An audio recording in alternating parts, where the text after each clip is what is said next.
truth, yeah, ruthless truth. Get down, it could go bad for you. Hit like, comment, subscribe, you know what to do. Be cool, city lights shining so bright. Fine dining nights feels right. Flights to places far from sight. Get right, ruthless truth, yeah, ruthless truth. Get down, it could go bad for you. In the city where we move, stay cool. Underneath the neon glow, life is fast but take it slow. Every moment like a show. Let's go.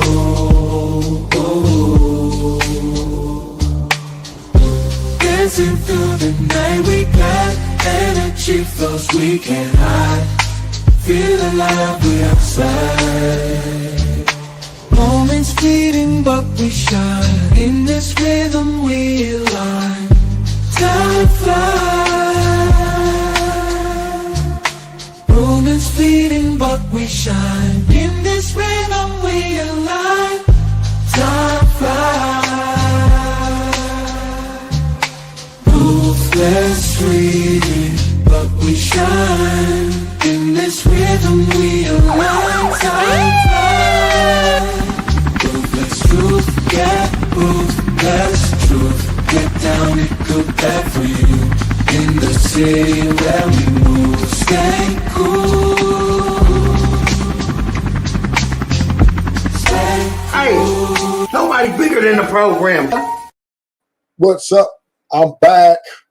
Now this is the banger. And this is without doubt, I dare any woman to come up against this. Yeah, okay.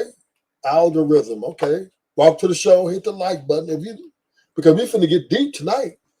We're going to examine, we're going to evaluate who love family more, men and women. We know that men value family way more than women do.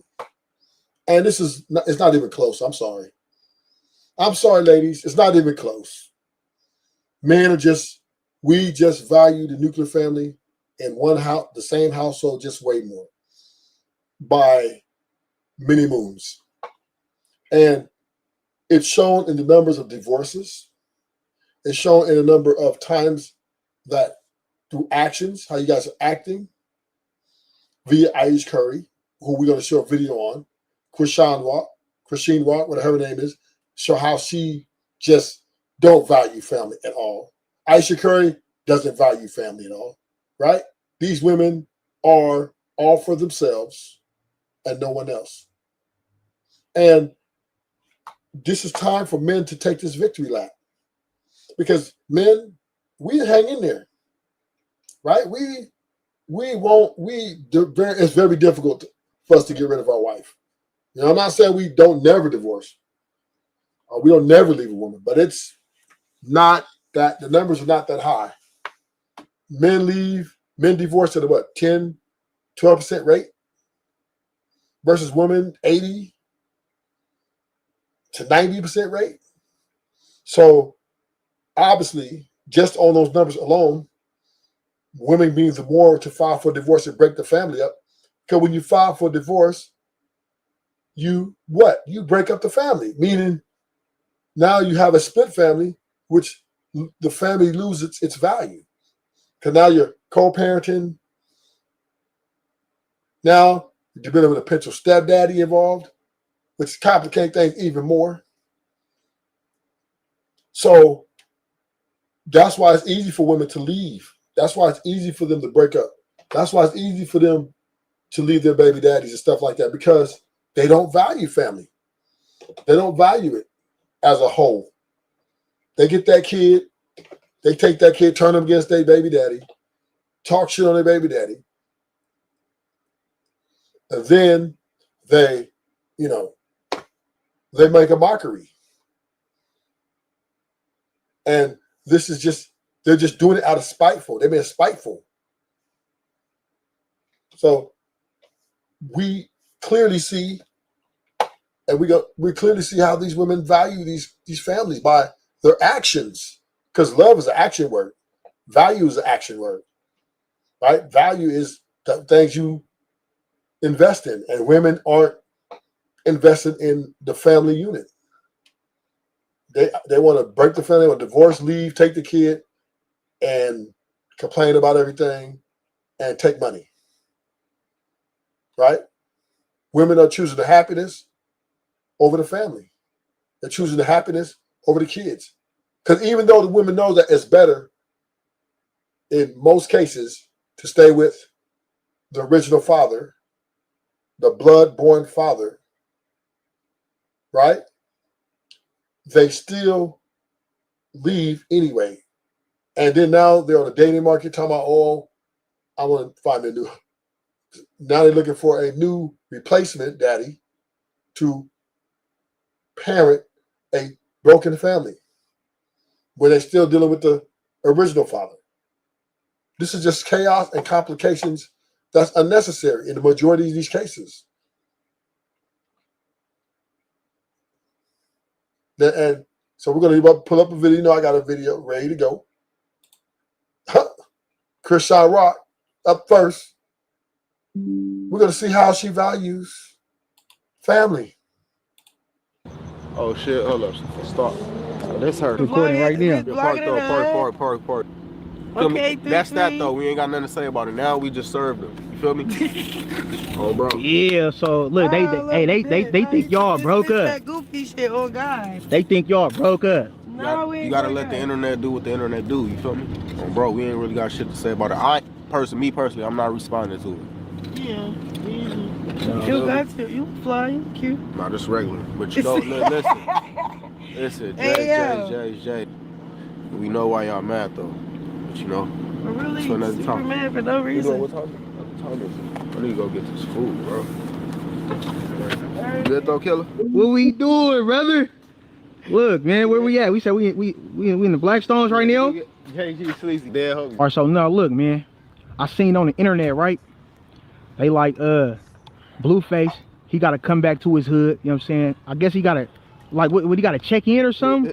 Get his ass. Did you see that shit on the internet? Oh, bro, I seen that shit. You know they sent it in fast, bro. He faded Ains and whoopty whoop. Man, go get your violation. You ain't gonna never hear no smut on my name or 3. And this is just how Chrisean is dealing with her family. You know, this is what she wants her kids to see in the future. Mommy, this is how you did daddy? You're going down to visit his worst enemies? Because she doesn't care. Chrisean don't care about, well, you know what? I have a family now. I got my man, he's in jail. Let me hold him down. So when he gets out, we can continue to raise our child in a nuclear family setting. She doesn't think like that. Women don't think about the best outcome for a child, right? They think in their mind is, hey, I ain't gonna do what make me happy, and my kids is gonna have to understand. And this is why the value of the family to them, it doesn't matter as much, because their happiness is more valuable to them than the happiness or the well-being of the child, or even the building of a relationship or a marriage.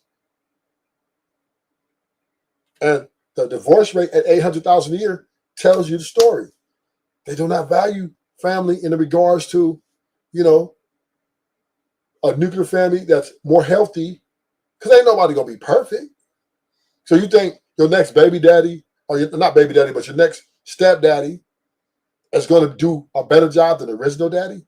So you're firing the original daddy because you don't value him in a family unit.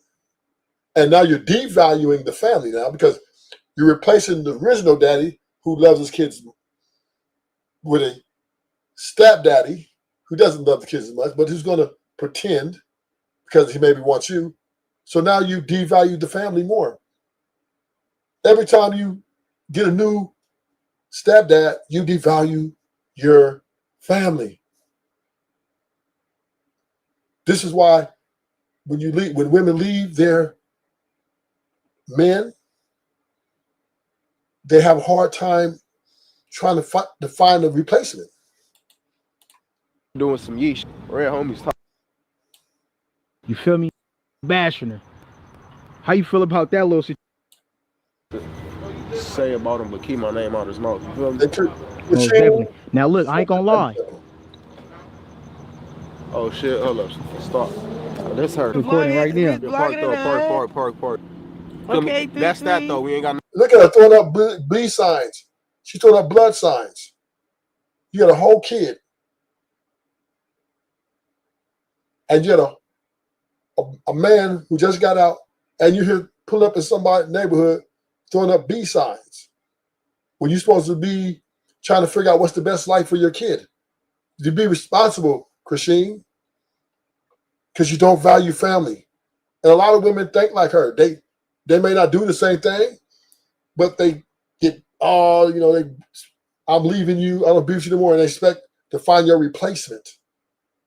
When a woman leaves the original baby daddy and look for a replacement, she's devaluing her family. Because once again, ain't nobody perfect. So you're leaving the man you had a baby with to go be with a man you don't have a baby with to be the father of the baby you got by another man. So you don't value the family. You value yourself. You value your needs over the kid's needs. That kid wants to be with his father. Work out whatever problems y'all need to work out. Granted, there are some cases you just can't. Okay, I'll give it to you. There are just some cases you can't work out. But the majority, on a general setting, you can work that shit out. Nothing to say about it. Now we just served them. You feel me? Oh, bro. Yeah, so look, they think y'all broke up. That goofy shit, oh God. They think y'all broke up. No, You gotta let the internet do what the internet do. You feel me? Oh, bro. And you put all this online for your kids to see. Chrisean, don't you know your kid's going to see this? What is kind of impression you'll leave on the family? And this is the thing about these women, man. They think this shit is fly. They think, I just break up my family. I can just go and fuck other niggas because I want to be free. I'm looking for a golden retriever. I own dead homies, right? And they don't think, hey, you know what? I'm not perfect. Chrisean ain't thinking, oh, you know what? My man went to jail. My baby daddy went to jail. I was fucking on these other dudes. And then I didn't take his calls. I turned my back on him. Maybe, was that the smart thing for me to do for my son? I know we had our ups and downs in our relationship, but I was just as much of a problem as he was. So me walk away from my family unit that we started to please my little coochie, that was most important to her. And this is what's most important to a lot of women. They value themselves over anything and everybody else. They don't give a fuck about the kid seeing this shit in the future. Yeah, your mama hoe, what you gonna do? Yeah, I'm a hoe. Yeah, I fucked on today. Yeah, I did all that. What you gonna do? Because they don't value the family. They value their coochie and their demands. Period. And if they feel like they want to destroy the family to make their life better, in their mind, they will do it. Now let's go to Ayesha Curry, right? Another, Ayesha Curry's another problematic woman, right? Who's devaluing the family. She's married. Now she's opposite of the spectrum, right? She's married to a icon, a millionaire. They got 3 kids together.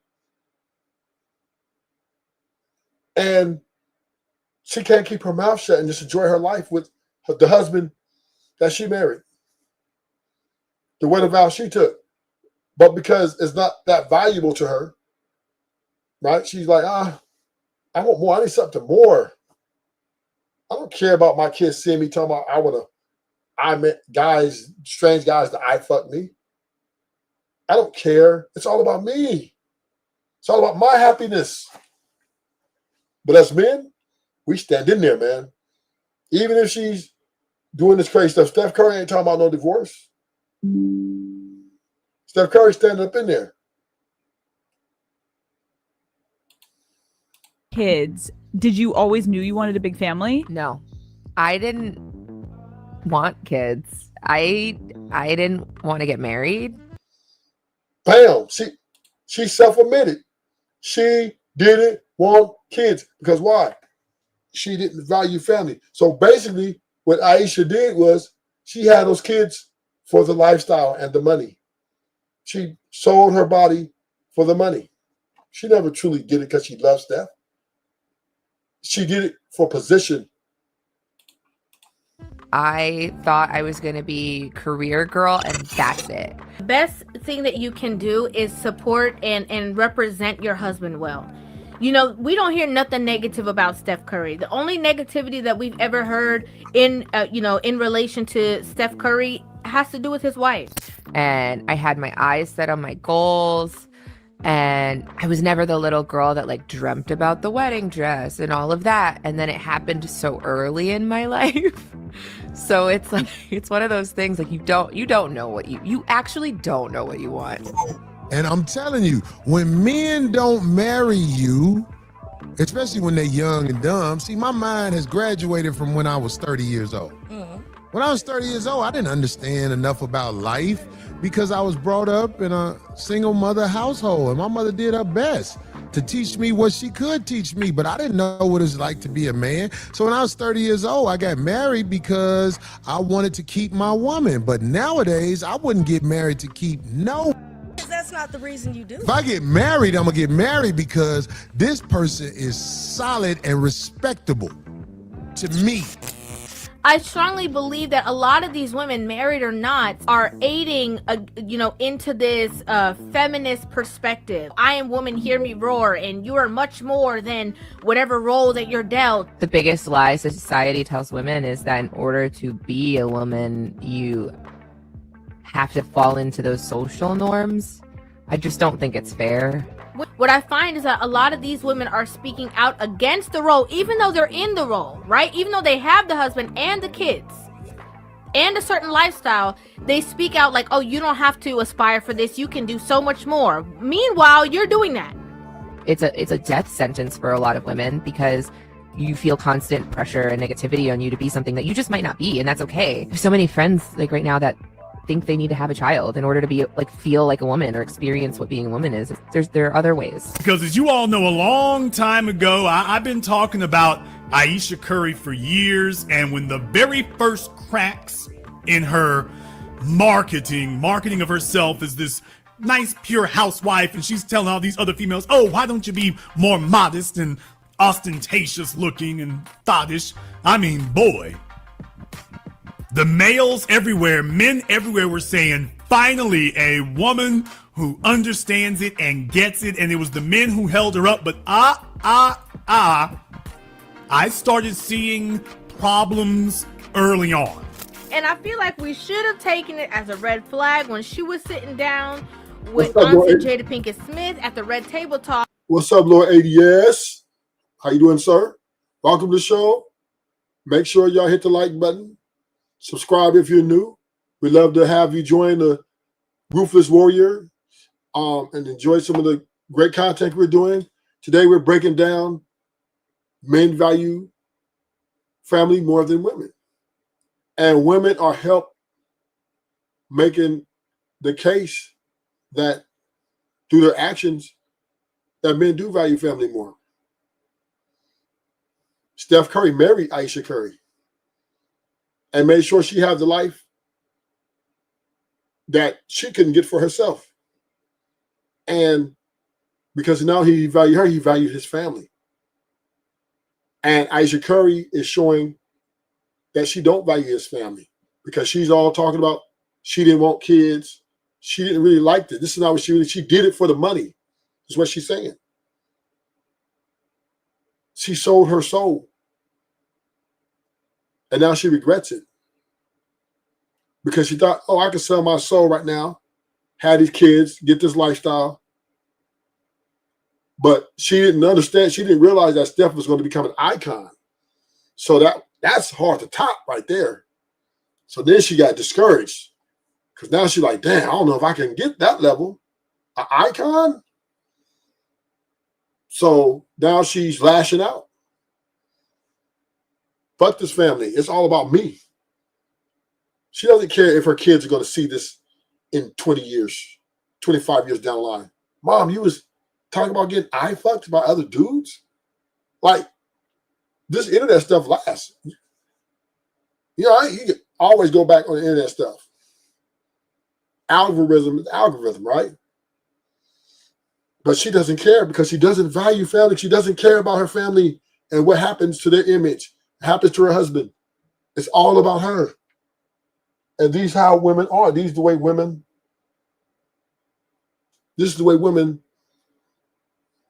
view family, man. They think, even she said, you heard her, she said having a family, being married, and all that stuff is a death sentence.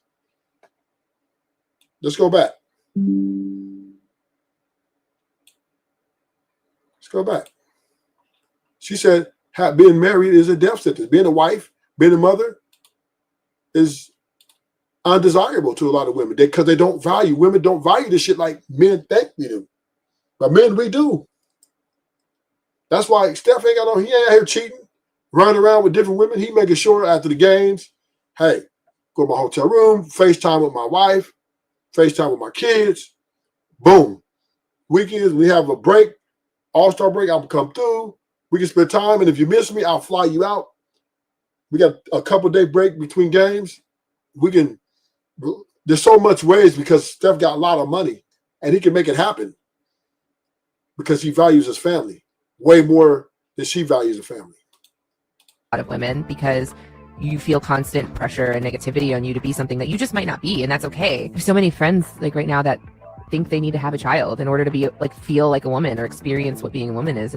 There are other ways. Because as you all know, a long time ago, I've been talking about Ayesha Curry for years, and when the very first cracks in her marketing of herself as this nice pure housewife, and she's telling all these other females, oh, why don't you be more modest and ostentatious looking and thottish? I mean, boy, the males everywhere, men everywhere were saying, finally a woman who understands it and gets it. And it was the men who held her up. But I started seeing problems early on. And I feel like we should have taken it as a red flag when she was sitting down with Auntie Jada Pinkett Smith at the Red Table Talk the first time. Have any of that. Like, I have zero, this sounds weird, but like male attention. Anything negative that you have said about your husband, or anything that you have said that is kind of like going against the idea or the thought process of marriage, is going to put you under a microscope. She envies the thought's ability to get those primal sexual male reactions, that she doesn't feel validated, that she wants to be validated on their terms. She aspires to be like them, not the other way around. She doesn't see that she is what they should aspire to be.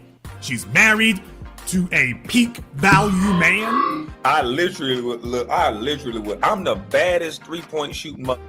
I'm a Christian man. I've done did everything I can do. I got 4-5 kids with you. I'm home every night. I ain't got no scandals. I could be out with any woman on a yacht. You've never seen that, because it seems like she just wants rappers and athletes. That's not Stephen Curry. I think she wants street. If just looking at her, she want to spin the gamut with the street cat, and that's what she's gonna do. When and if Steph Curry and children get of age, she's gonna be one of those older women that get banged out by YNs. That's just my opinion. May not like my delivery, but that's what I think she's gonna do. Because the way this woman is speaking, it's inevitable. She's going to do what she set out to do. Also, I feel so bad for Ayesha Curry and the way that men respond to her every time she's honest about the realities of motherhood and wifehood is exactly why I never wanted to be a wife or a mother. Men act like saying anything less than "it's the most amazing thing that ever happened in my life and I wouldn't trade it for the world" is blasphemy. Like, and it's because it disrupts this fantasy world that they live in, where they think all women want: clean my dirty drawers and raise my children. That's all they want. And once they have that, they'll be happy. And that's all they should want. That American women, in response to this, are going, oh, I can make my own money and I don't have to have kids and go through the painful process of labor and raising children alone, and I don't have to pretend to like someone's grubby little son in order to make ends meet, in order to survive. I have literally all the options in the world. Oh, I'm going to be a career woman and I'm going to be alone. And men's response to this is, better renew my passport, because you guys are the ones who are afraid to be alone. You guys are the ones who would rather fly to a foreign country and find a wife than be alone. How ironic is that? How ironic is that? You don't see the irony? Ladies, stop wasting your 20s finding love. Find money and a career instead. A man who is not lost will not marry a disrespectful. Only way we marry disrespectful bitch when we lost and we don't know what we need to know, because it ends up in a courthouse. Right, but the end of the relationship ends up in a courthouse. Not But a your woman situation. who's never been married talking to a woman that's been married don't sound right to me. If a woman is talking about another woman who ain't never been married, y'all both on the same level. But if a woman who ain't never got a to do it is talking about a woman who has been married before, that seems strange. On the right side of your screen, you ignore this at your peril. But can we just be totally honest? This dichotomy you see on your screen, this is modern womanhood today. If you want to know why it is, ladies, there's so many men today are opting out of getting married, it's because they understand the bait and switch. They understand the bait and switch. We can go through your phone and listen to the music that you listen to. We can take a look at the females that you emulate and idolize. We can take a look at the people that you, we take a look at all of these signs and we add it up and we realize right now we're dealing with a world full of bait and switch. That they pretend to be one thing until the day they can't pretend it any longer. I don't think men in the United States are trained to pick a wife worth a dime. In the United States, men marry who they want to marry, which is the worst thing in the world you can ever do. Your wife is someone who actually, what do they used to do back in the day? They used to choose a wife for you. What is that called? Yeah, right. You need to be arranged to your wife to have the best chance of it working out, where the families can help the families. And a wife that you pick. Now, I disagree with this sentiment. I disagree that a man needs to be arranged his wife, that we can't pick wives. Actually, it's the opposite. Men, we know how to pick wives. But what men don't realize, see, women, they that bait and switch is for real. And that goes back to that emotional entrapment, right? See, women know they fucked up. Women know that they're emotionally unstable, but they put on this persona that they're very capable, that they are stand-up individuals. They're they're all this, they're all that. But deep down inside, they know that they're most of them are emotionally unstable. See, women understand their position. And if they get you to go for it, right? Now, why do I say a man knows how to pick a wife? Because the only way a man's going to marry a woman, and typically, right, if they have a good standing relationship, some kids, maybe a kid, or sometimes they have to have a kid. They just have a good standing relationship where, they've been together with one person and they get along with them for the most part, few ups and downs, more ups than downs, they're going to marry that woman. So, men know how to pick wives because, in my opinion, no matter what wife you pick is a gamble, right? You're just hoping that she's the same person once you're married. Because forever is a long time, right? Forever is a long time. Now, this is where I do think men are a little bit need to tighten up. I think short-term investments are better than long-term investments.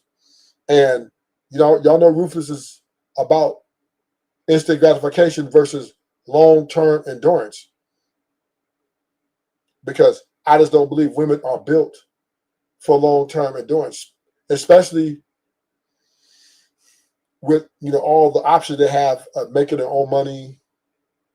They can have access to doing things that they don't need a man to do. So because women have access that they don't need men for, they're now most likely, if their feelings change and they don't, they think they deserve more or deserve better, it's easy for them to walk away. So there is no woman that you can guarantee, no matter what you do, that's going to be the same person for the rest of the forever. Because you want her is going to destroy your family.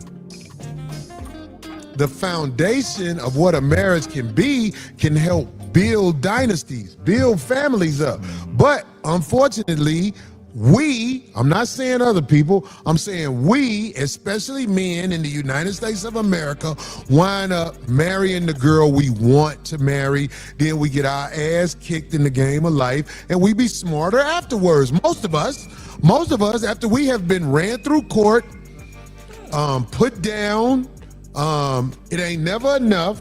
That's when smart men be like, I ain't doing that dumb no more.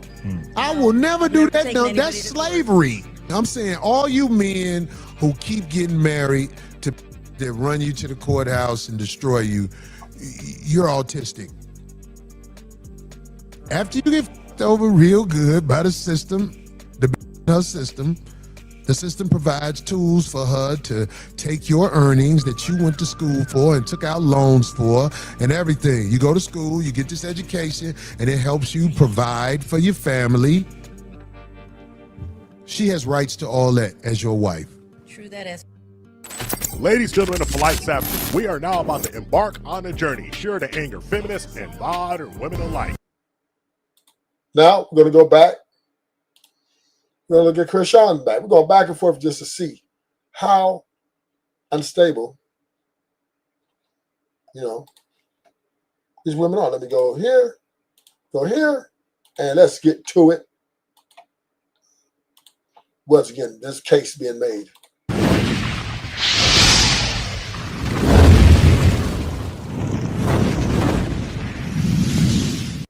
Chrisean hopped online and said spa day for Dada. So I guess she got Blue a spa day, him and her. Yo, she doing everything for him, talking some they just friends. You don't do shit like that for just your friend. She got the whole bouquet of blue roses, got the balloons that say blue. She got the hoodie on with his face on it. Yo, this girl is back like she never left, bro. She is in love with him, bro. As soon as he starts showing her that he don't feel the same way, it's gonna be back to the crashing out and crying and wondering why he can't stay loyal. Like, I swear, I do not understand this girl. She always give her all, like, she don't know how to match energy. That's the problem with her. It's like, when she go for a dude, she go all in. She got to get a tattoo. She got to get her nails done with the dude name on her nails. Even for that short period of time when she was with the other dude, I think she was out performing with him and she had Blueface tattoo covered with makeup. And everybody in the comment section was like, oh my God, she's finally over Blueface. She's covering his face. Oh my gosh. And then what happened a couple days later? She dropped that nigga and ran right back to Blueface. Like, you cannot make this up, bro. Chrisean, she just so infatuated with having a man. It's like her whole identity has to be catering to a man, no matter how he is, no matter how he treat her. She just gotta have a dude. Like, it's crazy. It's like she don't have no personality if she don't got no man. And that's sad because she's willing to deal with anybody just to say that she got somebody. Like, that's crazy. I don't care if they got a child together or not. You go off of how somebody treat you. You don't see the potential, especially in a grown-ass man. But shit, she ain't gonna learn until it's too late, unfortunately. What y'all think about this? We're gonna be honest.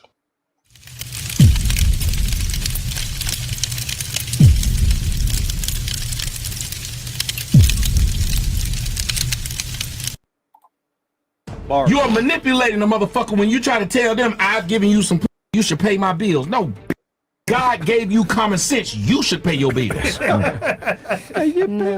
a word. But I didn't want to say how could you have sex with somebody and just for free or something. like, how can a man have sex with a woman for free? Yeah. You're saying it should always be And just let it transactional? go. Yeah, because sometimes they don't help. Like sometimes people will be having sex with women, and the women's bills are due. And I just want to know how could they find it okay in their heart to just not ever help this woman. How about to say, because she grown. Yeah. When I you, I don't expect my bill to get paid. Why would you get paid? Tommy, Dom, you ever met a woman, right? And you had a good time with her, you all smash, and she's like, yeah, well, my tire went flat, our rent is due. I was like, oh, really? That sucks for you. Yes, that's crazy. Because if we if we went to a and after we was like, oh man, I'm stressing. She's like, what's stressing? Man, my rent due. And they were looking at us like we was crazy. She woke up. Y'all might say this is fucked up, but you're ignoring the fact that we experiencing this. Yeah. Every man at this table experienced a woman giving him that sob-ass story. Yeah. So what are we to think when you're the fifth woman to bring us the story? Yeah. We can't help our perception of reality by how y'all treat us. I had to tell a bitch the other day, I said, if I pay every one of you hoes who told me a sad story, I'd be broke. I'd be broke. I'd be you. I would be asking a motherfucker for shit like you. Yeah. Doing this thing called grown, and that's what I hate when these women say, "Oh, I'm grown, I'm grown." Well, if you grown, you should pay your own bills. Because I tell women, they use the excuse of I'm grown to do things, and I did like I did Santa. You know how I got Satan out of Santa? You know what else I get out of grown? What? Wrong. Same letters. And I tell. Just because you grown don't mean you can't be wrong. And the fact that you think that because I fucked you, I should give you my money. You didn't work for your. Soon as you gave me your, you can walk out the house and give somebody else that. Facts. Soon as I give you $500, that $500 gone. I got to go work to replace it. And work is my physical ability and my time, and I can't get any one of them back. So you'll lose. You done gave it to several people. Walk on. I am not going to sit up here and trade. I did. Oh, we talking. You should help me. I need to stop broke bitches. How about that? You just made me realize I need to stop broke bitches. Thank you very much. Entitlement. Yeah. So the question, just so I make sure I have this right, is how can a guy have sex with a girl and not want to take care of her after? Is that your question? Yeah. Yeah, or during, before. It's just heartless. I really think it's heartless. You know, I think it's heartless. To us, it's foreign because we don't do that. I don't think you should be all these women and stuff. I think if a good man had like all those things, that he would have a problem slinging dick everywhere. Well, what makes her good though? Y'all women, have you noticed this? And I want everybody to think about this. For some odd reason, women can tell you what a good man is, but they can't really tell you what a good woman is, which is what they are, women. What the f*** it look like? I can always tell you what a good woman is, but I couldn't tell you what a good man is. Ooh. Slay. So this good man should do these things. What should a good woman do? She should have probably had some food ready when he come to visit her and fed him. But she didn't have none of that. You said all she gave me was you know. But you said all she gave me was and used. That wasn't new. No, like if you're in relationships and you guys are back and forth having sex, I believe that people should. A man. You didn't say that. No, you didn't know. She changed the dynamic. No, the encounterments. Encounterments mean multiple. That is that word. That's you cap it down. First off, you can't make this word mean something. You talking about an entanglement? Yeah, entanglement. No, it sounds like she's talking about entitlement. No. Encounterment? Yeah. I don't feel like I know my way around English. Entitlement. You feel like because you gave me some you are owed some help in your life. And what I did was it's called a fair exchange. I fucked you, you fucked me. I don't owe you shit. It's very sad. I see girls doing. And this is the mindset of modern women. They value themselves in a way that they think they deserve or entitled to have somebody else's money more than they do family, more than to get with a husband, get with one guy, build, get a family unit, you know, both bring something to the table, make sure that the family stabilizes. They ain't trying to do that shit. There'd be the guy who's average, you know, he makes a decent amount of money, and they're ruining that guy because they're like, you know, all they want to do is take. They don't want to give nothing. Because a woman would never love a man more than she loves herself. That being said, family to her is not necessary. As long as her feelings and her emotions are fulfilled, she feels that's the most important thing to her. And this is the way these women feel.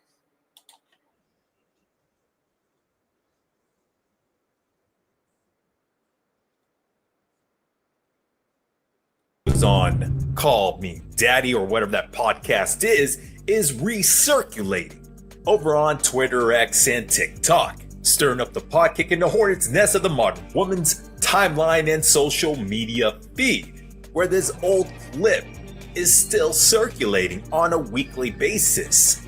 This is how serious this disrespect is, where I'm gonna have to say it's on every modern woman's subconscious mind, whether they would like to admit it or not, is that they want the authority to say whatever comes to mind, to let them indulge in their soft girl fantasy and live vicariously through Ayesha Curry. If she found herself to be walking in the shoes of Ayesha Curry, then this is exactly what she wants to do.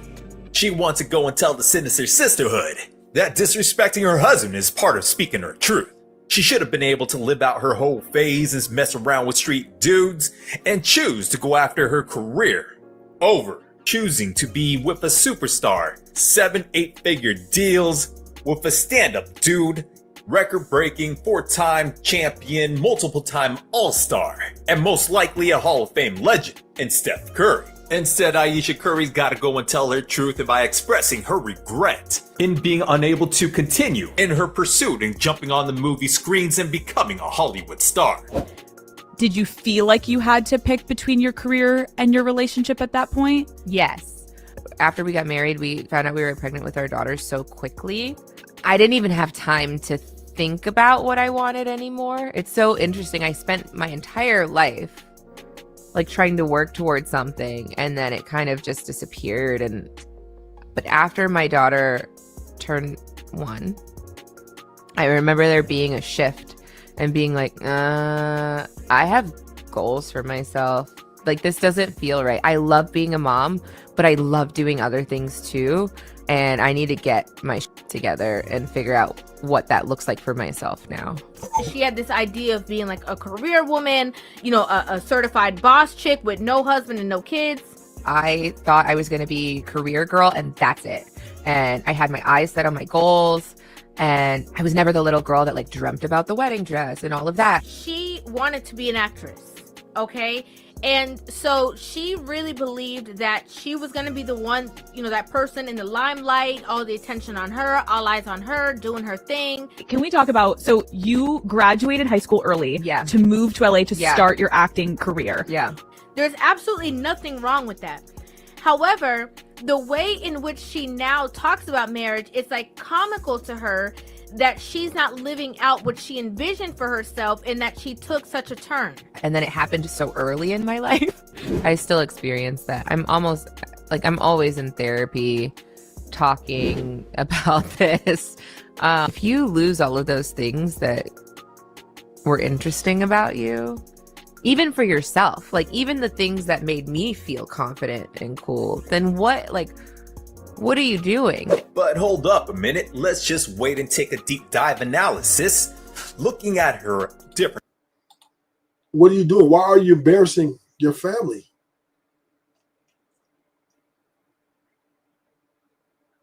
Why are you embarrassing your husband? You could have kept that shit to yourself. Between you and your therapist. But you had to come online and tell millions and millions of people that You're disgruntled, concerned about why you ain't happy. Because you don't value your family, Ayesha. Imagine Steph Curry coming and saying, you know what, I'm tired of the same old coochie. I want me some new coochie. He would be ridiculed. He'd be thrown to the bus. But because she's a woman, she don't care. Nobody gonna really say nothing to her. Right? All they gonna do is tell her, love yourself more, but just keep loving yourself, girl. And women are saying she needs a voice and she needs to be heard. Even though she's embarrassing the fuck out of her family. Ayesha Curry is an embarrassment to women. She is the epitome of a selfish bitch. You're throwing your family on the bus for what? For clout? You clout chasing? Oh, I feel like I could be more, so I need to get on here and tell all my business to people who really don't give a fuck about you.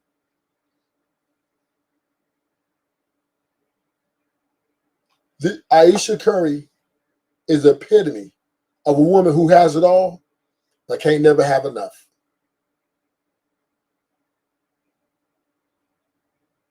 You're willing to throw your family under the bus for your happiness. Nobody cares that you didn't want to be a mother. You're a mother already. Silly. But this is reckless behavior. This is what emotions and feelings. This is why I am anti-marriage. Because these emotions and feelings are fleeting. And men can't control them. They can't even control them. Emotions and feelings will lie to you. Just because you feel something don't mean it's the best thing for you. It's like drugs, right? You take drugs and they make you feel a certain type of way. That doesn't mean that's the best thing for you. Feelings are fleeting. Emotions, they shift. Happiness, anger, sad, depression, frustration. And these are the type of things that eat at someone who has no foundation. Entrepreneurial endeavors, especially with the Sweet July website. We do not know if it has been a success or if a failure, but we got to stop down and slow down to think twice. Where influence does not necessarily means that you are bringing in the big bucks. You got to look at the budget books. And has it bringing in enough in being unable to continue to be qualified as a successful business and a successful social media career? Now, granted, Ayesha Curry's been a mother, cooking and cleaning and serving her husband. At least that's what we hope. But for her to say that her career has slowed down because she had to make the sacrifice in becoming his wife, I think that's an downright lie. All you gotta do is look on her YouTube page, put her in the search field and search her name. And what do you see? A lot of inactivity, especially about 5 to 6 years ago when she was trying to make herself known as a cook, creating cooking content, and even sharing her favorite recipes that you can find on her website, which looks to me possibly having last been updated in 2023.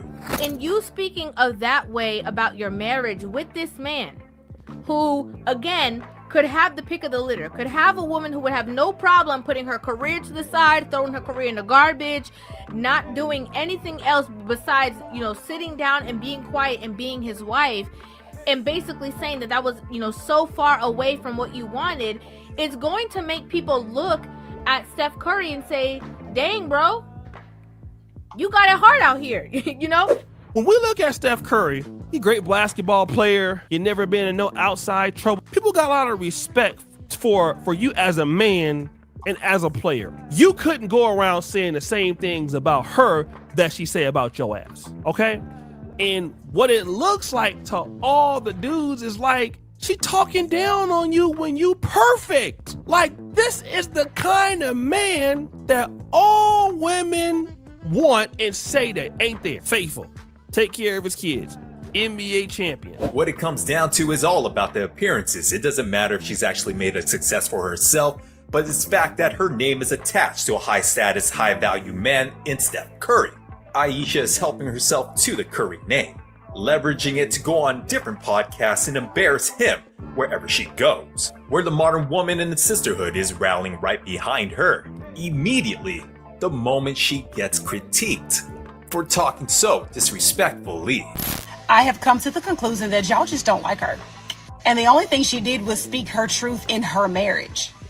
She said nothing wrong. Y'all are some haters and y'all are jealous. But I don't see where Ayesha Curry is wrong.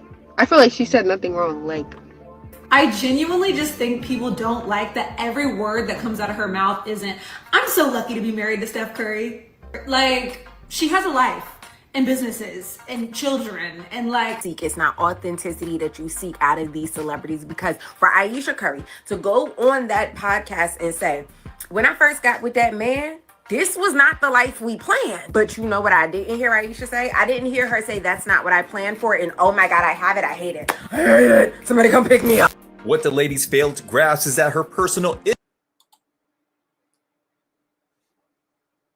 And Ayesha Curry is, she wants to go back and she wants to explore life all over again.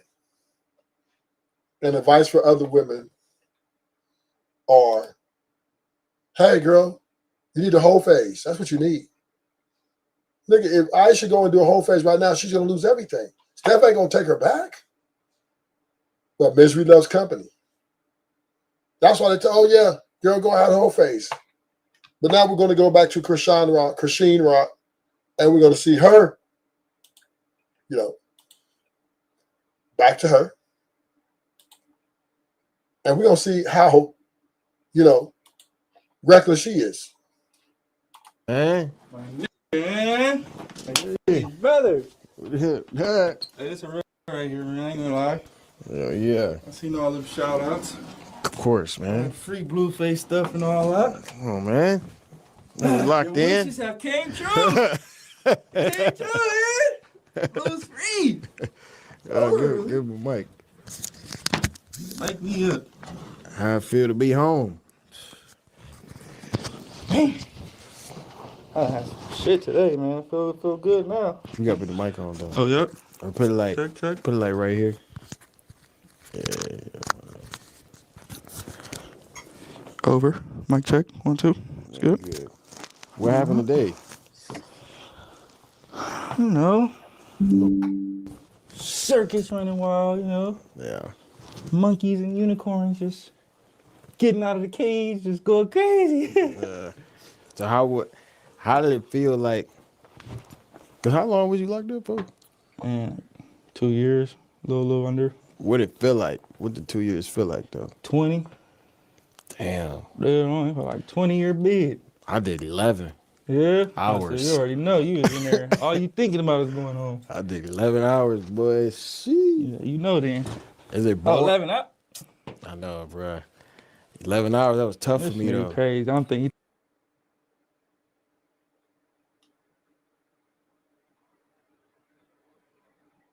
Oh. Not a this me versus.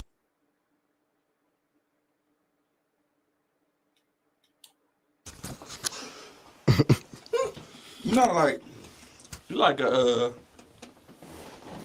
yellow lab. Stay your home. If I don't call back, you better jump. They just embarrassed me. They're saying, and they called, I'm $1 million nigga. I'm 101 Dalmatian.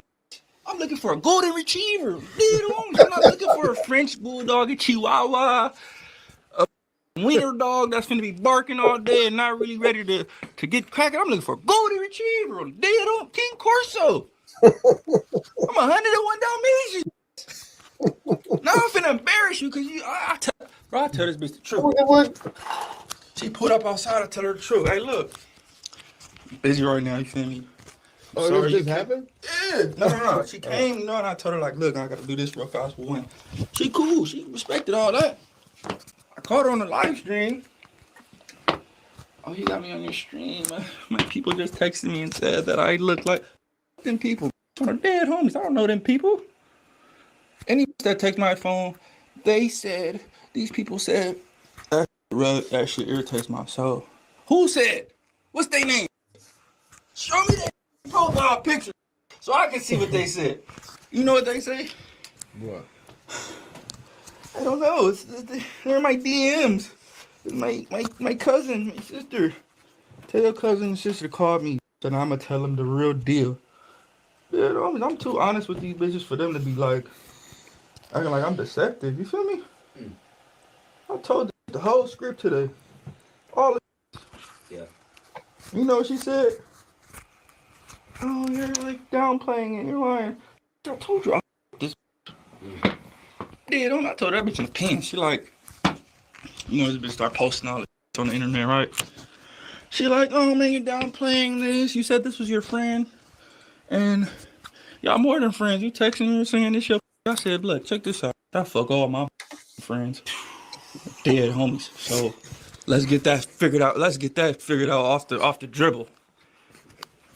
I fuck all my friends. Screw our crit. You feel me? On that.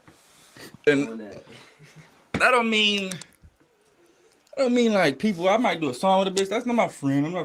I could do a song with a bitch and I fuck her. You know what I mean? I'm not saying don't get it Mexican screwed. Yeah. But if I'm saying it, hey, look, this is my friend. I done this 101 times. I'm dead homies. I'm 101 Dalmatian. I'm 101 times. I don't care what I'm with. If I say, look, this is my friend. I this. She's my friend because that's all I want to do is this. Right. You my girlfriend because you got a little something. You got a little ass. Got a little brain. You feel me? That matters. You got a little knowledge. Yeah. You got a little talk back. You like to cuss at me. I like that shit. You feel me? When you start hitting me what they said, man, people just texted me and they said that you're dealing with the wrong. You're on the dead homies because like, what? I'm 101 Dalmatian. What type of dog you think you is, DDG? I'm 101 Dalmatian. I'm fair crip. I'm like that exotic dog. You like, oh, that's 101 Dalmatian right there. Look at that 101 Dalmatian right there. Yeah. You feel me? Niggas ain't like, oh, look at that wiener dog. Niggas was looking like, that's a wiener dog. Look at that 101 Dalmatian right there. Oh, God, these bitches know what they dealing with. I'm looking for a golden retriever. I'm looking for a Key Corso. I'm looking for a blue nose pit bull. You know what I mean, bitch? That's ready. Ready. Bite it about this motherfucker. You know what I mean? If you're not ready to bite it and tell your peoples, man, people, hey, check this out. This is my. And when I decided that this was gonna be my, I decided that whatever the he got going on, I'm gonna stand behind him because I decided that this is gonna be mine. These know what's going on. Yeah. I got a ready to jump off the Eiffel Tower. I got a Eiffel Tower right now. Call this right now. She gonna be like, I've been waiting for your call all day. I'll be like, if I don't call back, you better jump. They homies. And if you survive, we getting married on screw. I'm marrying the bitch. Bitch about the Eiffel Tower and she survived, bitch. We going Super Bowl ring. Super Bowl ring of the year. I'm like the Joker, nigga. I need Harley Quinn. I need a bitch that's like, damn, you want me to jump off the building? Yeah, bitch, do it. Right when she be like, all right. I'm glad that bitch like, man, that's what I'm talking about. Man. Come on. I'm about to take you to the promised land. These bitches don't know I could take these to Michael Jackson house. I'm dead homies. I could take these bitches to Michael Jackson house right now. You been to Michael Jackson house? Michael Jackson house? You ain't never been to Michael Jackson house. Yeah, I could take these bitches to Michael Jackson house. How do you get to Michael Jackson house? I can't take them if they don't believe it, you dig? They gotta believe it first. Ooh, he can take me to Michael Jackson's house. He can take me to Michael Jackson's house. Oh, the dead homies, I believe him. He told me. You feel me? If she don't believe it, I can't believe it. Yeah. And I understand exactly what Blueface is talking about. What he's saying, interpreted, is he want a woman who's down for him. He wants a woman who just simply wants to love him for him. Right? The point of this clip is to show, at this point, I'm showing this is to show Blueface, he wants a woman that's down for him. He's looking for somebody who's going to be there so he can build a family with. He don't want no chihuahua. He don't want no dog that barks a lot. Blueface is looking for a woman who's going to be down for the journey, build a family together, and be happy. That's what he's saying. Because Chrisean, his option is not that. So now that's what he's looking for. He's in search of a woman to build a family with. That's why he said he wants a woman who will jump off an Eiffel Tower, or a woman who, if I say I can take you to Michael Jackson house, he want her that she'll believe it. That's what he's want. That's why I'm sure that men value something with women. They don't just want to have sex. If she don't believe it, I can't believe it. Hey, you don't believe I can take you to Michael Jackson house? No, you can't take me to Michael Jackson. Get out of my house right now. Don't ever contest me, you this motherfucker, bitch. No, you can't take me to Michael house. Show me. Oh, yeah, all right, huh? Come on. I'm about to take you right now. Come on, bitch, you wanna go to Michael Jackson house? As soon as she walk, I'm gonna throw it on that bitch. I don't know Michael Jackson. I'm supposed to believe that shit. Yeah, I can tell this bitch a lie. She better believe it. This bitch don't believe a lie on the deal. I ain't fuck with no bitch that don't believe no lie that I said. So that's what he wants. He's looking for a woman who's not going to question him. That's going to believe in the same dreams he believes in. If he says he has a dream, he doesn't want her arguing with him about following his dreams. He just wants somebody who's going to be there without all the fucking complaining, with all this motherfucking arguing. That's what he wants. Hear me? Because I tell the truth too much. So when I'm lying, this better believe it. Okay, bro. It's posting all the nigga messages. Oh, you going through something like that? No, I'm talking about on the tablet when I was in jail. Oh. Check some bitches on the tablet, you hear me? This little posting messages, you know? But she cropping it, you feel me? So you like, bitch, you should know this is set up. I can't be with no bitch that's finna fall for every bitch that just throw a trap out there. Anytime I see some messages cropped out and you only putting one sentence, let us see the rest of that shit. What it say after that period right there? Why are you cropping it? I know why you cropping it. You only want to get the part that's decent. That's it. It's just decent. Cause I talk to these like what? I be telling this bitch the truth, gang, man. And she be getting at me like I'm deceptive. All right, we need to go on Karamo show or something for this shit. We need to go on paternity. Yeah, we need to go on couples court or something. We go on couples court. They gonna be mad as I mean, yup. Yesterday, she know about it. She wanna keep playing. Like she don't know. She knew. Oh, but I didn't know that you f***ed me before you came over. What the f*** you did? Who is it? Hold on, come back, hold on.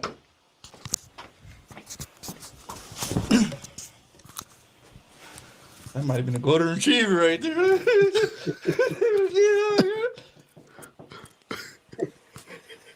Is that a golden retriever?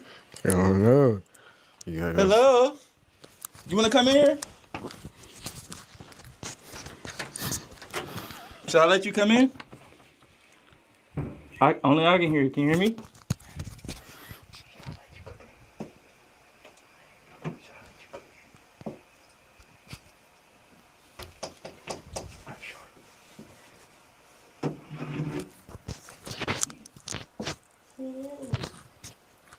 say woof woof. And I'm gonna let you in when the dead homies off and I lock the door. Say woof woof. Feel me? It's gonna bark like a golden retriever.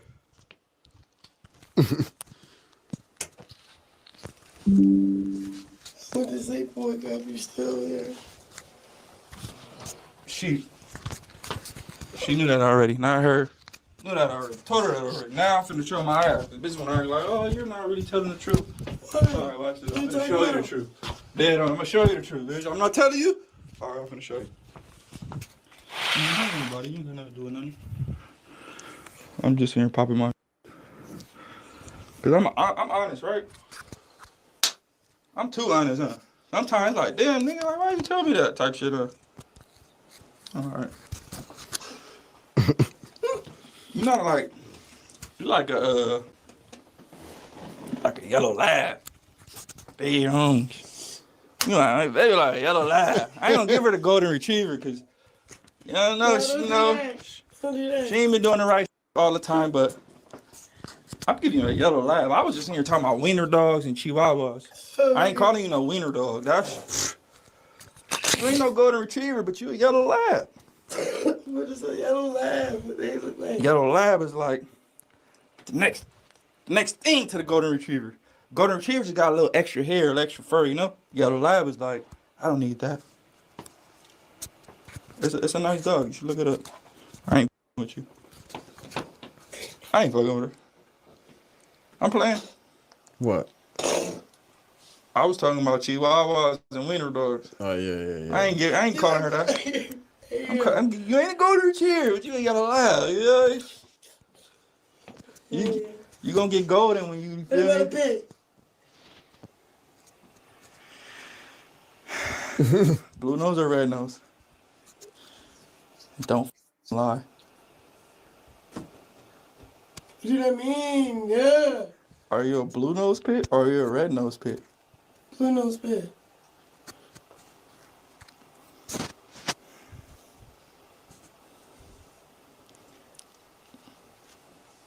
All the shade, like, damn, first is the lab, not the fucking whoop people. No, you ain't like the lab. You took it to another category where it's blue and red now. Now we need you to choose up. Is it Crips or Bloods? Crips. Believer.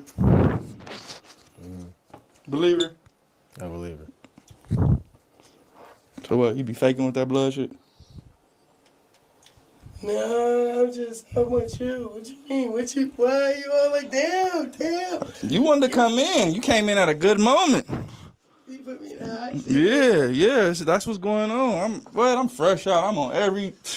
What's going on? You a red nose or a blue nose? Let them know.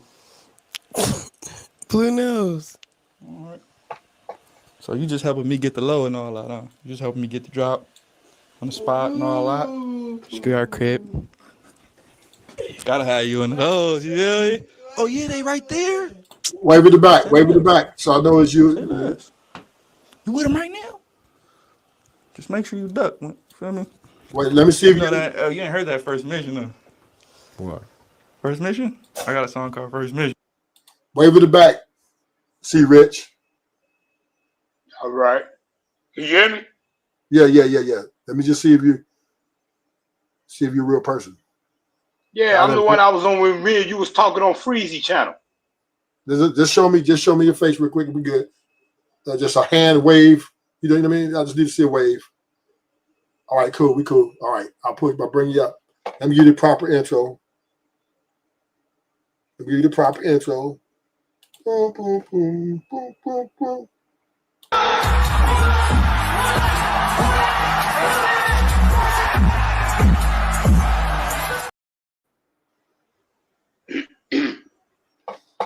Okay, let me move this thing here because I got bomb people doing some weird stuff in these it's YouTube. Yeah, I know somebody else be doing that. He be trying to see who it is before they come up. I forgot who it was. But yeah, you know, me and you was chopping up on Freezy channel for about, you remember? Yeah, I remember. Yeah. Hey, I sent you because after that, that's when you told me you had a channel and I subscribed to you and shit. Okay. So I've been checking you out. I just come on because we can't have opposing views. So I don't really be trying to come up and really dissent because I know you're trying to get your emotion right. Well, let's I welcome pushback though. I'm not an echo chamber. Yeah, right. Yeah, I know that because I've been checking you out, but I was like, yeah, I ain't gonna come up because because I saw you doing your thing. You just got new, so I subscribed to you and shit. I sent you a little change. You know what I mean? I be trying to look out for like new YouTubers. You know what I'm saying? The $10, right? Nah, I sent you $5. I'm broke, so I sent Okay, you like that's $5. cool. That's cool. I remember. Hey, man, any $1 don't matter, man. Any support. Hey, for sure. I ain't sitting here trying to be like, oh, y'all need to know. Whatever any support to me shows that you're part of this space. You know what I mean? Yeah, I appreciate it. Well, welcome to the show. I sent you. I hit you in the chat. I was like, I don't understand the point of this video. What's the point of this video? Where the first part where he was talking about he wanted to go to retriever. So the title of my show is Men Value Family More Than Women, right? And what he's doing is if you break his down, what he's really talking about is he wants a woman that's just down for him, that's not going to be arguing with him, right? Because he wants to build with someone, a family. This is what he truly values. And, he wanted that probably with Chrisean, but she went out and fucked all these guys and did all this dumb shit when he was locked up. So now he's back on a search. But this is how much as men, we value the nuclear family, right? Yeah, no doubt. Even Blueface, he doesn't have to get a golden retriever. He can just get and just have sex for the rest of his life. But he says he's looking for someone that he could truly, build with. And that's basically what he was breaking down with the golden retriever, jumping off the Eiffel Tower, all that stuff. It just, the Michael Jackson house. He's just saying, I want that type of woman, a woman who's going to be with me no matter what. Yeah. And this is how I believe most men, even if they gangbang, even if they are lawyers, doctors, most men ultimately when they want someone they can just build with. And most men won't. I agree with you because I'm even in the hood, man, because I be listening to a lot of motherfuckers talk, and a lot of times even in the hood, most dudes they be trying to stay with the same woman, right? Yeah. And motherfuckers be thinking, because a lot of times, on YouTube, they try to make it differentiate, like they try to say, like the wine, the hood, and the Pookies and Ray Rays. But a lot of them dudes stay with their women longer than a lot of other motherfuckers, And but yeah, I agree with you. Most guys really want that, right? But see, the thing is, and like we were dialoguing before, but I be trying to tell cats is, but see, you got to be able to facilitate that. See, dudes be thinking that you just gonna get with a woman, and she's gonna get on automatic. Like you get with her, she like you like her. We get together, and it's just gonna go smooth. No, bro, dealing with a woman is an everyday job. You got to put your game down on a woman every day, bro, because the women change. They are the embodiment of emotionalism, so they change all the time. So you got because like Chrisean Rock, like I was looking at the video, I think you was playing. She loved that nigga Blueface, right? She really loved that nigga. She just volatile, and he don't know how to deal with her and balance her out. You have to learn how to balance her out. Because if you remember, Chrisean Rock, before she got on like that rap stuff and all them type of shows that, like she was on some show with them chicks where they be fighting. But before she got on that, she was on one of them shows where how they go through them obstacle courses and shit. Yeah. You know what I'm talking about? Yeah. She was on one of them. She was athletic. Yeah, she wasn't always like that. But when she got on the other show with the fighting, then she got off, and then she just went off on the deep end. But Yeah, he don't know how to balance out, man. You know what I'm saying? Well, Chrisean did a lot when he was locked up for those months. I mean, it's a lot, and he's given her a chance, right? Yeah. Yeah. That's why B Bo, she's a track star. That's what C. Rich was saying. But I think the problem with Chrisean Rock, I did a show earlier where she was arguing with his mom, cussing out security guards, cussing out his mom, trying to fight his other baby mama, right? Yeah. And he's saying that, okay, this woman is not going to change, right? Even though, she did all this grimy shit when he was locked up. And he is looking at it like, okay, I don't think this woman can balance me out because she seems to be very selfish. She's arguing with my mom. Who does this? After all the dumb shit you did when I was in jail, I invite you around my family, my bloodline, and you want to argue and fight with my family? And Blueface knows her pretty well, so he really couldn't check her like he wanted to because he knows how aggressive she may get, and then that might trigger,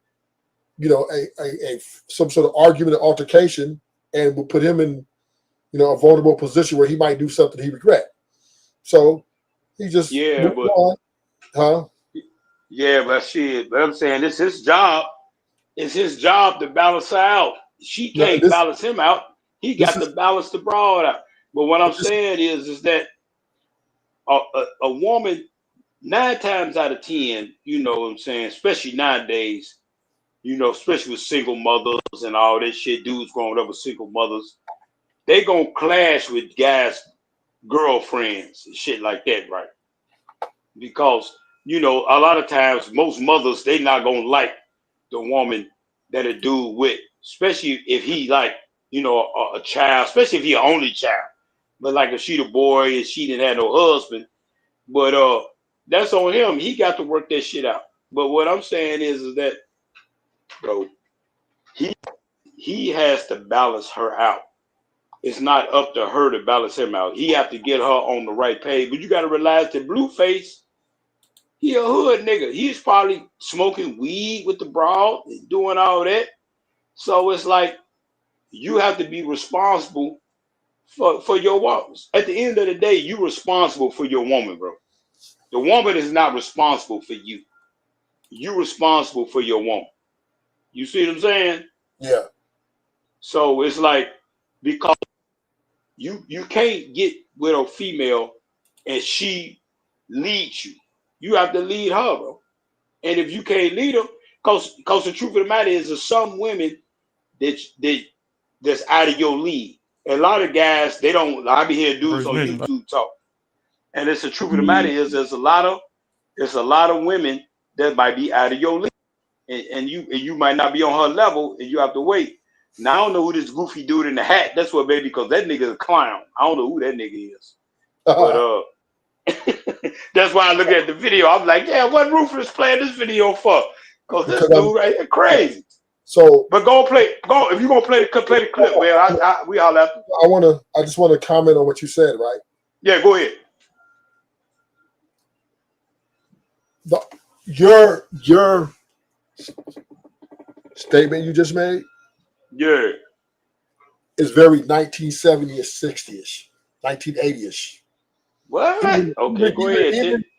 Tell me why. I'm gonna add context. Even 90ish, right? I'll give you 90ish. Early 2000. I'll give you from 60 to early 2000ish, right? Okay. And you used to be able to balance out or check or try to keep those emotions in. But how did you do it? How do you do things like that? Back then, in those days, what I said that is the leverage of women she didn't have that many options to go out and make the money and provide the things that you were providing her. So you was able to convince her that you're the better option for her to have a successful and stable lifestyle. So you was able to do that in those years I named, right? Right. But in 2025, moving forward, that's no longer has any relevance to these women, right? Because in 2025, women have way more access in their minds. Let me clarify that, in their minds, right? Because we know that it's still the same, right? I agree with you. Right. I agree. It's still the same shit. It ain't, yeah, you might have more options, but it's still hard to make money, right? It's still very difficult to do things on your own. And two heads are always better than one. So I 100% agree with your sentiment in the essence of the old-fashioned way. Yeah. But the problem in 2025 is women are delusional. And women can always be easily influenced by that's my point. Right. And because women have gotten much more smarter at using the system, being able to manipulate men who they're not married to or they're not in a relationship with. Like, for example, in the 80s, the 70s, the 90s, being a stripper it was still shameful, right? I remember I went to a strip club in 2000 and strippers were still not like, you know what I mean? It was still very embarrassing, right? They will go strip miles, 10, 20 miles away from their home because they want their family and people to find out, right? Right. But then Cardi B came and did a whole fucking movie on it. Now they got a whole advertisement, strippers advertise themselves. Come get it. All you can eat, right?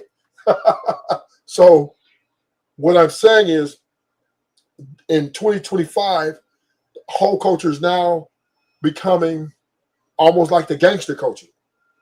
Because you remember gangster culture, remember NWA, the gangster culture took off and it's still taking off, right? Right. At one point, people were, hey, don't be a gangster. Huh? No, I'll listen to you. Yeah. The gangster culture, remember, we took off with like the super, it's always been there, you know what I mean? With John Gotti and all that. But then when NWA came out, it just kept growing into it, just such a, like almost like fashion, right? And now that we as a lot of blacks, I would say hardworking blacks, and we are very think that's trash, right? We think black culture is trash for that part of it. So same with the whole culture, right? Theirs took off later. Theirs took off way later, right? Like mid to like 2015, 2016, the whole culture started taking off like the gangster culture, right? Now, now it's cool to be a 3 or 4. I'm OnlyFans or I'm stripper, and then everybody else, go girl, do all you can be. Your mom and them are now like, okay, be do you boo, make baby, living your truth, right? Right. Now, whole culture celebrated by the women when it used to be shamed by the women. So those things change. So now we have here in 2025 a man such as Blueface, or he's an example of a man who not, I would say, the most ideal as far as his lifestyle and his ideology of being a crip or whatever. But he has lived up to everything as being a provider for this woman's lifestyle to put her on, right? He put her on. Well, you can make that perception because he got money, but that's not necessarily true. I'm not saying that. I'm not saying that's good enough. What I'm saying is, right, is women in 2025 have a ideology of freedom, right? They no longer need men in their minds. In their mind, this is their thinking. They no longer need men to get to their dreams. They no longer value marriage as they once did, right? That's why they're leaving the most. That's why they're divorcing the most, because to them, marriage is just it's like tennis shoes, right? We can throw it away when the shoes when you get old and get a new one, or fuck it, just get a whole different car, right? Marriage, women no longer value chastity, right? Being a virgin, no body counts, and all that stuff. Even though they still use it as manipulation tactics, Right. but they still are really not. They're really still the 304s are at the top of the food chain now, right? Megan Thee Stallion, Sexy Red, you name it. So now they're saying, hey, if Sexy Red can do it, I can do it. So last point, and I'm gonna give it to you. I'll let you respond. But see, that's so if you go and try to take a woman in 2025 and balance her out, she's going to say in her mind, I can do this without you. I really don't need you like that. So you're either going to go with the way I feel, and the way I feel is best for me, because I'm going to do what's best for me. And if you can't roll with that, I'm going to find another nigga who will. Or I'm going to go and hang out with other things and find other things to make my own money and get my own life. So therefore, the power of leverage which men once had is no longer prevalent anymore. These women are entitled to, in their mind, because America's a simp country, believe all women, you get, and that, hey, if a man tells you or raises his voice, he's misogynistic, he's toxic, he's controlling. If she says, baby, I don't want you to wear the fake ass lashes, I don't want you to go out with no clothes on, now you're controlling. I don't want your Instagram showing your body so you can get 100,000 likes. You're controlling. So women no longer accept men as their authority anymore. It's now equal. You get it? No, women. Now, go ahead. Women know that men are their authority, bro.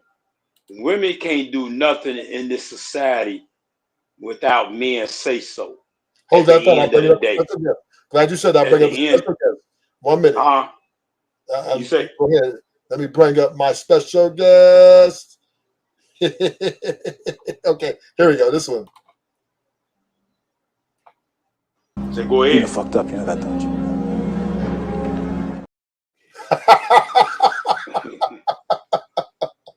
Yeah. Hello. Happy Sunday. Thank you for allowing me to contribute to the conversation unbiasedly, I might add. I'm not here to start trouble. I'm not here to show out. I'm here to actually establish what can be an amicable foundation in understanding one another. Okay, Believe it or not. Let's see Rich finish what he Because said. it would be so easy to chop this down, but I'm not here to do that. Okay, so we're going to Not go ahead really. and Rich finish his little statement, then we'll let you go next, Mella. Thank you for your patience, Mella. Go ahead, see Rich, and finish your. Let me see if I can get back on track, right? So Yeah, y'all say that at the end of the day, women know who run this shit. Oh, women throughout history, women have not created a society ever. Women at the end of the day have to depend on men. Now, whether they depended on the black man, the white man, they have to depend on men. That's anywhere in the world. So what I'm saying is that it's at the end of the day, man, it's up to you whether you can lead the woman. I mean, the truth of the matter is every brother can't get a woman where she need to go. And I'm saying it depends on what she trying to get out of life. So you're fucked up, you know that, don't you? It's like let's say Chrisean. She like old boy. She love that nigga to death. But he's not mentally capable to balance out he is. And just because she like him, that don't mean that he's good for her because he's not really there yet. He's really still mentally a kid himself. So he cannot handle her mental instabilities. He can't balance her out. But if she got with a dude that could balance her out, she would actually be, now say if he could really balance out her mental instabilities, she would make him a good woman. Now I could look at her, or you could look at her and say that she's not a good woman, but she a good woman for him. See, what people try to do, they try to look at the way you see what's good for you. I'm like, for Blueface, she could be a good woman for Blueface. She may not be a good woman for Rufus Truth, but she a good woman for Blueface. Blueface is not no intellectual. He's not no educated dude. He's none of that. And she's not none of that. They're a perfect match. He just can't balance her out, but she like it. She love that dude. He just don't know how to balance her out, and that's a him problem because you have to learn how to balance out your woman. You dig what I'm saying? And but I'm gonna let her. I'm gonna let her jump in and let her because she just came up. I'm gonna let her talk and get her opinion on whatever. Go ahead, Mella. You done fucked up, you know that, don't you? All right. Am I heard? Is the volume all right? We hear you loud and Okay, motherfucking cool. clear. I didn't know if my Wi-Fi was depending on whether or not a man allowed me to use it.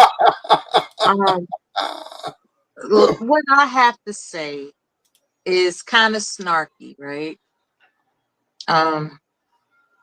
I hear the gentleman's assertion that if it were not for men, women wouldn't be able to enjoy these conveniences. I get that. You know, hats off to you. Thank you for your service. Okay. But check this out. As time keeps pushing into the future, some things become obsolete, brother. So when you say that we need you, what I would advise you to consider is that we want you. And there's a difference. We want you. There's no longer, quote unquote, a need. There's this want. And what I don't understand is why some brothers with mental toxic issues continue to assert, banging on their chest like they getting ready to lift some logs across town. That's not the reality anymore. You're not required to, carry logs, across the field and build a cabin, and you're not required to do that in these quote unquote modern times. Can we A lot of people still do around the world. Stay on the topic of modern times? Do you even know how to cut down a deer and dry that meat? Yeah, I've done that before. Are you a hunter for real? Yeah, my father was a Or are hunter. you a 7-Eleven brother?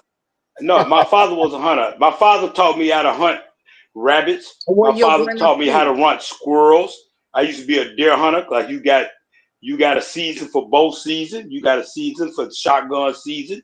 You hang the deer upside down. You got to cut him in a certain way, and you got to cut. I could tell you about fishing. You're one of the few survivalists. I'm not these youngsters. You're not. I'm 54. You're not talking to the youngsters. I done done all that. Okay, so we got right. I was just asking you a question. You asked me a question. I said, yeah, I know how to do that. Okay, but you were kind of dragging. But what I'm saying is that I appreciate that you are a survivalist through the training of your patriarchal influences. I'm glad that you're a survivalist. Guess how many men are like you? Very few. I don't know. Very few. There are many men who are pounding their chests claiming that a woman, quote unquote, needs them, and they don't even have the talent, skills, and abilities and knowledge that you do of being a survivalist. But see, if you would listen to what I'm saying, if you was listening to what I'm saying, I agree with you. I agree with what you say. And that's all I was looking for. Agreement. Y'all have a good night. I'll be back. I know you're looking for agreement. You have a good night. See, they think they just want to be right. They just want to be right. And I ain't got no problem with it. But I said that about Blueface. I said that Chrisean Rock is not a bad chick. As a man, he don't know how to balance out her issues. But she love it. She love that dude. He just don't know how to balance her out because he hasn't grown. He's still a youngster. And he hasn't been taught that. You know what I mean? So she said what I said from the get-go. Well, welcome to the show, Night-ish tonight. Come up here to, share his thoughts. So go ahead and land your plane, C. Rich. Hey, I'm mad at you, Night-ish. Oh shit. What I do? I got a beef with Nightish, bro. Oh man, here we go. What I Man, I subscribe to the night. Hey man, you ain't posted nothing in a week, Nightish. I've No, been no, looking no, no, every no, day. no. I put the new channel in the back chat. You can go to the new channel. You got a new channel? Yeah. Oh, because I had just joined your channel. So I was wondering, I was like, damn, I want to do Nightish got a new channel. But I saw you like on This Might Be Risky, and I saw you on a couple other channels. I've been getting up because I know you supposed in the morning because I'm in Indiana, I'm in the Midwest. So I'm like 3 hours ahead. So I was like, damn, I just get up in the morning. Every morning I be like, damn, man, Nightish they posted. But I didn't. Yeah, I still come on in the morning. I'm just at this new channel. So let me see. So you in the back check now? I'm putting it back there right now. All right, so I know to join. Because I'm like, damn, I just joined my man Nightish, bro. So just let me bring you up to speed, Nightish. So you see my topic: men value family more than women. Yeah. And Ayesha Curry and Chrisean Rock are my example as a representation for women. I truly believe through the divorce numbers in how women are so easily to leave. They're so fickle about every little thing because they don't value the family unit. And they are the main problem. I'm not saying that men don't have any, I'm not saying we perfect, but I think women are the main problem. Now, where I disagree with Rich is saying, but I understand what he's saying, that a man needs to, and not that you probably agree with this too, that a man needs to know how to balance a woman out. But I'm telling Rich that in 2020, those things he's talking about was 1960 to early 2000s. And I'm telling him in 2025, the only thing that women want to balance them out is their emotions, their feelings, and money, right? And them things ain't in there and coexisting with the way they feel. It's like talking to a brick wall. So what would you say? I made Mella rage quit. No. Mella just come up here and make a quick point, and she left for the first time. Yeah, she just wanted me to tell her she was right, and she left.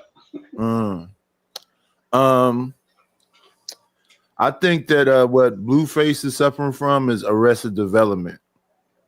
He's still trapped. He's still trapped at a younger age. It's the way he move around and the things that he says and stuff. I don't know what it's gonna take to get him to see. Men know how to handle this stuff, right? But it take a minute for you to walk into your manhood. I don't think he's walked into that yet. But Blueface said he's looking for a golden retriever. Yeah. Yeah. That's the same thing I said, Night. But let me say this to Blueface defense. There are men who are what we call the quote unquote standard of men, like Steph Curry, and he can't seem to get his wife on the same page. Barack Obama can't seem to keep Michelle Obama from going off the rails. So we do have a lot of women going against the grain. No, but let's talk about those two men. When you talk about Steph Curry and you talk about Obama, you know them two dudes is woke. Well, yeah, they could be woke. Yeah, and when you a woke liberal man, you almost a cuck to me. You're a woman. You're always in the defense of whatever the women do. But okay. So what I am saying is this, right?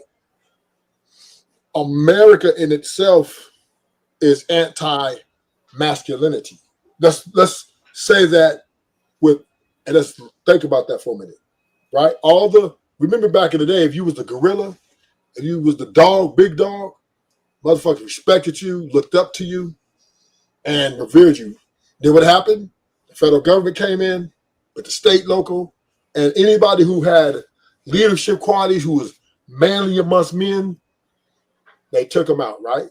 And now they have replaced a black man with women, right? And they are uplifting women via Kamala Harris and there's a whole lot more, Oprah Winfrey.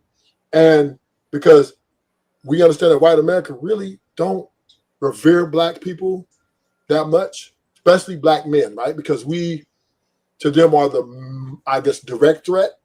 So they have to make sure they stand on us and lift the women up above us, so that way they can maintain a level of control in the Black community, right? Let the women lead the forefront, and the men back in the back, get rid of all the leaders, all the manly men, put them in jail or hit them with something, whatever.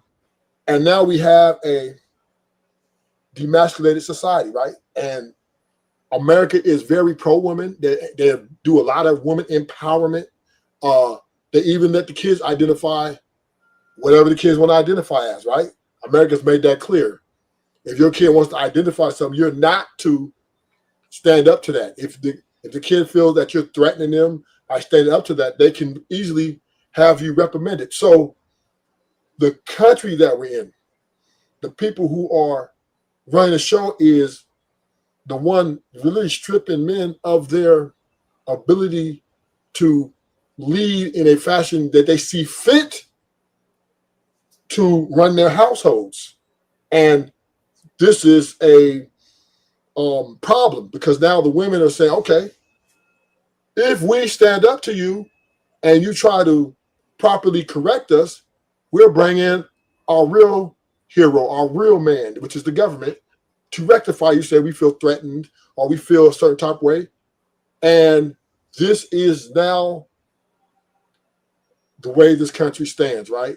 With women and children being autonomous, and men have, are encouraged to be betas, or simps, because the country says, hey, women are, because they're the most protected and the most valued over the man, that you need to acquiesce to them. You need to make sure that your woman is happy.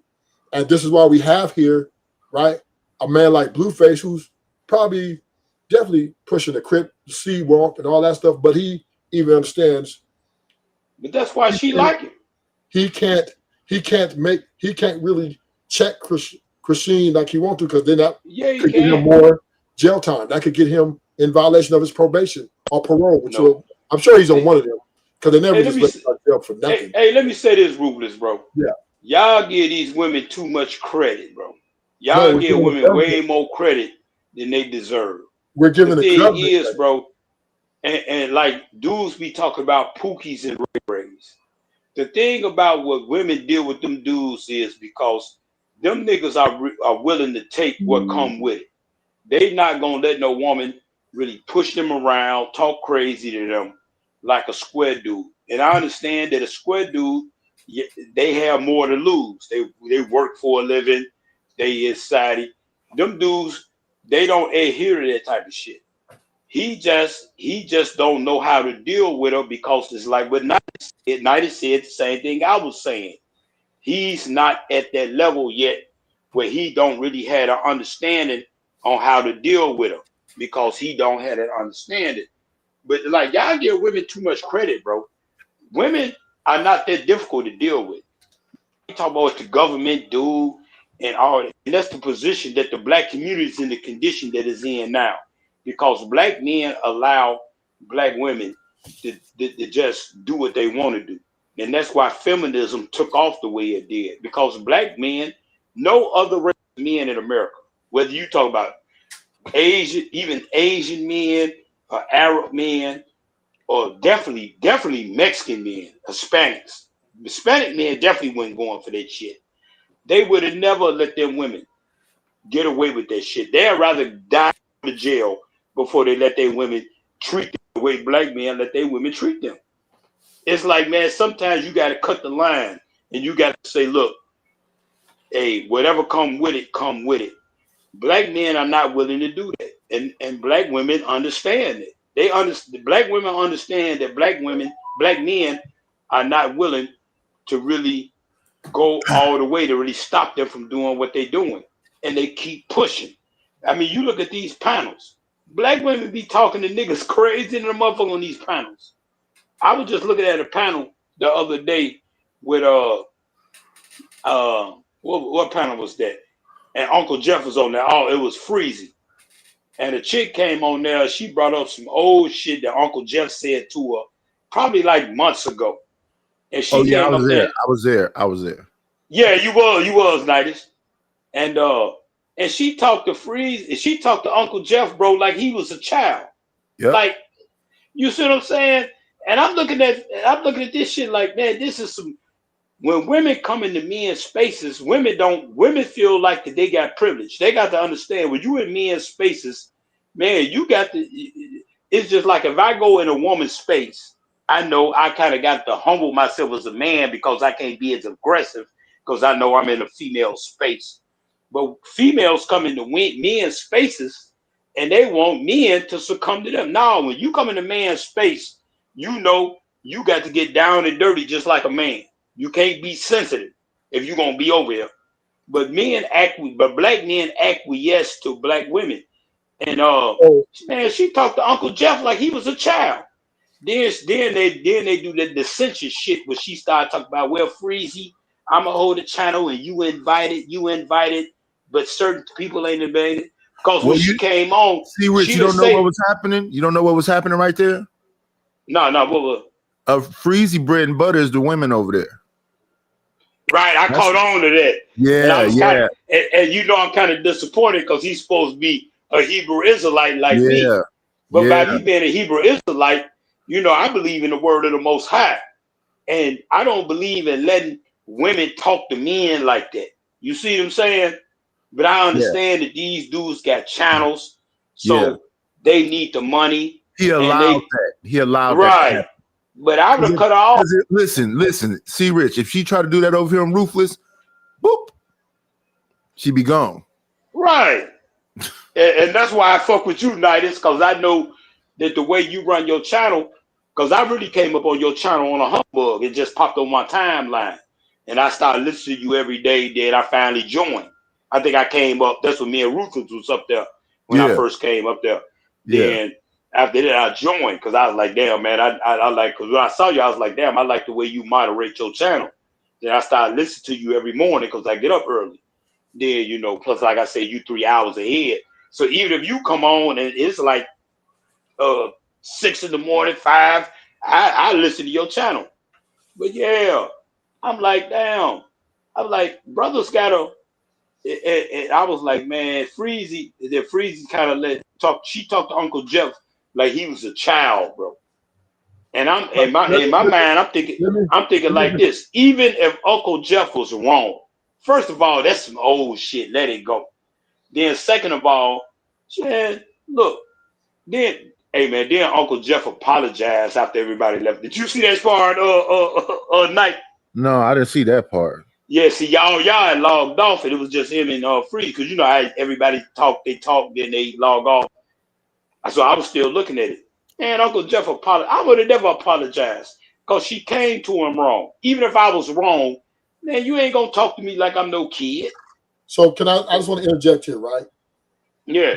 This is why the men are losing this war as well. We are so divided on how to keep a man space where we can have conversations. And if a female does come up, if she has a point of contention, to be very respectful in her delivery, and she needs to make her argument of substance to address whatever it is she disagree with. But once again, a lot of men feel they need women, so they let them get away with stuff on their platform, yelling at other men, cussing other men out, and I've been a part of that process. And me on 90%, I spend money to get them out of there, right? But the bottom line is, we men act like we need women, and women act like they don't need men. So I'm a little confused about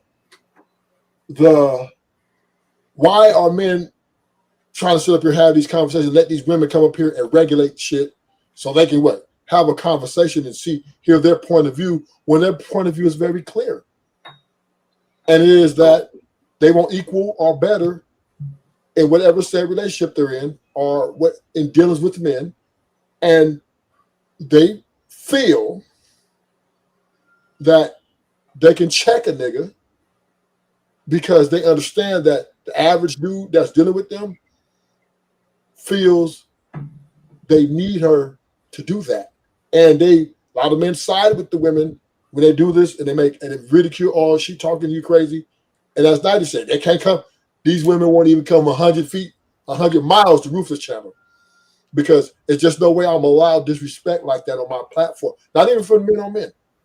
So, and I'm landing right here. Until us men understand, which I don't know if that's going to happen, that these women are pushing forward with power that they're trying to obtain leverage, then they're going to continue to move in a way where they know. Why would they listen to you, Rich, when they got another nigga that is right? He's Right. simping God or whatever he's baiting, and this is why it's hard for a man to come in and check his woman or correct his woman in a way where it's conducive to a healthy situation, because she understands that not only does she got the government behind her, she got all these niggas out here that's willing to lined up waiting to acquiesce to her. And this is what women do. They leverage those things in manipulation. So you can't say to Blueface, hey, he doesn't have them. No, he understands that if he goes and yell at Chrisean and she starts crying, and somebody's going to call the cops and the hisses, and they're going to come out there and they're going to violate him. So he has to be smart.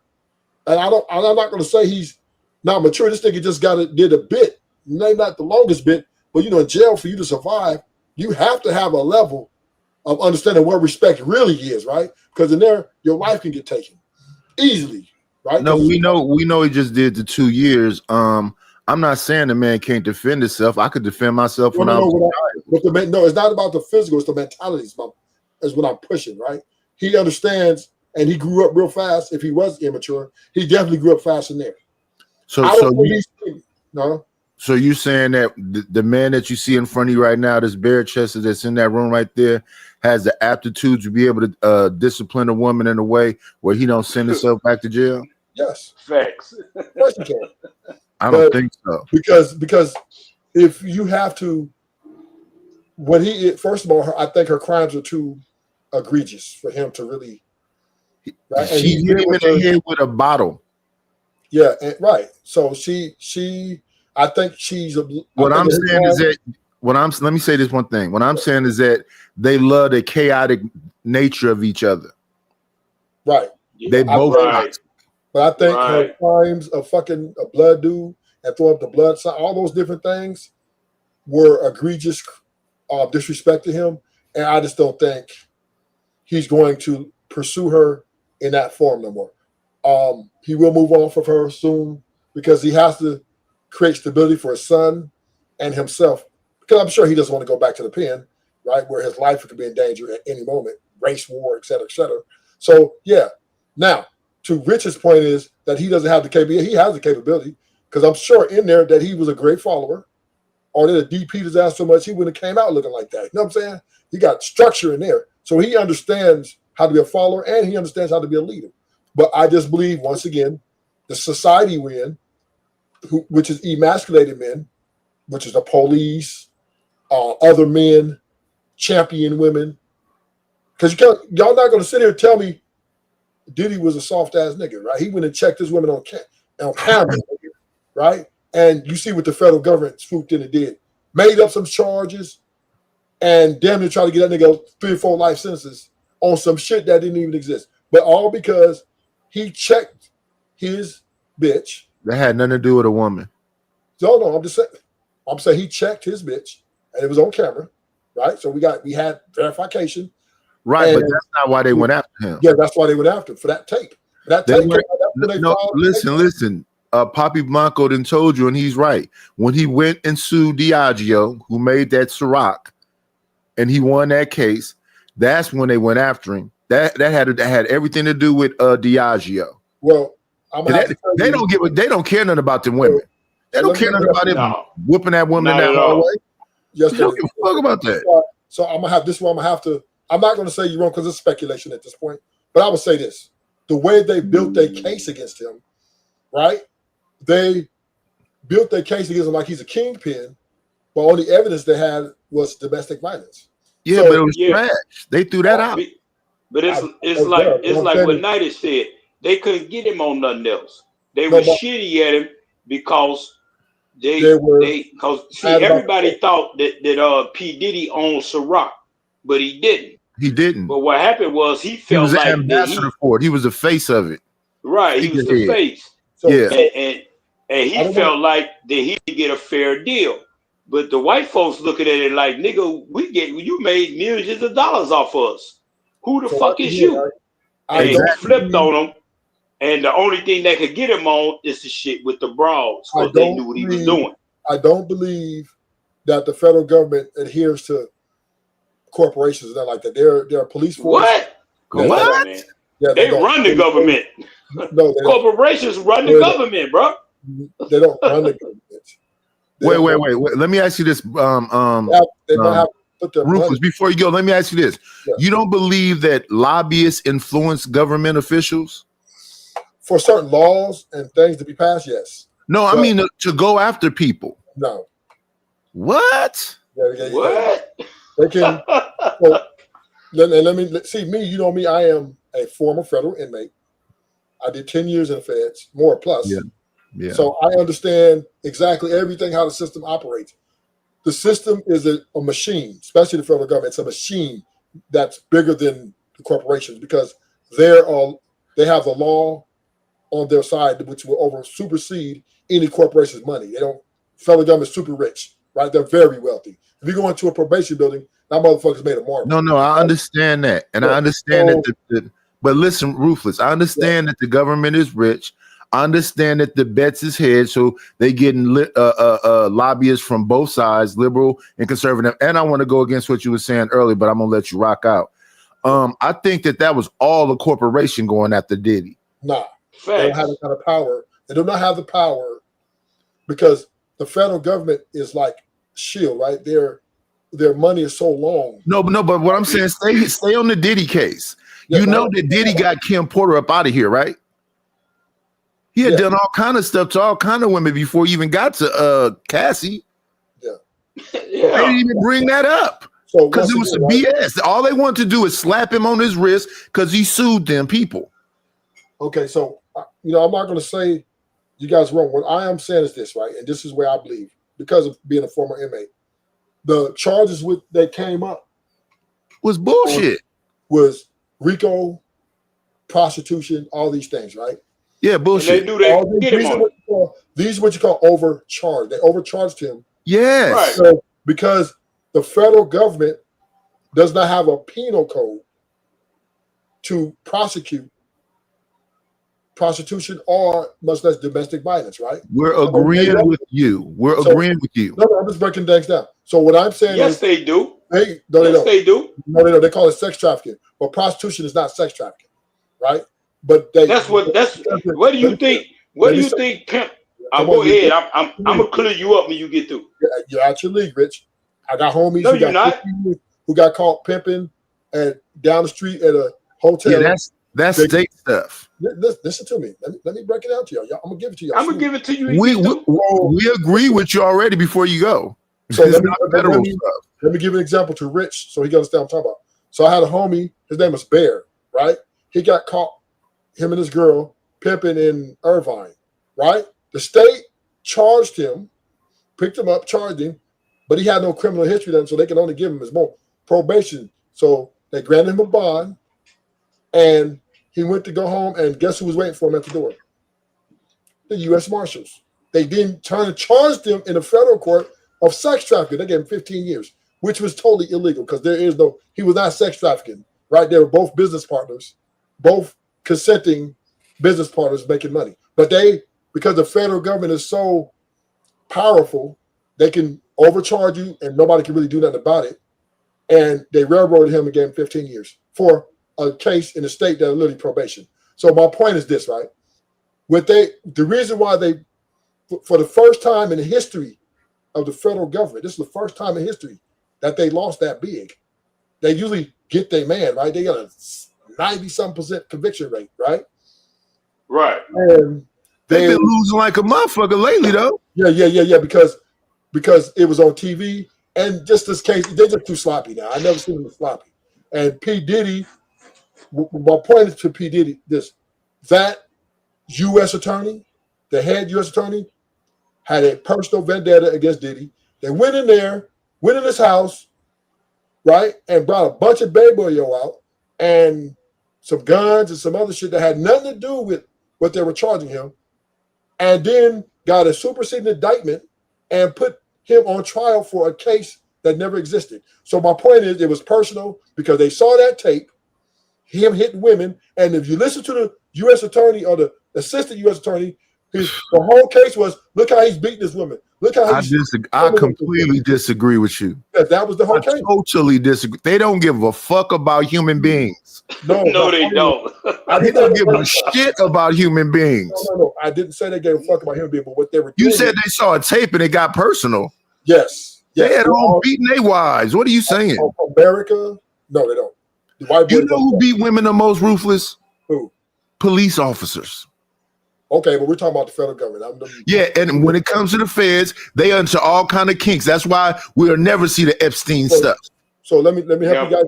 My point is, America is a simp country. We know that. Are you tripping? We know that, right? We see. No, we don't know that. Yes, we see how they treat domestic violence situations all the time. Women be lying. Talking about liberals. No, we're just talking about the system itself, right? That people be getting wrongly convicted in domestic violence cases because they just believe the woman and they just overcharge them and they railroad these niggas and niggas get out. Oh, you're innocent, right? So we understand that America's a simp nation. That's without even argument. So last point, and I'm gonna let you guys. I agree with that. So this is why they got personal. Same thing with Young Thug, right? That was another personal attack. He beat that case too. If he'd wait 6 more months, he wouldn't even have probation. Right, because they were sloppy. They were personal. This is why you get sloppy cases when you get personal, right? You don't do your proper research. You just make some shit up because we just want to take him down because we feel we can manipulate the jury and manipulate the public opinion against this dude and rail him because he put hands on a woman. We're going to teach him don't be putting hands on a woman, and we're going to try to give him a life sentence for his shit.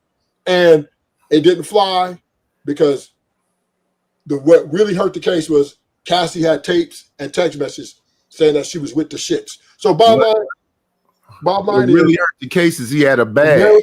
America is emasculating men every day. They do not want any man who disagree with you. I disagree with you. Listen, any man who stands up, last point, any man who stands up and checks his wife in a manner he sees fit, and it is not within according to law of America, they will crush you. Go ahead. I disagree with you. Hey, Nighties, let me get this man this up because he just told me what I know. Look here, Bruce, ruthless. Yeah, bro.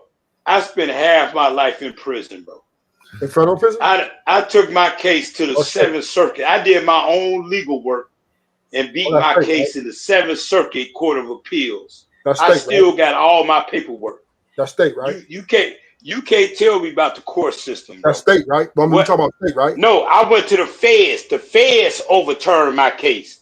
I filed a federal habeas corpus in the district court of the United Indiana. They denied me. Then I filed a docket statement, a notice of appeal, and did what they call a certificate of appealability. They got me in the 7th Circuit, which is the second highest court in the United States, and I beat my case in the 7th Circuit. I took myself to the 7th Circuit. So I understand the United States judicial system, brother. So what I'm trying to tell you is this there, that Diddy, they don't care. When you get to the federal level don't deal with the same shit as the state. They don't care nothing about domestic violence. The only way you could get in the Fed court if you violate the Constitution.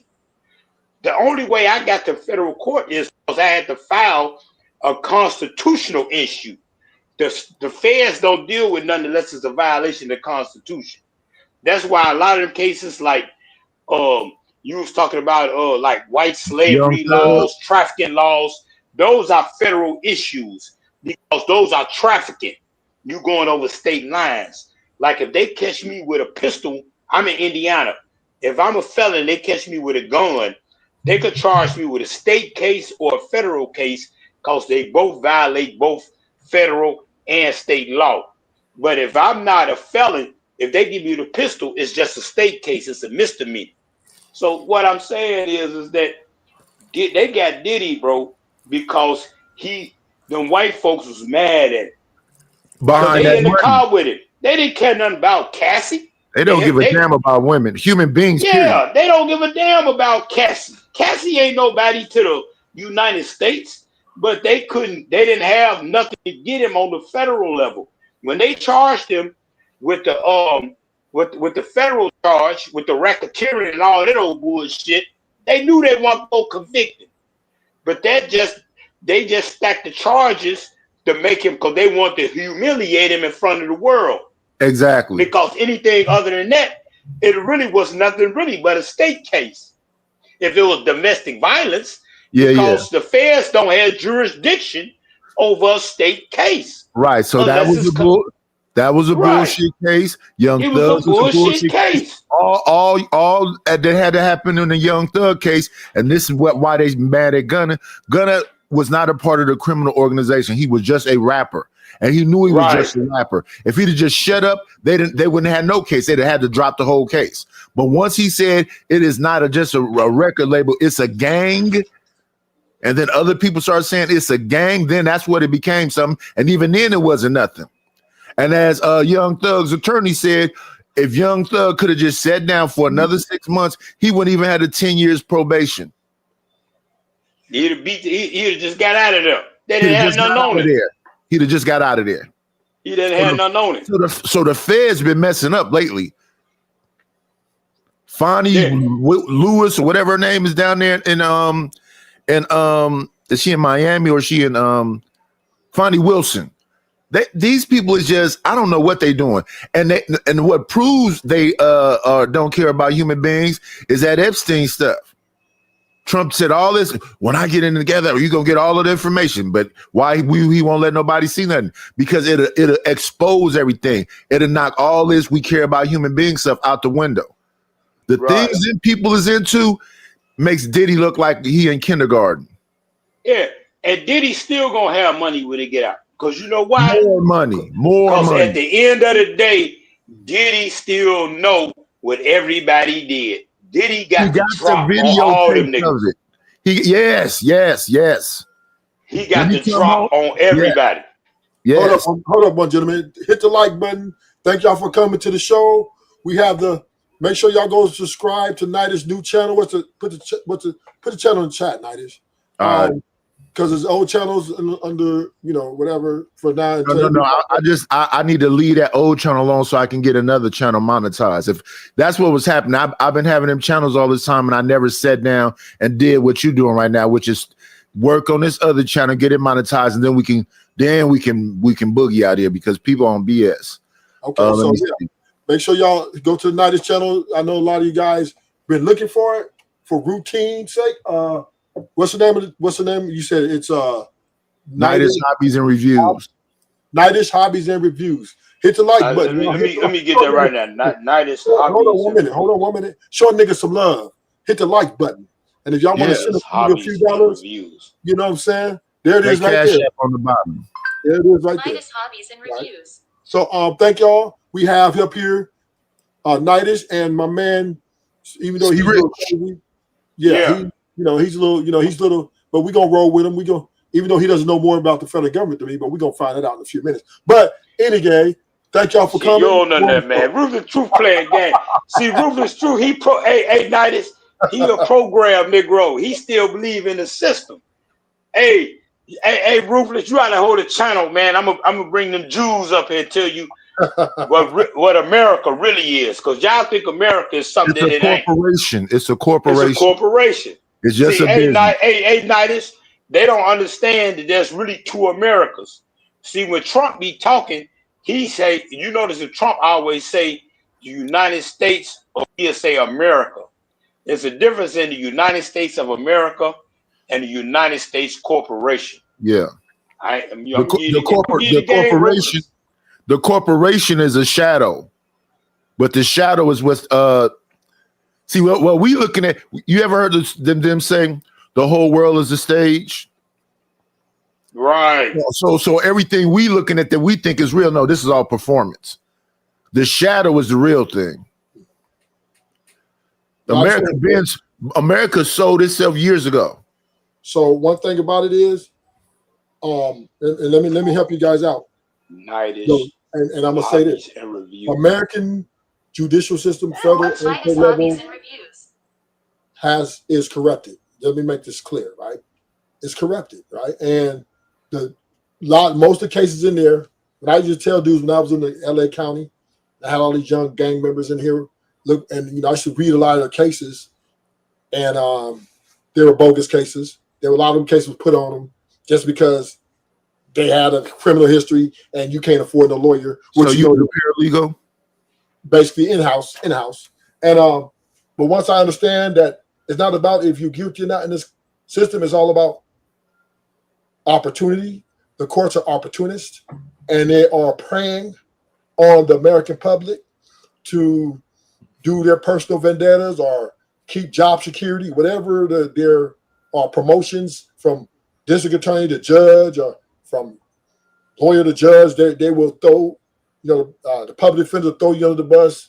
They'll box the case, make sure you get time so they do get you know, Rufus, that them people are typically friends? They play golf together, go out to dinner together. All that. If you have a relationship with an attorney and you give him that $15,000 retainer and give him a little bread every now and then, you ain't never going to jail. He coming to get you. Well, once again, hey, let me say this real quick because you said that. Hey, man, when I was going to trial on my last case, I'm sitting at the table with my. I had a public defender, but he was a good public defender. He was good. He looked out for me. And the prosecutor, they always give me them women. She was a nice looking white girl, tall, blonde, nice looking white girl. So she come to the table talking to my public defender. What was these motherfuckers talking about where they was gonna go get a drink at? Exactly. They leave the courtroom. Exactly. I'm sitting up in this motherfucker like, what the fuck? Exactly.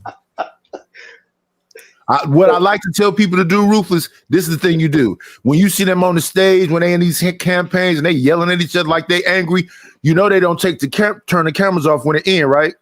Right. Soon as it ends, they smile at each other, hug each other, get to talking. They like, wait a minute. Yeah, they all hang out together. Yeah, we understand once again. So that's what I'm saying is, so what I am saying, the Young Thug example, that the case was so sloppy, unorganized. They just, once again, they were acting in their feelings. She's a female prosecutor, and she had a personal vendetta against Young Thug. So she just tried to figure that if she can manipulate the jury and make this shit look bad. She forgot that Young Thug got money and a great, legal team, but she thought she can get this case, and yeah, she got demoted for that. So bottom line is, we have to understand the people who are in the prosecution office, they're humans, right? And a lot of them they feel they have power. And he wasn't even listening to his legal team, no. No, right. I mean, just saying, right? But just saying, right? But the prosecutions, U.S. attorney, right? They all are human, and they think they have more power than what they think they have, and they will make some shit up on you, throw a case on you, and hope they get. Yeah, why not? Why not? Why not? There's plenty of men in jail for stuff they didn't do. Right. This is what they tried to do to Diddy, right? Because they were personal. You could tell how sloppy the case was. Poor investigation. They had a woman up here talking about she was threatened. She felt her life was in danger, but they come to find out she was a co-conspirator, right? No. Let me finish. She was with the business. She talking about, I need to freak off. We know the case. We know. I just have patience. She also come to find out she was talking about threatening niggas and killing them, right? She talking about, well, we gonna come, you gonna give us them tapes, we gonna come get with you. That was her brother, right? No, yeah, I don't know who it was, but that was her brother. She was threatening like that. Yeah, and it's still illegal to threaten people like yes. Death. She was talking about. So my point is this, right? They did not charge her, because if you were going to charge Diddy, you would definitely have to charge Cassie. But because they're a simp nation, they was like, well, as long as she got up there pregnant, we're gonna make him look like a monster and beat on women and all this stuff, because that was their whole argument. He beats on women, which means he does other things. And once Diddy's legal team showed that all these are made up charges, all this has nothing to do with the charges he been charged with, the jury then said, throw that other shit out. We're going to give him something because we feel he do a little time.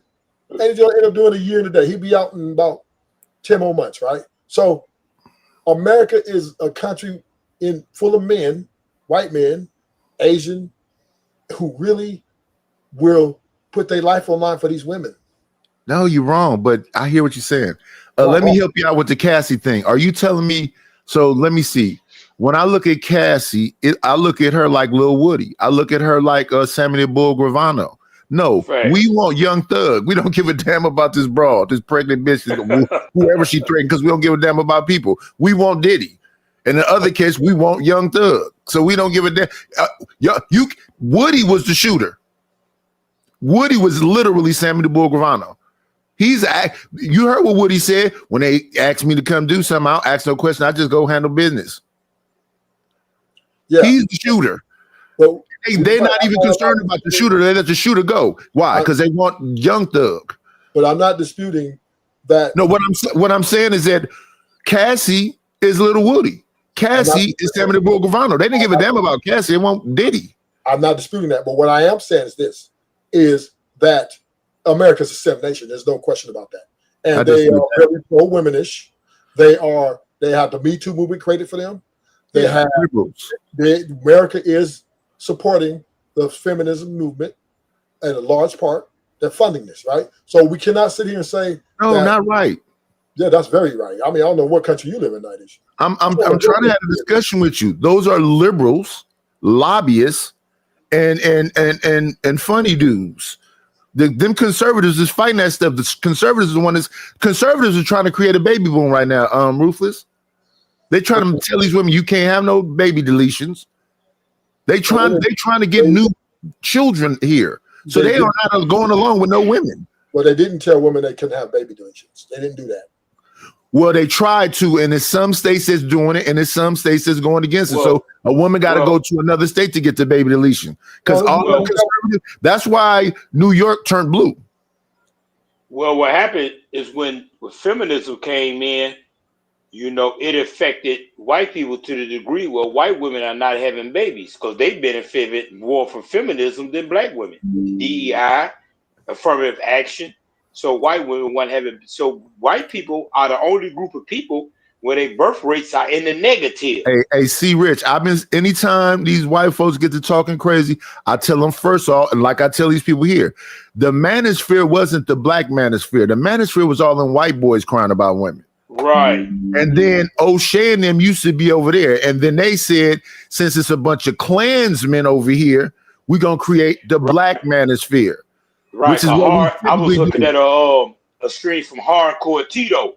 He was dropping when they made the transition with what you said, messing with the white manosphere. Then also, I was on a live stream one time and DJ Cooter came up and he was talking about the original red pill. Yeah. And exactly what you said. It's the same thing. And then brothers left that, then they started doing their own thing. Yeah. So what we do is we be reactionary. So they'll come out and say white power, and our response to it, instead of being proactive, is black power. So they had the manosphere, which was all in white boys, but it was a lot of alt-right, conservative, Klan sounding cats. And then brothers started being like, wait a minute, I don't want to be a part. So then you had Obsidian, Angry Man, O'Shea, and Donovan Sharp create the black manosphere. Right. So all these is offshoots from some other stuff. But whenever a white boy gets to talking to me, I'm like, I don't understand why you talking to a black man when your biggest threat is really your woman. Your woman is whooping your ass. Yeah, like Tito was talking about, it was some brother, I forgot his name. And when they was like, this was before the black manosphere came about, like you said, it was the white manosphere. And he had I forgot the brother's name. He said he I guess he was kind of racial ambiguous, and they thought he might have was a white guy, but he messed around and got arrested, and they found out. So the white manosphere started roasting him, and they kind of got on some racial shit. Yeah. That's when the black manosphere started to separate themselves because they really saw what they really was. Yeah. So yeah, what you're saying is absolutely true. Problem with the manosphere and the red pill is they're all delusional still. They still believe that women are better married than not. And that's a problem. And I challenge any man for the manosphere or red pill. But this is what I'm saying, Ruthless. I don't, you know what? I don't really disagree with what you be saying. But what I'm saying is that if that's what you want to do, because this is my point. My point is like, the thing about black YouTube is it's a bunch of old motherfuckers talking to each other. You know, 30, 40, 50, 60-year-old motherfuckers who should know better. But what I'm saying is what you preach, do you think that's a good philosophy for guys? Would you tell that to somebody that was like 16, 17, 18, 20? Would you preach that philosophy to them? It's just to basically like spend money on women? Because that's basically what you're saying, just spend the money. What I'm saying as far as young people. This is what I'm saying, right? You're going to spend money regardless. You either spend on one or you spend on multiple. It's your pick, right? It pretty much that's how it's always been. It's how it's always going to be. What I am saying is you don't have to go over the threshold to get the results of things doing, spending time, having sex. You don't have to do marriage to do that. And I just think because marriage is an institution that's based on or is built to, favor the money over the family, right? In my opinion, is just a bad deal. It's a bad deal for men and for high-earning women. And until they want to change them laws and make it balanced, because I just don't think the women should automatically get the kids. I just don't think so. I think there needs to be evaluation, a psychological evaluation, economical evaluation, and the reasons she's leaving need to be within the reason, so that make sure that she's not scamming the system, right? So until these things are put in place, which I don't know if they're going to happen, men need to stay away from this institution, which is favorably we're losing it, right? Because the women are taking advantage of clearly. Right. I agree. I think marriage is a 360 deal. Yeah, exactly. You know what I'm saying? So I wouldn't I mean, say like if somebody came to me as a youngster, you like, I want to get married. I mean, I'm not gonna be like, nah, because I don't want to discourage no motherfucker. But if somebody asks me my opinion, say, should men get married? No, especially black men. Because the truth of the matter is black women don't want to be married. And that's why I be tripping off these conversations they be having on YouTube and they go the back and forth. It's like black women don't really want to be married. Black women looking for security, but they don't want to be wives. And I don't understand why brothers try to push this shit on other brothers. I understand why, because black YouTube, the truth of the matter is these niggas up here to make money, bro. They're not up here to solve no problems. They're not up here. They up here to make money. But also my title explains that, right? Right. I truly believe there's dudes who aren't content creators that when they got paid to get me off when I said marriage is something that we should reevaluate and not really jump into. They kicked me off. They paid to get me out of it, hundreds of dollars, right? Yeah. And now let me know that man, you on your top. Hey, I saw a PhD was on your top the other day. I'm still waiting for some of that commentary money. But anyway. Yeah. So yeah, men believe in a nuclear family more than any human being on the face of the earth, right? That's true. I believe they think the nuclear family is the way to build the community. And I believe that's a delusional mindset in the current structure that we're in, right? A community can be built with or without a nuclear family. But once again, men value family more, which is ideal, right? To have I do agree with them that to have the same mom and the same dad atmosphere to raise the kids in is ideal, right? Nobody wants to just sell your family off and have some stepdaddy come in. You got to deal with him. But the problem with this rhetoric is the women are not aligning. No. The women are saying, we don't give a fuck. We will erase you and replace you, nigga. This is what they're doing. Well, what they gonna replace you with? Stepdaddy. Nah. See, women are notorious for letting their kids call other men dad. Fact. Because what they're doing is they're replacing you. This is why they turn the kids against you. Because they're really trying to you're just a donor. You're just a sperm donor, silly. That's why the men, if they get the kids, they're not going to turn against your mom. They're going to look, you're going to respect your mom, and they ain't going to let them call the other woman their mom. We're going to stand 10 toes down on that. Right? Right. But the women, they let a new nigga come in, put that D on it. Oh, yeah. And the kid is like, die. And she'll let it ride. She'll let it ride. Okay. Because in her mind, with her emotions and her feelings tied to, this is who I want to be the daddy anyway. I've got rid of the old. Out with the old, in with the new. And this is where the women don't value family in the dynamics of nuclear. They will blow that motherfucker up. They will push that nuclear button. Boom! Well, see, too, you got to look at it like this here. Well, see, I look at stuff different, and I try not to get off into that because I know everybody. Because, I'm a Hebrew Israelite, right? Yeah. So I believe because black men got away from the laws, statute, and the commandments of the Most High, that it weakened them in the because you trying to deal with everything from a secular standpoint. And when you deal with shit from a secular, from a fleshly standpoint, that you can't win. Because especially in a society that you don't control. You see what I'm saying? It's like, say you go over to a Muslim society. Okay, say like when America was over there in Afghanistan. We was over there 20 years. Damn. So you had actually women that grew up, while America was over there. So they grew up in a system where they wasn't under Afghan rule, under Shahiri law, if I'm pronouncing it right. You know what I'm saying? Yeah. But once them Afghans ran America the fuck up out of there, automatically it went back to what it was, right? So it's like when you in a system that you don't control, you can't run off the nature of it. Okay, say like this is my problem with YouTube, bro.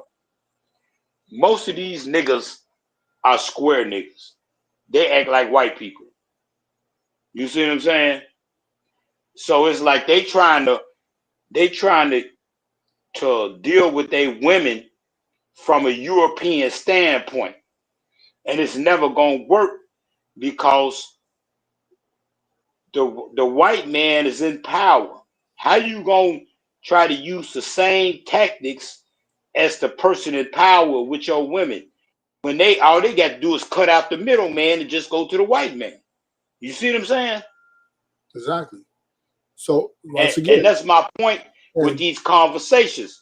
So it's like the conversations guys be having is never gonna go anywhere because as a black man, because see, other races of men of color, whether he's Asian, whether he East Indian, or whether he's Hispanic or Arab, when they come to America, they women are still under their culture.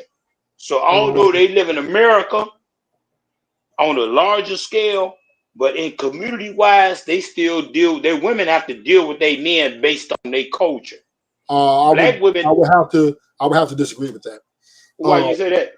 Yeah, because you come over here, your woman could call a cop 911 on you, and I don't care what culture she's from, and she feels you are belligerent, she can take you out, right? Yeah, I feel threatened. My husband is da-da-da, and they'll be over there to rectify that shit. So, and she falls right on the line with those rights, right?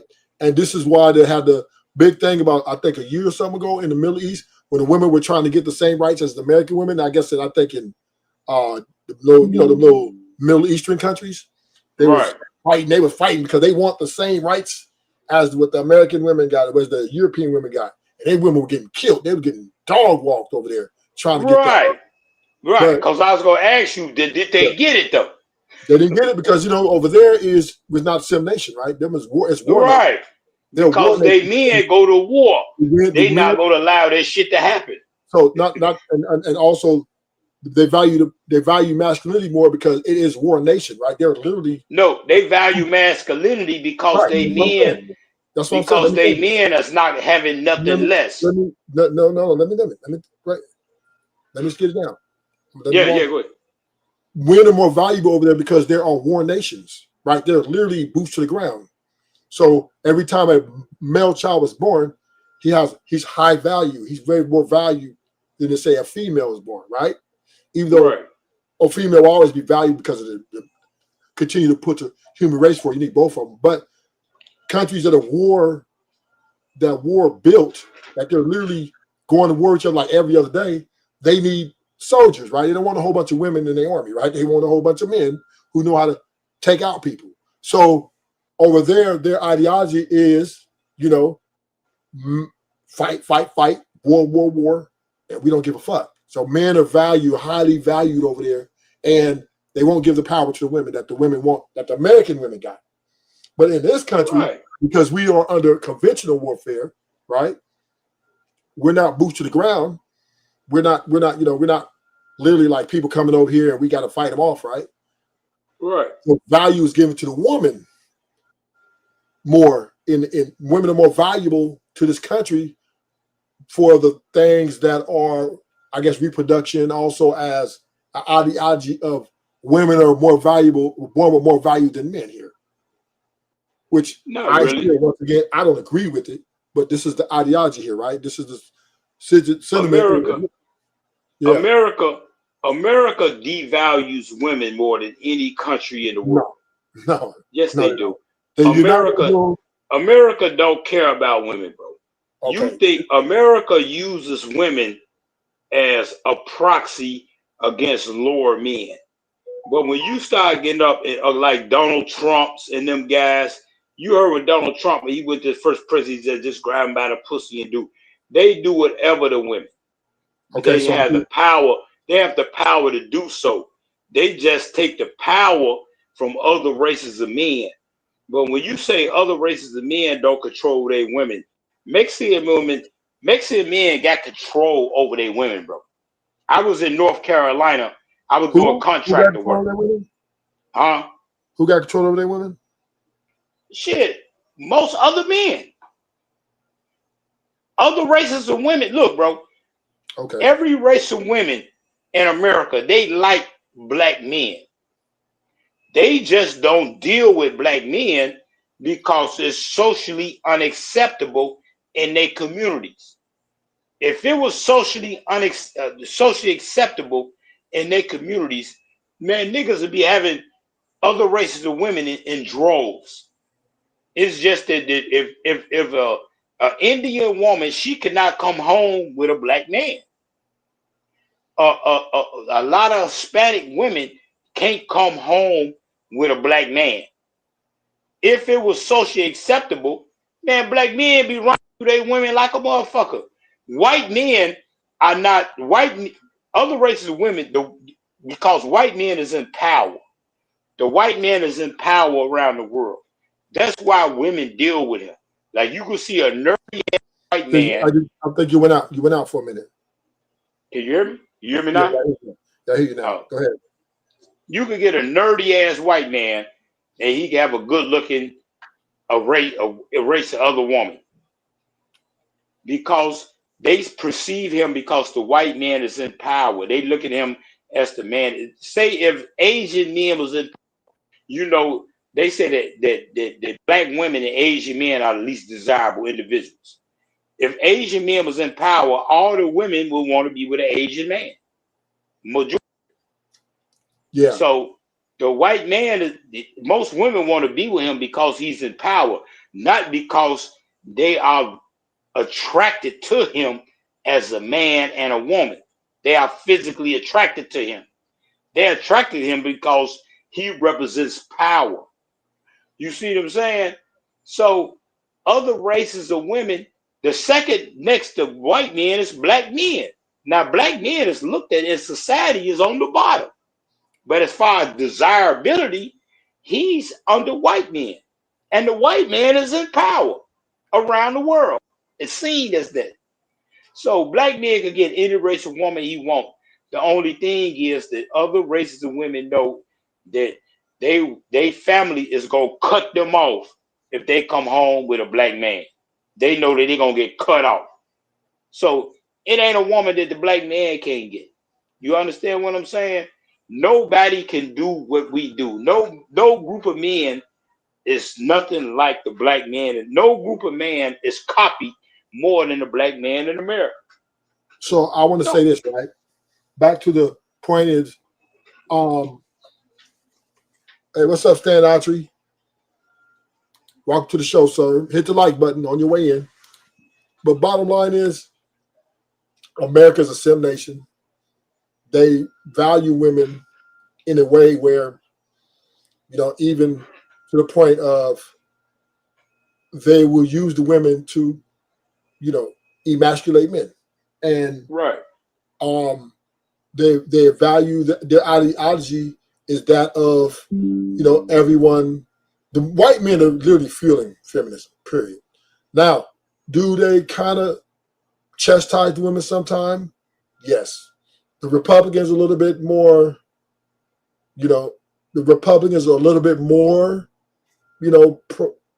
I would say pro-man, but the Democrats are definitely 100% pro-woman, right? And so you do have to split that down the middle. You can't say that, the Democrats, they put Kamala up there. They got the women up there twerking.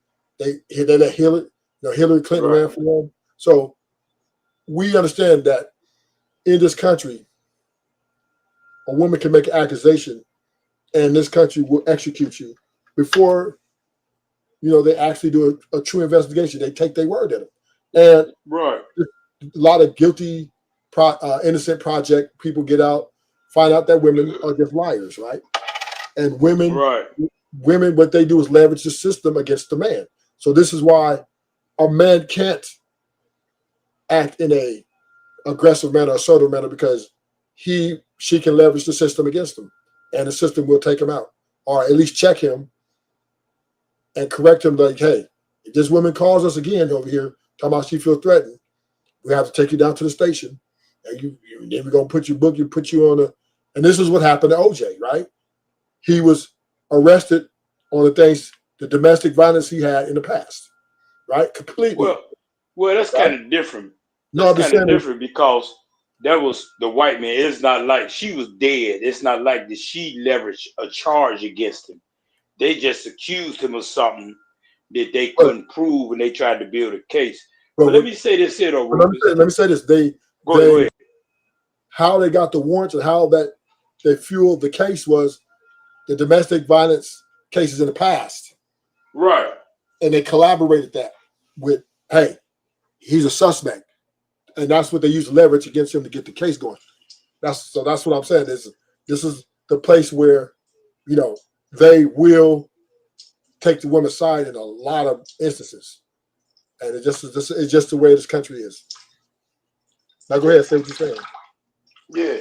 So what it's like, look, bro. I be trying to not to really go where I want to go, right? Because I be trying to keep the shit kind of intellectual. But sometimes it's like you can't really. It's like at the end of the day, man. It's like America controls people off of fear, off of money. America uses money and fear to control people. And once you get scared of losing that, then they're gonna control you.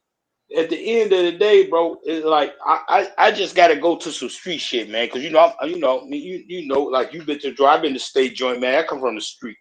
So you've been to the joint, I've been to the joint. So we can just put it out there. Man, who gives a fuck what a bitch think, bro? Who gives a fuck? You got to do what you got to do.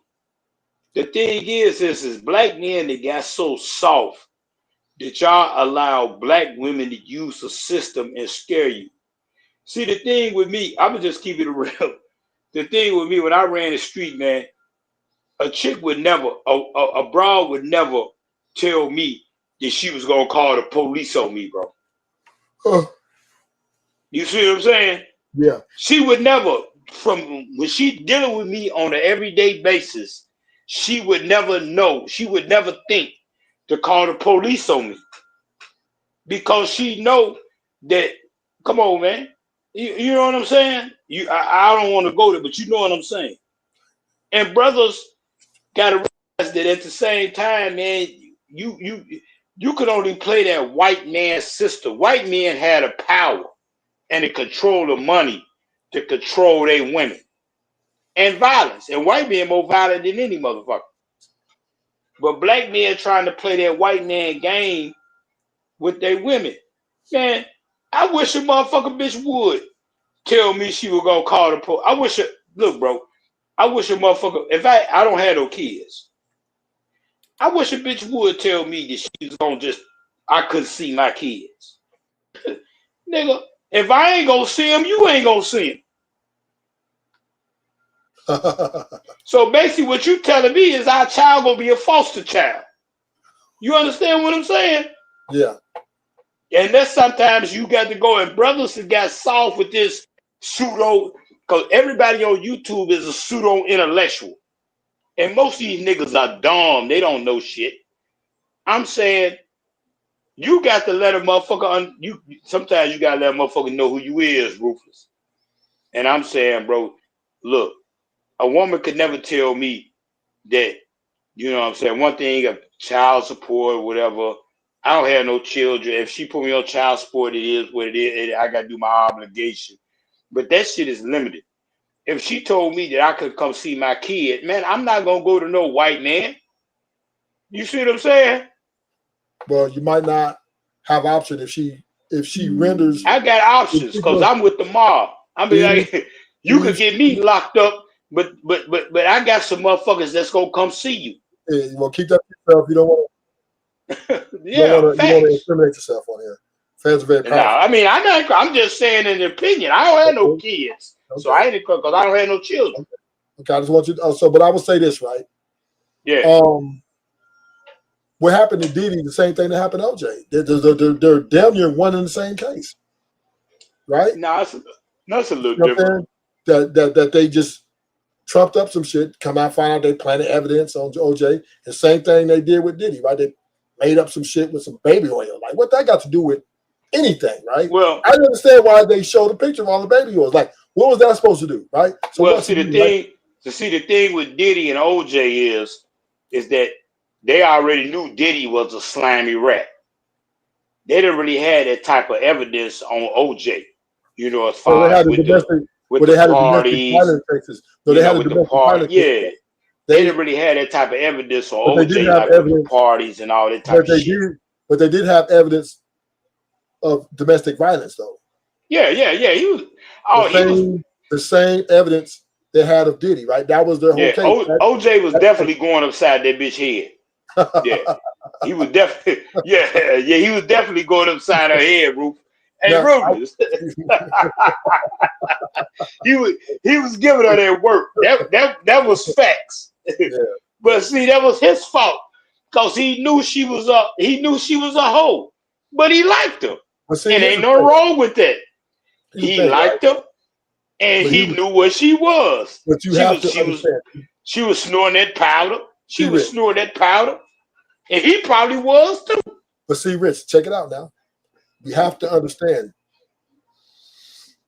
It's a penalty to try to check your woman in this country, right? It is very difficult.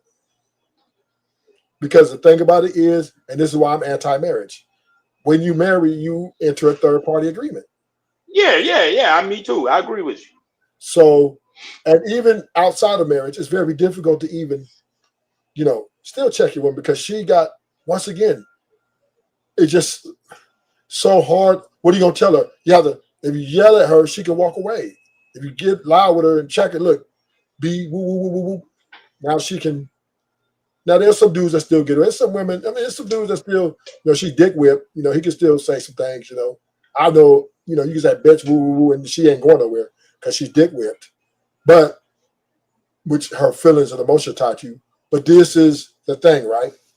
Yeah. There's too many men and other women that are policing other men and other women.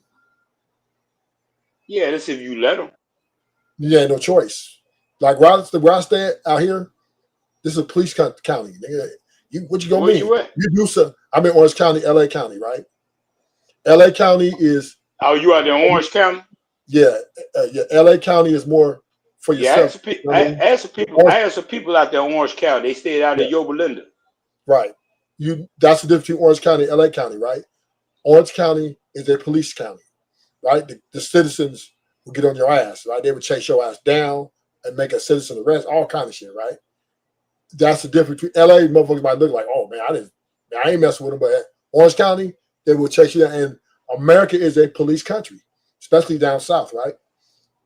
So you can't do nothing about that, right? If you do some harm, what you gonna tell them?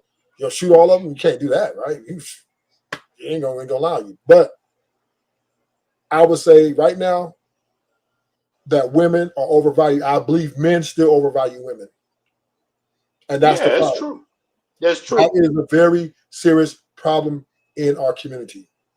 The woman is a terrorist, destroying family after family after family after family after family, taking money after money after money after money. And we got so much evidence. We got so much information, and men are still up here saying, blame the man. It's your leadership. Well, you need You gotta blame the men, bro. Right, okay. So here's the problem, right? And that's a problem. Because in this world we live in, as adults, our children, right? When you do wrong, you are responsible for your actions. If your little sister goes and get caught stealing, you don't whip the son and you don't whip the dad. You spank that little girl to let her know that, hey, are you disciplining them? However you discipline them, that you were wrong, and we're not gonna sit here and yell at your brother saying why you didn't stop her, right? When you didn't even know she was stealing. Once again, these women go out and do these things that we still want to blame the men, even though they have all these rights and all these full autonomy, all these power behind them, right? Then we want to say, well, if she goes out and be a 3 or 4, nigga, you should have made sure you had the GPS on that coochie. You should have been stalking her. You should have whatever, right? Because man, you don't bird. No, you don't bird dog. You don't bird dog no bitch, bro. No, I know that, but I'm just too short for that shit. Men essentially saying, right, that it's your fault for your wife, or it's Steph Curry's. Dudes come on my panel and say, my channel say Steph Curry's fault because he's too this. Dude, Steph Curry doesn't have an option. What is he going to do? All he can do is have a conversation with her and try to reason with her. He cannot. Yeah, man, but you. He cannot go. Hey, let me tell you this. Yeah. Oh, since I wanted to speak on that, but I forgot because we got on some other shit. Let me tell you, bro.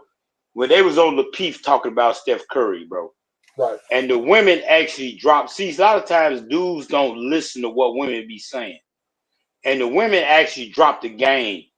And I think her name Boheen. Boheen dropped some stuff, then another chick dropped something, and niggas didn't catch it. See, look, bro. The thing is with Steph Curry, bro, when first time she went on that shit with Will Smith wife and all that, what Steph Curry, it's two things. Either Steph Curry don't give a fuck or he a sucker. Why you say that? What Steph Curry should have did the first time she did that, you got the finesse brawl, bro. See, y'all be thinking everything is white and black. You got to know how to finesse a woman, bro. He should have came to her and had to sit down with her. If he cared, he should have sat down and said, "Look, when you interviewing with people, because he interviewed with motherfuckers after every game, because he's a superstar. You know what I mean? He interviewed, so he gonna say when you interview. Now she might not never get another motherfucking interview in her life, but you run a game on the brawl. You gonna make her feel like that she's somebody. So you not gonna say, man, that interview you did.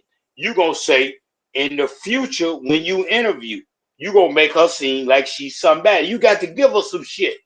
In the future when you interview, you got to tell her when they ask you certain questions, they're gonna try to manipulate you, and you got to say this, you got to say that. That's called giving her the game. You got to say this, say that. And that's how you deal with them. You know what I'm saying? You know what I mean? But see, He didn't ever come back and give her the game. That's why when the set goes, she's a square broad. His wife is a square. So when she get up on them interviews, she don't know what to say, and they manipulate her into saying shit, and she'll just run off at the mouth.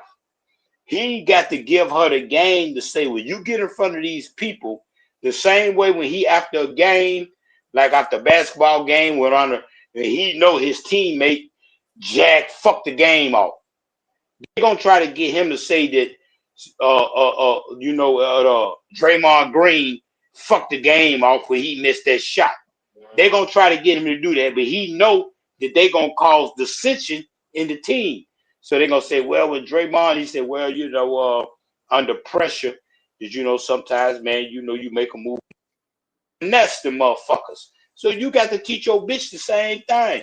You got to show her how to finesse them people.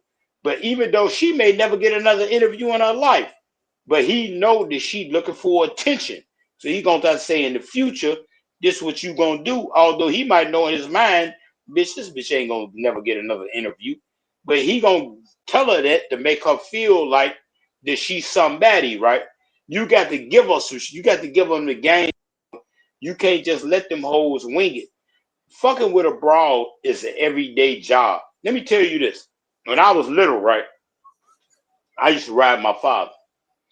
And my father, one day I was riding with my father, and my old man, you know you chopping up with your father. My old man was like, he said, sometimes, man, I come home mad as hell for no reason. And when you young, you just like, old school. Man, we not that far in age, so old school motherfuckers talk. So he was like, so you just listen.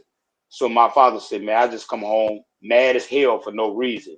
And my father said, because sometimes people will forget that you can get mad. Now, I know he really want to talk about us as kids. He was really talking about my mama. I know he talk about my mama. That sometimes you can't come home and you got to come home. That's game. You got to come home mad as hell for no reason. He said, because people will forget that you can get mad. You see what I'm saying? When you fucking with a broad, bro, you got to run game every day. And this is what these niggas don't understand. They think that you just gonna get with a woman, she like you, she like her, and you gotta put a broad on automatic. See, I come from the pimp game. That's why I really don't be trying to get on that pimp shit, because of the fact that I don't want to get on it. But that's game, bro. You got to run game on a woman every day, because women change every day, bro. So fucking with a woman is an everyday job, whether you a pimp or a preacher, bro. So I'm not disputing that. But I do believe Steph, because she did say in the interview that Steph tries to talk to me and I just kind of ignore him. I don't want to be quiet. I'm sure that he has expressed to her that he's not comfortable with her saying the things she says. And she got quiet for a little bit. Then she said, fuck this. Women are enslaved to their emotions and their feelings. And that makes that clear. They would never love anybody more than they love themselves. In fact. So therefore, if you're telling them, hey, I don't think it's best for you, because this is where the conflict that men and women are having, right? In these relationships and these marriages. That emotions and logic are polar opposites. They're not the same, right? When you're emotional, you may act out of character. You know what I'm saying? But when you're logical and within reason, you may do things within the reasons of what is, we say, best suited for your situation. So this is where, and the balance of a relationship is the man is the rock, the woman is the pillow, right? Her emotions, what you just said, what you kind of described, men, it's a everyday job to keep those emotions and feelings, try to keep them in check, right? Right. But and then now, like I said, that's why I said what you said is 1960, 70, 80, 90, early 2000, middle 2000. That shit today, nigga. But this, now the Instagram. See, this is what you got to understand. Now you have Instagram, and a lot of women are living through Instagram and through different social media. That now you have a lot more things pulling at your woman, right? A lot more lot more. Right, for sure. Lot more. So now, and then you still have to work and make money. You still have to balance. You can't be there all day to regulate her emotions, check her, or keep her out of her delusion, because you have to go to work.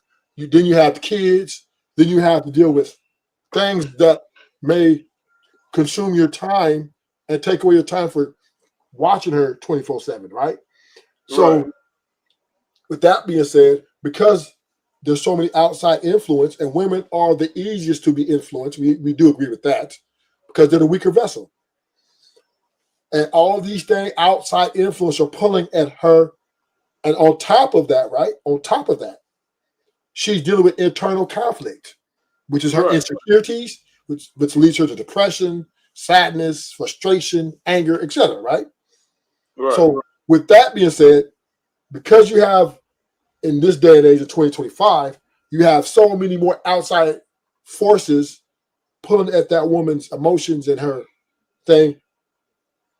The man would not be able to. It's a lot to try to overcome. It's a lot to try to overcome, because you have to work. You have to make money. You have to make sure the bills are paid. You got to make sure, et cetera, et cetera.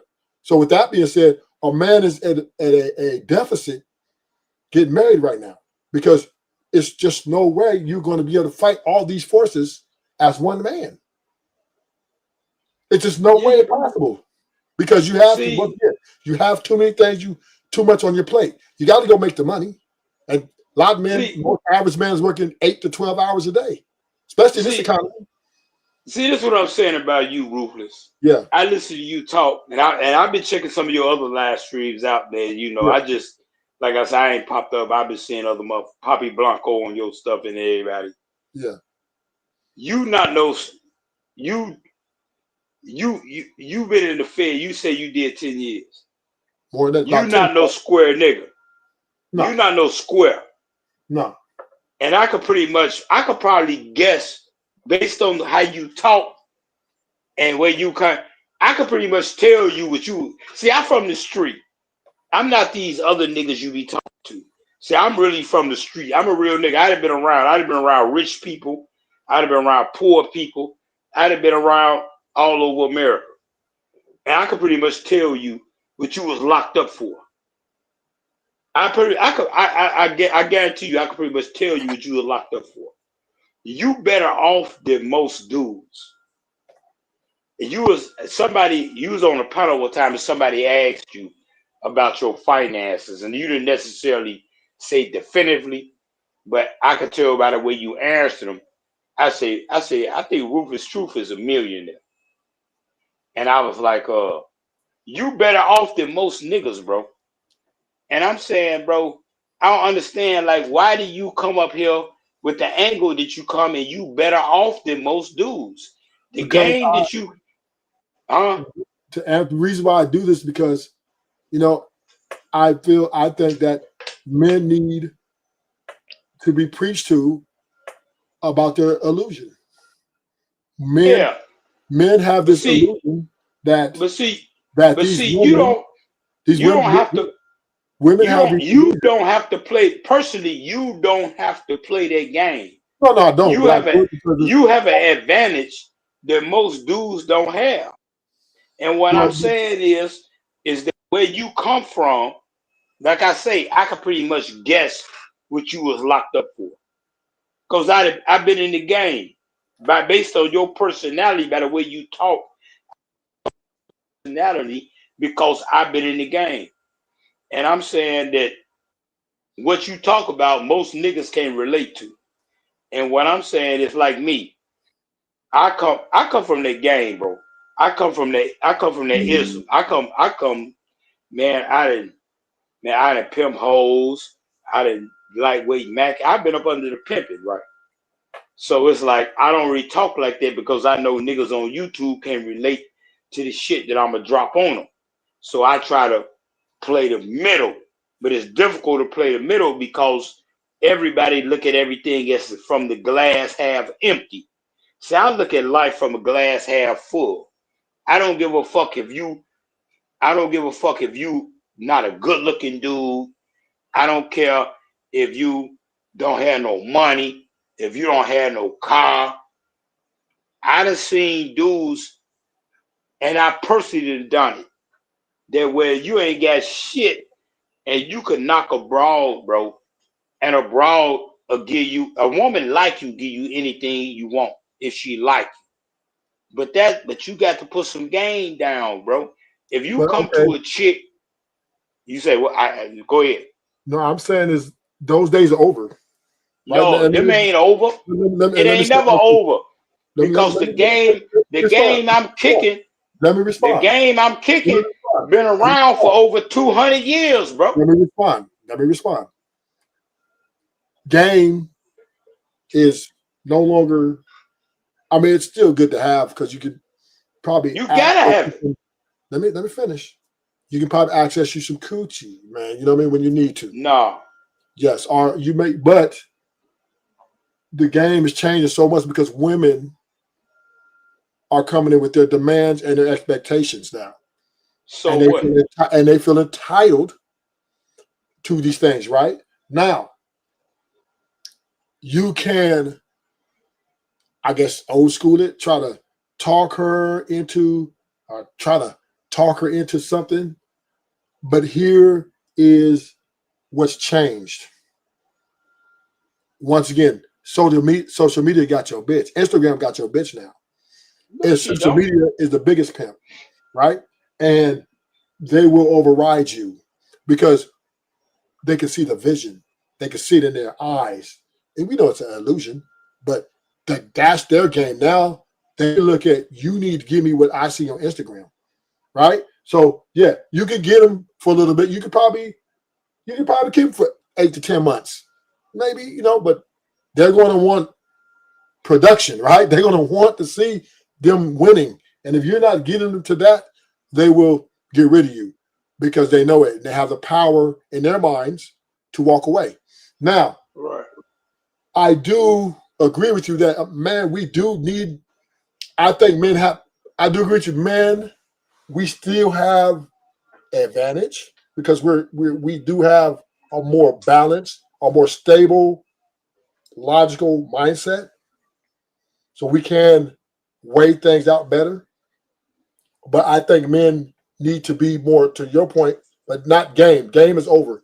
Man need to, if they meet a woman that's giving them access, they need to state their demands and their expectations, and they need to be forward in their approach, not trying to go around and say all these things and try to convince her. No, she needs to be on his program or with him or whatever, or keep it pushing. I think men have to evolve into a machine to make, because there's so many men out here willing to really just acquiesce to these women's ways, a man with game coming in will only last so long. So what I'm saying is this. I think men need to value themselves more and stand 10 toes down on what they want from women. Instead of let me ask you this. Instead of trying to play the game. Go ahead. Let me ask you this. Yeah. Okay, you say, when I say game, in no definition, if say somebody tell you game, what do you think game is? If you had to define it, what would you define game as? I will define the game on a street level, right? Not necessarily a definition, dictionary level. So game is to be able to convince a woman to be with you and whatever it is that you're selling her, to convince her that you're the best prospect to execute whatever it is you want to execute with her, and she's winning. That's pretty much game. You're gaming her because you might be lying, or you just might want to get the draws, or you just might, you know what I mean? But that's pretty much old school. Hey, woo, woo, woo, woo, yeah, baby, you this, you beautiful, or you this, and you feed to her ego to then bring her down to your level, and then kind of touch on her emotions and make her see that you're the most valuable person for her to be with. And this is pretty much what Steph did with Ayesha Curry. Right. Okay. Let me say this. So you say bring her down to your level. First of all, she's not on your level anyway. But you pretty much had a pretty good definition. Man, game, and I say Sinful to P said it best. What is game? Game is uncommon information. Only thing you do when you drop game on the broad, say like, man, say we said a pimp game. You campaign at a bitch. When you campaign at a broad, the only thing you doing is you present to her why she should deal with you. You see what I'm saying? Now that depends on what you want. It depends. That depends on what you want. But you just trying to campaign her to say, hey, yeah, you should deal with me based on these reasons. You understand what I'm saying? Yeah. And the game is uncommon information. That means the information that you convey to her is going to make us believe that well, if I deal with him, what I want, because what you got to understand is, and a lot of guys don't understand is the same thing, just as well you want something out the game, she wants something out the game. It's something that she wants, and it's something that you want. You understand what I'm saying? But see, what men lose at is what you want is the brawl. And what I'm saying is you not getting nothing. Because see, she looking at it as a tangible.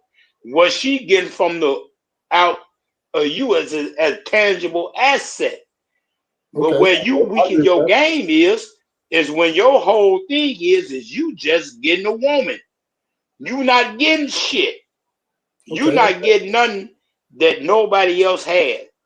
The thing is, so what I'm saying is that when you chop it up with a chick, you chop it up with the chick because you believe that by her getting with you, that y'all can achieve a certain external goal. That's the thing with game. See, you said, what y'all be talking about is just getting a woman. The woman ain't nothing because any damn near most broads, if you got game, you could teach a chick how to get the same thing out of life that any other chick can get you. That's why when them women be talking about all them college degrees and all that, say like I ran the street. When I was running the street, what the fuck I'm gonna do with a bitch with a college degree? Bitch, I run the street. I don't have time to come home and sit with your motherfucking ass every day. So your college degree means nothing to me. If you can't move when I move, if I can't tell you to make this move when I need you to make this move, because I tell you, I say, but I need you to go over here, do this, do that, do this. Then you go tell me, well, I got to go to work and clock in to the white man. That's not conducive to what I'm on. I need you to be able to move when I tell you to move. You see what I'm saying? So what I'm saying is it depends on the individual. So game is the only thing game is uncommon information. The same way like P. Diddy we was talking about. The dude that took Cassie for P. Diddy was a personal trainer. How he get her? Because he had personal time and the knowledge that he had as a personal trainer put him in the position to be around her to get Cassie from Diddy. And she got that money from Diddy. That means that he got the money from Diddy too. That was game. The game was the knowledge that he had to put himself in the position to be around her. That was the game. And he knocked her. He knocked P. Diddy for the broad. Now, although she was going back and forth messing with P. Diddy, end of the day, she ended up getting what, $10 million out of Diddy, in which that comes to him. You feel me? That's game. So Once again, right? I agree with you. But here's where the game has changed, though, right? Onto the favor of the women, because what women have learned to do is leverage the niggas without game against the niggas with game. This is what they do, right? And because the niggas with game who get the women that got niggas without game can't get, most likely at some point lose some sort of connection with that woman because maybe they have more women or they got more things going on. And then the niggas with no game will come in and just sympathize and cater to her ego and tell her she's right about everything she did. You're right, even if she's wrong. They're going to make her wrongs right and her rights, right? And this is the game. And see, this is what makes a woman a dangerous subject, and also, in my opinion, a unworthy investment because of their emotions, right? We all know that emotions are fleeting. We know that they're unstable. So yeah, you could game her for a time, but sell her a dream, whatever it is you're presenting to her. And if it taps in with her emotions, she definitely going to roll with it until once again, those emotions and feelings are compromised. And this is with the influence of social media, work husbands, friend groups. You know what I'm saying? These are dirty back, right? Nigga go dirty back you. Oh yeah, what he told you? I did what? Oh, I would never do you like that. He told you go get that money. Now I will give you the money. You ain't even got to do that, baby. I'll make sure all you do is look like a queen, and I'll just take care of you. That's your opposition. So where there's opposition, there is a potential compromise, because if that makes her feel good, like, oh, he made me feel like I'm important and he'd take care of me like my other man did, he had me doing the work, then, right, this is very dangerous. And I think women are liabilities more than they are stability. And with that being said, I agree with that too. Yeah, I agree with that too. I just think that, and then back to the PIMP game, has been crushed because why? A lot of women were getting caught. You know, I was in jail. A lot of dudes getting caught because women were saying, hey, that the police would attack the woman and say, look, you want to do a year or give us your pimp? Bam, right? So then pimps start getting railroaded in the system, right? Now, there's still dudes out there still doing it. That's never going to stop. But it's at a different level, though. It's not the same. It's not the point. But that's the point. If it's never gonna stop, that's the point. You talk about a game that's been around for over 200 years. So what I'm saying is, what y'all be talking about, that what you talking about changes like every 2-3 years. Y'all move with the flow of the woman. Yeah, but here's the thing. I'm telling you that I'm saying you fighting against a game that I'm saying that, okay, you pivot. That shit been around for over 200 years, and it's been successful. You done had niggas that came millionaire niggas off the street. I don't think it's successful. I don't know any millionaire pimps. But and you seen the evidence. Now I'm not saying that that's not something that you would do, because it could be against your ethics. But what I'm saying is, it's been proven that this shit works. And anything that has survived over 200 years or more, you can't discount it. And I'm saying you can't say that it don't work. It's been to work. No, that's not what I'm saying. What I am saying is, I never said don't work. It still works. It's still happening, but at a different capacity, though. Where? Because here's the deal, right? You see, once again, we just seen that we got the federal government and the state government tag teaming niggas in jail. You get state cases pimping and pandering, and the feds will pick it up and call it sex trafficking, and you're getting 15 years. So motherfuckers got more than that. You got niggas got life off the shit. So and that's why I'm saying it's just not in my estimated opinion, it's just not it's almost like selling dope. Because if your woman gets caught up on that whatever she's doing, and she gets under the pressure. They talking about, well, we can give you 15 years for da da da da da. Then of course they're lying to her. She's gonna take you. She's throwing you under the bus. So that's why I don't think women are the most. We see what Cassie did, and this happens all the time, right? I have seen several pimps in there in the county jail, and they women have thrown them under the bus on multiple occasions, and it is not even funny. So that being said, it's gonna hard somebody to take the risk, but is the risk worth the reward? But it's always a risk. But you have to admit that it's way more niggas that went to jail for selling dope and fucking with bitches than a nigga pimping. Yeah, because I'm not trying to promote it ain't that many pimps. It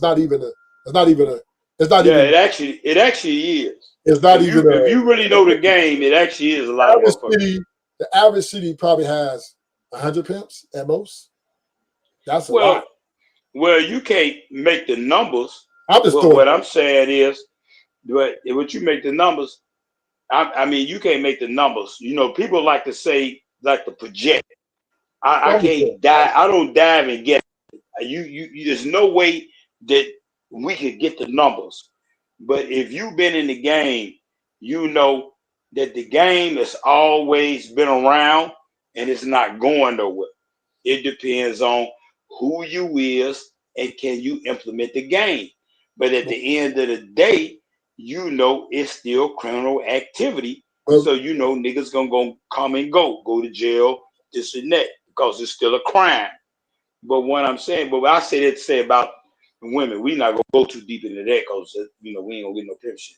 But what I'm saying is like, man, a woman gonna deal with you, bro, based on who you are.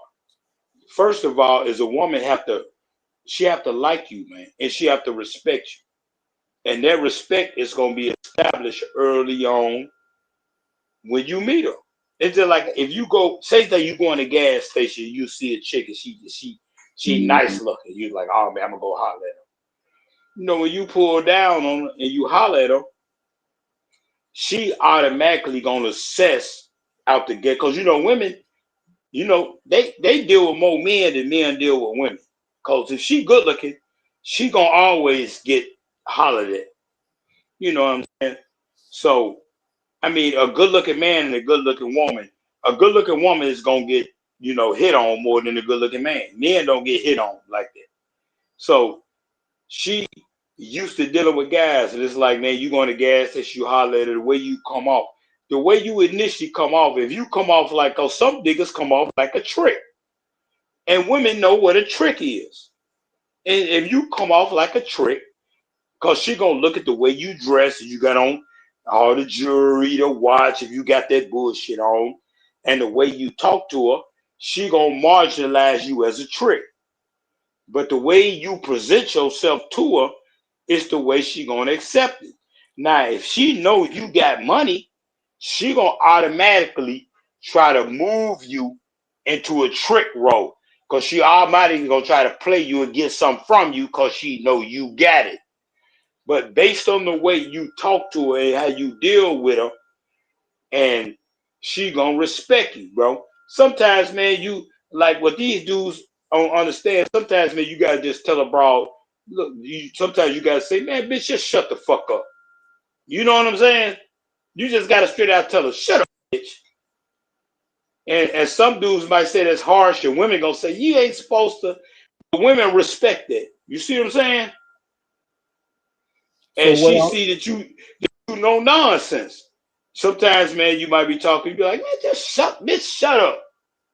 And that's why a lot of niggas in the ghetto, when niggas be talking about Pookie and Ray Rays, why a lot of women fuck with them.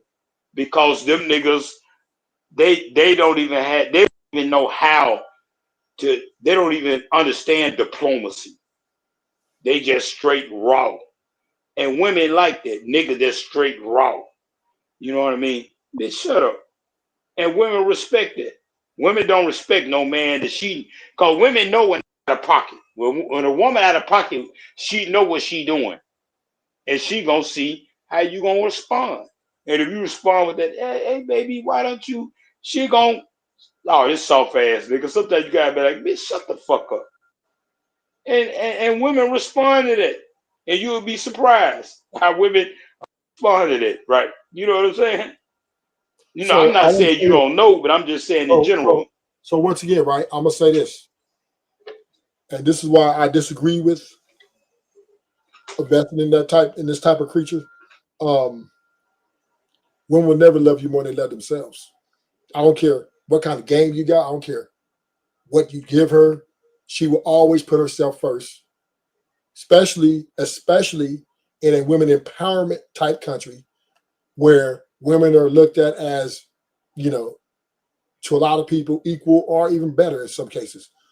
And as long as she has that element, to me, she's a liability more than a stable person, right? So I would suggest to any man to find something else, go do something else, start finding another hustle. Because once again, if they put the pressure on her, she's going to love self-love. She's going to self-love. Nah. Because if she'll tear her family apart and take the kids from you, turn the kids against you, Well, which women are doing a lot, she'll definitely put you in jail. We see that. So you never had a bra that love you to the degree she'll do anything for you. Honestly, do you believe? I'm asking, do you believe that you ever had a woman that she would do anything for you if you told her to do it? Be honest. No. You don't? No. See, I'd had a few women like that. I mean, what I'm saying is, I have women very obsessed with me. I have quite a few women that are very, very obsessed with me. I'm saying she would jeopardize herself for you. Well, you know, no, I'm just a nothing now. Let me see.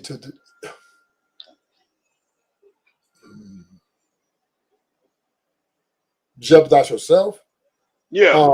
No, I don't think so. I never had a woman that would. When I was doing the smartest thing I learned when doing criminal activity is not to involve a woman. She always would be the weak link. What's the longest you ever held a bra? I think my longest relationship is 4 years. 4 years. So who was footing the bill? I was. Right. See, this is what I'm saying, man. You never put yourself in the position to see anything else. See, well, I mean, I've had women take care of me before for like 2 years, whatever. When I was playing sports, yeah, I have women invest. Right. So I have had stuff like that, but that's my point. To go out and say, to tell a woman to go out, hey, I need you to go and rob this bank for me. No, I ain't talking about that, bro. I'm not talking about that. What I'm just saying is, I don't think that a woman would go that far, and then if she did, I think she would throw me under the bus. Why did she take for you for 2 years? Because why did she do that?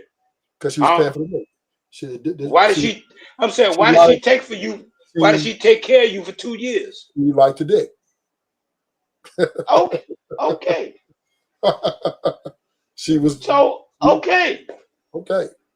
Now, I mean, I don't believe in that dick shit because bitch get good dick anyway. No. But I'm saying she likes you. But see, that's what I'm saying, bro. You marginalize yourself on superficial shit. I'm just letting you know. You don't look at it. You don't look at shit. You like her because she fuck with you because of you. See, so, and this is the problem with a lot of men. They don't deal with women because women deal with them because the woman actually like them as who they are. See, that's what I'm saying. I don't have that experience. See, bitches fuck with me because of who I am. You see what I'm saying? That's why I asked that question. My ex old lady, I met her 2.5 months before I got locked up. I got locked up on a murder case. I met her 2.5 months before that. She came to visit me every week and brought me money for over a year when I was in the county, and she wanted to marry me. The only reason why I didn't marry her was because I knew I was going to the penitentiary for murder. I knew I was going to the joint. and I wasn't gonna lock her life up like that. One day, man, we was on the phone and she told me that she loved me more than her daughter. And I told her, I said, man, don't say that. But she was serious. She told me she loved me more than she loved her daughter. And I was like, man, don't say that. You see what I'm saying? So what I'm saying is that man, what you saying, see, I'm saying what y'all be saying is not in the absolute. And what I'm saying is the type of what y'all be saying, and I don't try to down nobody game. Was what I'm saying is a lot of shit y'all be saying is put niggas in a negative position. Because y'all try to predicate everything on what the broad do. My thing is on what I do. No. Caliber of nigga. I know I'm the caliber of nigga, bro, that I got out to, when I went to the penitentiary, bro, I got out in 07. When I was 07, I got out damn near, I was going on 37. Bro, I never had a woman in my life, bro, over 25. And I don't spend no money on no hoe. I charge it to a bitch. You see what I'm saying? And motherfuckers try to make you feel bad, like you gotta be this, do that. But man, when you got that certain energy, bro, women like you, bro. When women like you, a woman like you will give you anything you want. Women like doing shit for you. When a woman really like you, she want to do stuff for you. She want to show you that she like you. But you got to give her opportunity. So here's the deal. You got to give her opportunity to do it. So let me say this, see, Rich. I do not base my life on a woman. Listen, I'm ruthless truth. Want to say this message. Men, we get value whether we with or without a woman. We do not need women to make ourselves valuable. They are a luxury. They are a luxury, not a necessity. And this is how I view women in a practical view of life, right? That no woman to me is worth, me giving her everything she thinks she wants. In my opinion, I think women have what I want, which is the very thing that they have between their legs. Once I get that, I'm Gucci. Anything past that, get to know, want to put game, all that shit, I don't give a fuck. I don't give a fuck. I don't even want to know. I don't even know about your day. I really Then why don't. you be talking about marriage though? I'm anti-marriage. You know that, right? Right. Okay. Yeah. Right. I agree with that. Yeah, but everybody what knows I'm that. saying is, why, if you just want the pussy, bro, why you be talking about like long? Because you be kind of somewhat talking about long-term relationships with bitches. So obviously you haven't listened to my rhetoric. I've been listening to you. I remember you used to come on DJ Hamp. I remember you way back at DJ Hamp. I am pro short-term investments in women. I am anti long-term investments. I am preaching a woman is more valuable in a short-term situation than she is long-term, because then you don't have to deal with her baggage. You don't have to worry about all those, because the problem with long-term investing in women is not only money's just not enough, right? Then you got to be a motherfucking therapist. You got to be a sexual sex slave, all of those shit, right? Because it's just too much to try to. It's too much to try to please this heifer, right? So, in my opinion, and just my opinion, women are, and they're not preachers to the men on this channel, should look at women as a short-term investments, short-term capacity to reap the value that's suitable for you and live your life. That's what the rhetoric, ruthless truth preaches. I do not sit here and tell men to get married or be in relationships. I just think, from what I've seen, all the information I gathered, women and men, we don't get along. And the more we're around each other, it seems like the less we get along. So with all the information we got, with all the divorce rates, and women divorcing niggas at 800,000 times a year, that's an astronomical number. A woman, and then the marriages that are lasting is happy wife, happy life on the man's part. I do 100% think that is the only way it lasts 3 to plus years. With that being said, to me, that's unhealthy. And even that happy wife, happy life thing is not a guarantee she's going to stay. She could just wake up in the morning and say, I'm out. So with that being said, I am anti-marriage. I am pro women as short-term investments rather than long-term goals. I just feel like they're not. I just don't think they're stable enough emotionally wise, and because they are a slave to their emotions, that means we all know that emotions are fleeting. We know that they're in and out. You're happy one day, sad the next. Who would be a fool to invest in something that unstable? That's, to me, blasphemy. But what's the investment though? That's what I'm saying. I Well, don't really see the investment part because yeah, the thing is it's long-term like investment. Long-term when you investment get with a is woman, the shit's supposed to be like a team. Y'all a team at the end of the day. Whether it's short term, long term, y'all a team. Y'all both trying to reach a goal. Say you meet a chick. Okay, say like this. Say you homeless and she homeless.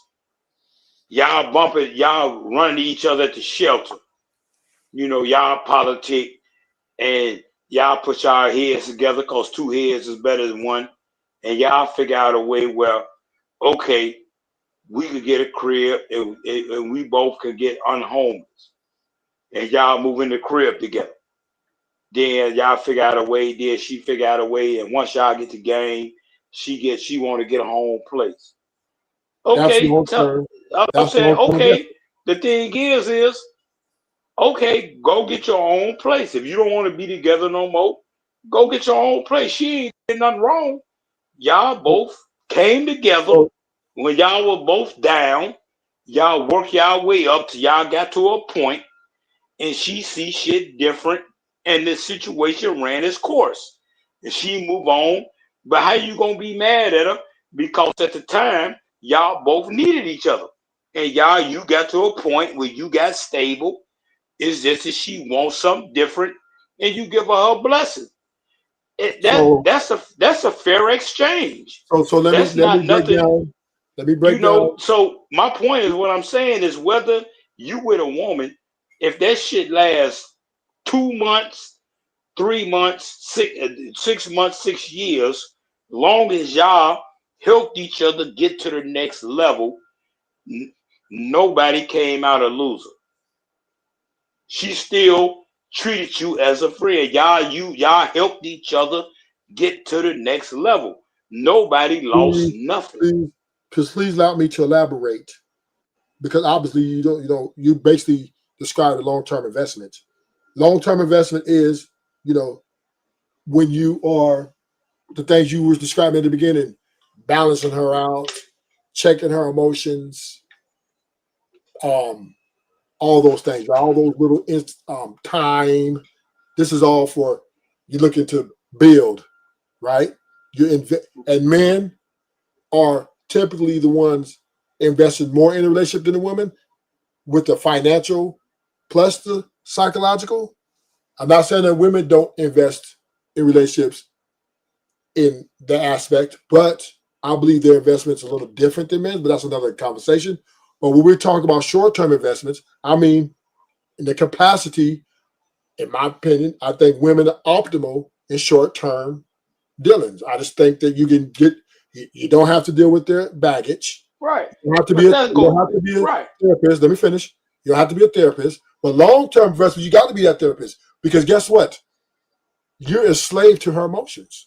She will, anything long-term dealing with a woman, she will emotionally, she would give you she would be guilty of emotional entrapment, right? Because this is what you have to sign up to deal with, that baggage, right? That extra stuff that cause you to try to become a therapist or try to become a good, right? This is what a happy wife, happy life, to me, right, is unhealthy. Right. Because now these women, like I had a woman on she's been married for 13 years. Her husband pays all the bills. And you know what I asked her to do for him? I asked her, I said, look, you should go make your husband's bath water for him before he come home. Make sure it's nice and warm. nice little, not too hot, bubble bath. You know what she told me? If you buy me a Ferrari, I'll do it. So once again, these wives on a large scale are underperforming in all of these marriages. This is why married men are the deepest into strip clubs and on Figueroa, because their wives don't want to be freaks for them. Their wives don't want to go above and beyond for them. So therefore, they're not even getting a return on the very thing they invested in. And the longer the relationship goes, right, the more selfish the woman gets. It's never the more selfless she gets, it's the more selfish she gets. Meaning she's going to make that relationship eventually all about her. And fuck you. So if that being said, because women are selfish by nature, more selfish than men, I'm not saying we're not, but they're more selfish when it comes to relationships. Why would you invest long-term in to get cheated in the end on the very thing you invested in? And typically they will they will take the kids from you. A lot of times, I'm not saying a guarantee, but women are taking kids and turning them kids against you and bringing stepdaddy in. So all this shit, right, that these women are being laid claim to me, in my assessment, if you long-term invest in one of these creatures, you are taking a very big gamble for unhealthy type of lifestyle. Where short-term, hey, maybe when you come through, I see you once a week, maybe once every 2 weeks, and we do what we do for that short amount of time to be living that. Because to me, a woman is a pleasure. She's a dessert. I'm enjoying that for that little bit of time, and keep it pushing. We don't even got to FaceTime each other. We don't even got to talk on the phone, text a lot, nothing. Just, when I call you, pull up, we do what we do, and we on the way. That to me is more valuable than to deal with all that shit. Yeah, I did. See, the thing is, man, y'all niggas is lazy, bro. Yeah, you're damn right. It's all about me. No, I'm selfish. I ain't lazy. I'm selfish. Right. I ain't mad at you. I ain't mad at you. But say that then. Just say that. See, brothers y'all go through the long story. I'm saying y'all niggas is lazy. Y'all don't want to put no work in. So just get some money, and you see a chick, and just if you gonna trick off, and y'all separate. Then that way you don't have no problems. But see, what you want to do, you want to try to tell guys how to deal with women on a surface level long term, and it does not work. So either you're a long-term That's not reality. Either you a long-term trick or you're short-term trick. Take your pick. No, that's what you think. No. So y'all niggas trick. The thing is, and this is what I'm saying about you, y'all cats on YouTube. Y'all try to make it seem like all y'all are absolutely right when you know better. Well, I know I'm right. When you know better, come on, bro. If you did that time in the feds, that means you was in the street and you seen dudes that handle women. You seen niggas that handle women, and you can't tell me you ain't. I see them go to jail too. No, you didn't. No, Yes, you I didn't. Yes, No, I have. you didn't. Yes, I Yeah, have. you see some niggas, but you trying to tell me you see some niggas that handle women, bro. That had women and dealt with women, and it wasn't all on no criminal shit. And that's what I'm saying about the disingenuous shit, where y'all be disingenuous. I done seen some niggas. I'm cold. Hey man, look, bro. Come on, bro. I wasn't even no good looking nigga. At best, when I was young, I was at best average looking. At best. And I think I was pretty cold with women.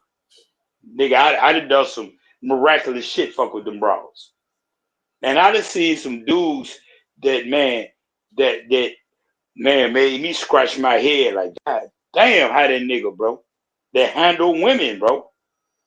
Come on, man. You can't tell me, bro, you ain't seen you not no youngster, Ruthless. I could see if you was like 30 or 25, these new niggas.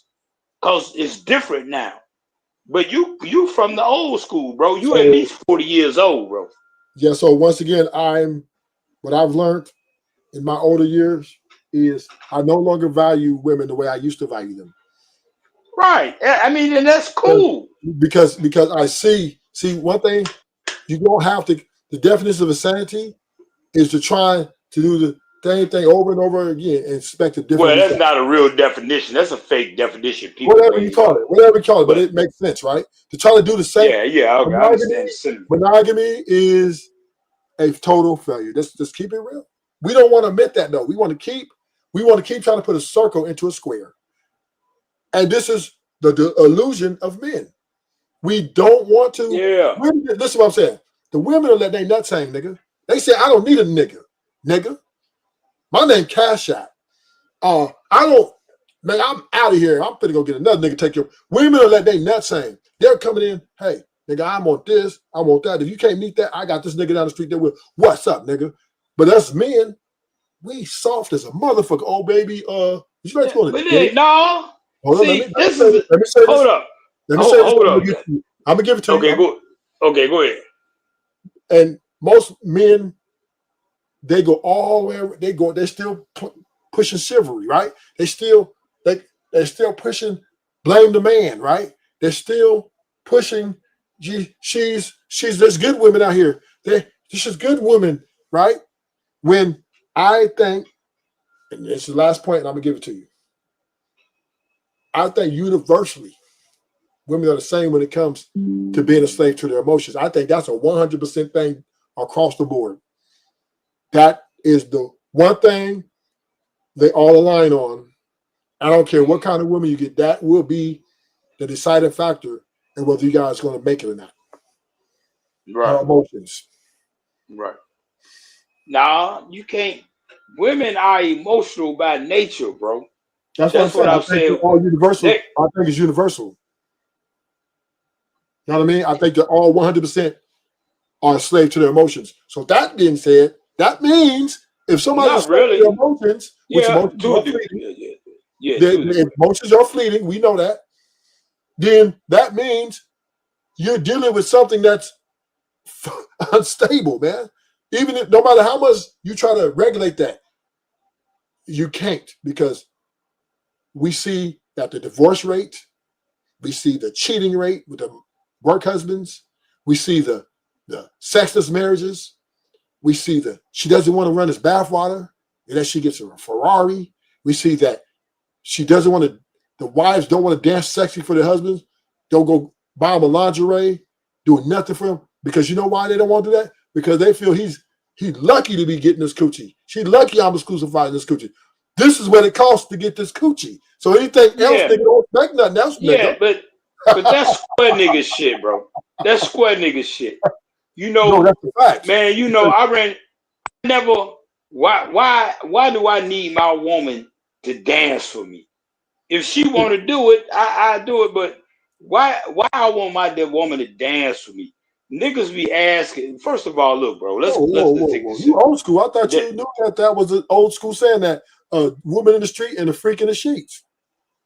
I don't look, bro. I don't subscribe to none of them politics and all that motherfucking shit. I'm a motherfucker. I ran them streets, nigga. I come up under the pimps and them players, bro. A hoe is a hoe, and it's a difference. And this is what I'm saying. It's a difference in a whore. Like niggas be always calling the bitches HOEs. It's a difference in a HOE, and it's a difference in a prostitute. See, what y'all be talking about, y'all talk about square prostitutes. Those are bros that got jobs, that do this, and they squares, but they deal with dudes to get money out of them. Y'all dealing with square prostitutes. That's y'all problem. If you want to deal with a hoe, you got to get you some game and deal with a hoe, and you ain't gonna have no problem. But y'all think whores, y'all think a hoes reach the game. Y'all think a whore. Hoes are converted to prostitutes. Hold up. No, that's not true. Y'all think whores and square prostitutes are the same. You got whores, you got square prostitutes, then you got bitches that are tramps. Tramps are bitches who you just pick up at the liquor store that she think you cute. Hold up, she think you good looking and you run into her at the liquor store and she come home and fuck you for free and go home broke. Those are tramps. Then you got square prostitutes. Them are the bitches that you be dealing with on the job. Y'all work. They work for a living. They got a little job, but they deal with certain dudes because he paying her rent, paying her utilities. They take her out to eat and she get free food. And they try to predict like they regular women, but they really horn. That's what we dealing with now with square prostitutes. Now whores, they reach the pimping. They reach to some game. Them not the street walkers that get out on the street with the skirts and they walk around, they get money and they hand that shit to a nigga. Those are whores. Those are different women. The same thing with niggas. It's a difference in a pimp. It's a difference in a Mac. It's a difference in a player or player / womanizer. And it's a difference in a trick. And it's a difference in a simp. See, there's levels to the game, bro. So motherfuckers got to understand there's levels to this shit. Now you got to realize where you fit in and what type of broad you dealing with. See, what you be talking about, you talking about square prostitutes. That they regular women, they got a job and this and that, and they trying to just slick simp niggas out their money. That's what you talking about. You see what I'm saying? Again, right? Women in let me play this clip for you. I'm finna show you something, and I'm gonna let the women, because you think I just be capping, right? I'm finna show you that I'm finna show you that these women this is a new era. And so much has changed. This is no longer let me know. This is real. These women out here are moving in such a way they're putting a for sale sign up because they don't care about they don't care about what ain't no more same in the world. Cardi B made it cool to be a fucking stripper, right? And now you got Megan Thee Stallion, Sexy Red. They are moving that rhetoric, and the women are following up on that. And these women are putting a for sale sign up for themselves. This is not nothing to do with the man leading with his money. It's everything of their ideology. They feel that they should charge for their pussy. They're independent contractors moving in a way. So let me get this video to show you what the women are saying, so we can get a clear understanding that Rufus ain't talking. Here we go. There is something very healing about long-term relationships. People live longer, less likely to die from cardiovascular disease. Really? Yeah. If you have a heart attack, if you're married, you're more likely to survive. So single people die quicker? They do, on average. They do. Y'all better find somebody. But the pro is that we're not in these little boxes anymore. So I guess my advice for her is, it sounds like she knows what she wants. The nice thing in this day and age, you can have anything. You can have it very traditional. You can date 4 people at the same time. Now watch how she check his shit. Sounds like she knows what she wants. So, follow your heart. Yeah. I think the reason why people don't want love is because most women want their bills paid. They don't want love. Oh. They got 4 or 5 people. They got 4 or 5 people because they got more than 4 or 5 bills. And I think as long as we're in this transactional era of time, it's never going to be able to get back to love. We got to focus on the core value of what actually matters inside of a relationship. And we've strayed too far. Honestly, don't get mad at me. I know there's a lot of ladies in here. I'm seeing all the faces behind you. It's the truth. Honestly, we live in a prostitution era. Wow. And no woman has came out against her. That's because it is. This is the prostitution era is moving in 2025. This is no longer, you can have all the game you want. The moment you try to have sex with you, like, you gonna pay me? These women are selling themselves because they're in love with the money. They have a new man. They have a new husband. And his name is Benjamin Franklin. Right? Selling themselves because what's wrong with your sound? What's wrong with your sound? Hold on. Your sound is your sound is messing up. I can barely hear you. What's wrong with your sound? Let me see. Hold on. Your sound is Your sound is excellent. I can barely hear you. Let me see. Is that me? Is that me? Yeah, it might be echoing. Hold on. Oh, I'm yeah, trying you to put my got your, earbuds in. oh, you got your ear? Okay. Okay, go ahead. Okay, mic check. Can you hear me? Yeah. There you go. So yeah, these women, she put these women on I'm blast. trying to get my earbuds. My shit fucking up. Yeah, these women, she put women on blast. Oh yeah, we in an era of prostitution age. And in the next 10 years, when you walk up to a woman, right? A woman smiling at you, she giving you some action, she thinking, oh yeah, she want me. Oh yeah, she own me. And you pull up, you got to. She gonna tell you name your price. This is what I'm asking for. Ain't gonna be no more. Hey, get to know. And that's no. These women want money.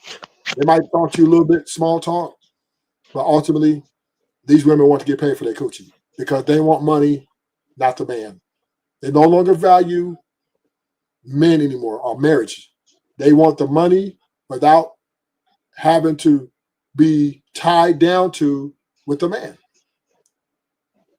And this is their ideology. Like, look, tied down to with the man. Oh yeah, you got your YouTube on. And this is their ideology. Like, look, tied down to with the man. Oh yeah, you got your YouTube on. Hey, I finna switch phones, man. My phone fucking up. I'm finna leave out and come back in, all right? Okay. Hey, I'm finna switch phones, man. My phone fucking up. I'm finna leave out and come back in, all right? Okay. Hey, I'm finna switch phones, man. My phone fucking up.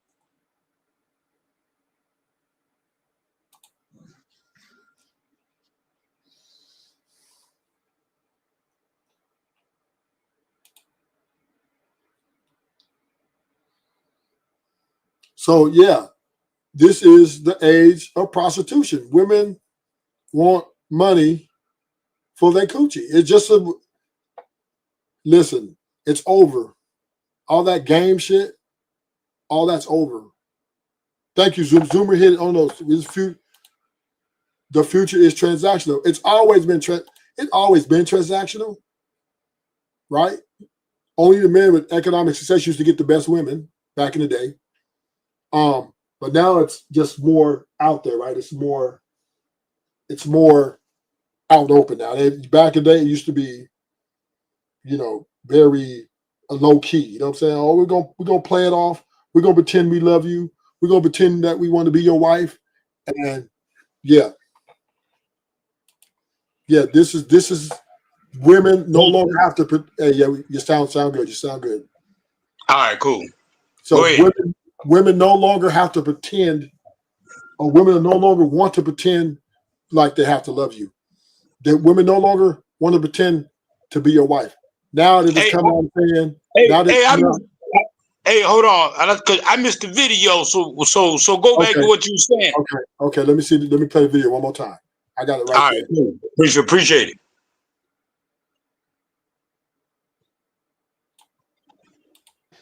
Sounds like she knows what she wants, so follow your heart. Yeah. I think the reason why people don't want love is because most women want their bills paid. They don't want love. Oh. They got 4 or 5 people. They got 4 or 5 people because they got more than 4 or 5 bills. And I think as long as we're in this transactional era of time, it's never going to be able to get back to love. We got to focus on the core value of what actually matters inside of a relationship. And we've strayed too far. Honestly, don't get mad at me. I know there's a lot of ladies in here. I'm seeing all the faces behind you. It's the truth. Honestly, we live in a prostitution era. Wow.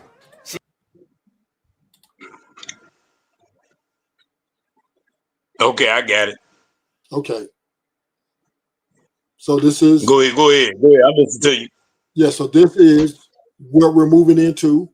We're already in there, but it's going to get more worse in the next 10 years, especially with the Trump taking food stamp stuff. Oh yeah, these women really finna get to it, right? But we are living in a prostitution era because even you can be the most good looking dude in the world, you can have the most game in the world. These women, right when you're going to get that sexual transaction, they're going to let you know, are you going to pay me? This is becoming the final chapter to get to that coochie, right? You get Right. go out to dinner, take, hey baby, oh yeah, y'all gonna have small talk.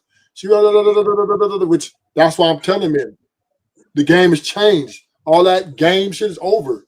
At the end of the day, Hell no, it ain't over. Let me say this. At the end of the day, women are monetizing themselves. Right. And all that game don't mean nothing. They still want money. They still want money to fund, because women hate paying bills. And they want men to pay it. And they understand that most men, let's say 85% of men, right? Right. Don't have game. That's number one. 85% of men don't have aesthetics like that. They don't have all the looks and stuff. So they got these men that are willing. These men have to lead with their wallet. These men have to pay. So as long as they got these men that are paying them for this very thing you want for free, they're gonna look at you like you need to pay for or else. And they don't want love. They might even like you. Now, both things can be true. They can like you a lot, but still, they value themselves as, you know what?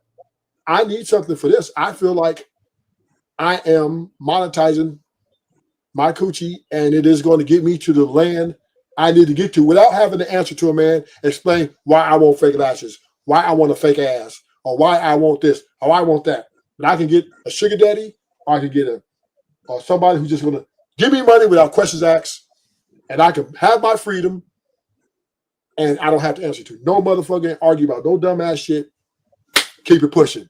This is the age we're living into. And then you got a whole bunch of 65-year-old men that can't get no bitch. He don't got the look. He's old. He's out of date.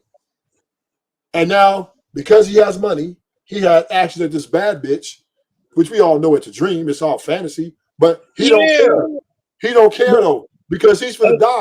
But Listen, I'm saying, he's finna die. He doesn't care. but dig this here, Ruthless, bro. Yeah. I hear what you're saying.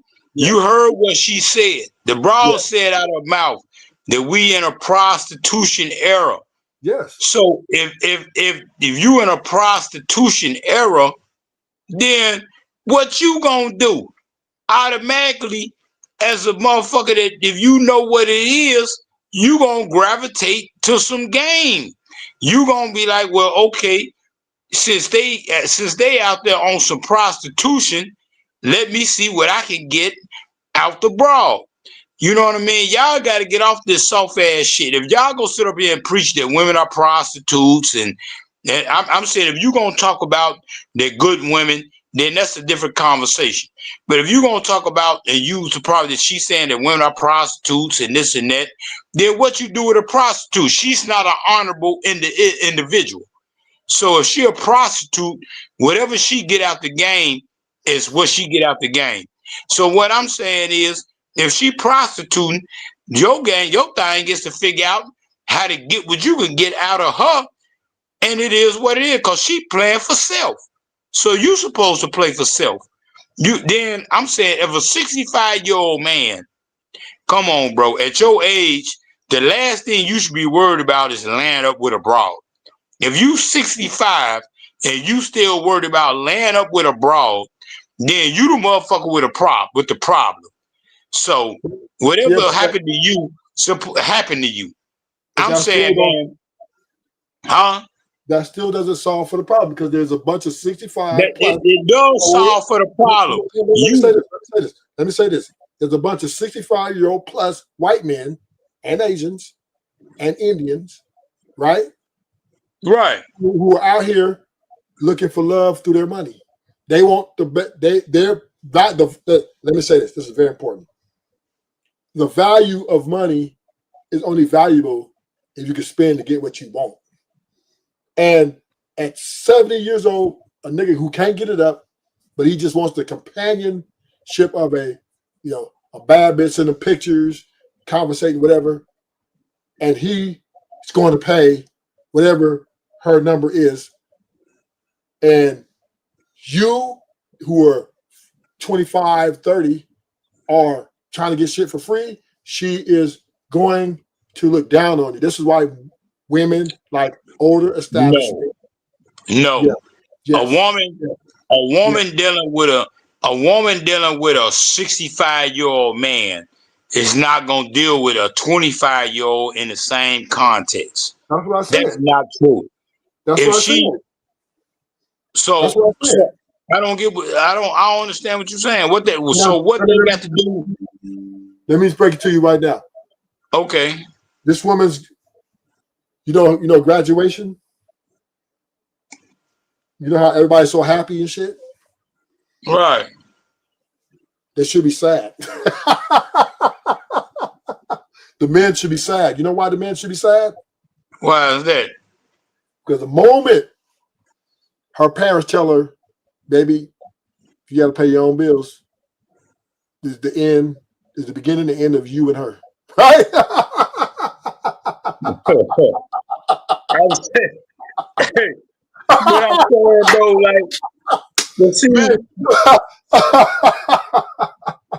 listen, see, Rich, dudes who are in high school, junior high, they get the coochie for free, pretty much, right? Right. Because all her bills have been taken care of by her parents. Right. It? So they're getting it in. But and then when graduate, they think, oh, that's graduate, baby. They should be crying. Oh my God, because now she's gonna get rid of you. Because once her parents had that sit down, that heart-to-heart conversation, we're so proud of you, baby. You did it. Thank you, Mom, Dad. Yeah, you gotta pay the bills now. You gotta pay that phone, you gotta pay that car note. Yeah, Now her mind, her life switch with like, what the fuck? Now you know young couples argue a lot, right? You have a bunch of arguments. So now she's looking like, hold up. Can you pay these bills? And, you know, this nigga can't pay her bills. She ain't got no money. So she allowed, I'm gonna get rid of you and go give me an older establishment, or I'm gonna go to the strip club, or I'm gonna go to OnlyFans, or I'm gonna go now in one of those places, and somebody's gonna fund and pay for these motherfucking bills. And this, she just said it. Women don't want love. Love is not on the top of their list anymore. They want what's wrong with that? Hey, dig this here, right? Check this story out. See, like a lot of them come on YouTube, they don't have no real life stories. I got real life stories. I had when I was like, I think I was like 38. I had a 25-year-old chick, you know, and she worked at McDonald's. She worked like the morning shift. So you know, in the morning shift, all the old niggas come down there, the retirees, you know, they come down there, hang out, drink coffee. You know how them old niggas do. And they get up in the morning, go down there, drink coffee, talk shit. They retired, they getting them pensions and shit like that, right? So one day she come to the crib, she tell me, she was like, she said, yeah, the old guy, he was trying to holler at me and this and that, and retired guy, he was trying to get on me and this and that. So I didn't say shit to her. I just let her talk. But she trying to get a reaction out of me, right?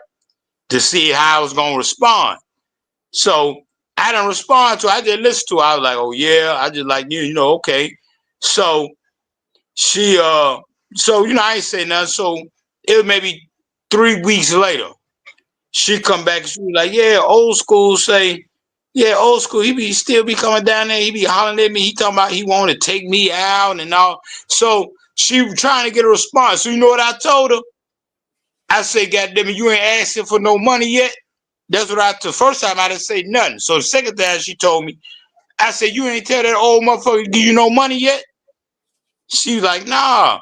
I said, well, next time he come in your face and he talk to you, tell him that he got to give you something to holler at you.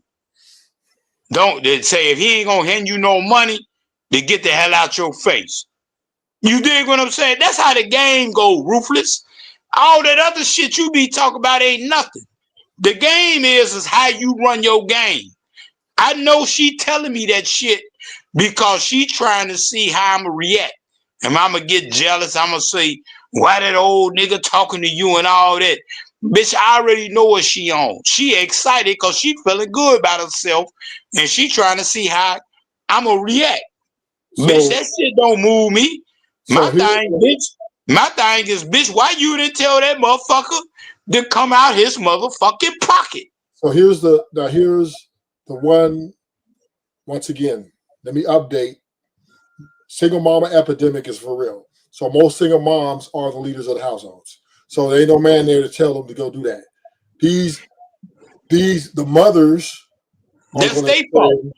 the mother's going to say self-love, make sure that, but anyway, it doesn't matter. Any parent's going to want, this was in the old days, right? That they would give their daughter to a man of economic success, right? They would literally sell their daughters off, right? They didn't want to be no broke nigga.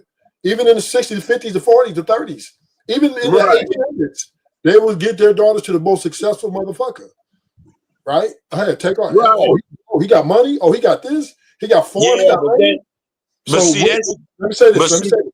Parents have always prostituted their kids out because that ain't prostitution. I don't consider that prostitution. It is. It was just a different form. They would look for it. Listen, you have a daughter who's very beautiful. If you were poor and broke, you were not getting that because the dads were, and the mom was over that one girl, and they would look and they would purposely meet dudes of high status, befriend them, and say, "Hey, I got a daughter. You want her? You want to marry her?" She's like, "Hell yeah." She a bad bitch. Here you go. That's, you know what I mean? And they took that to receive, right? That the daughter's going to end up, and they're going to be all taken care of, right? That's why they don't want, even Asia, even all the countries, they want their daughters to marry rich niggas. They don't want their kids marrying no poor motherfucker. Now, there are some cases, because she's not beautiful enough. Back in the day, if you weren't beautiful enough, then they like, well, you gotta get it how you gotta get it. But if they were beautiful, you better believe Pop is finna say, okay, we finna monetize this.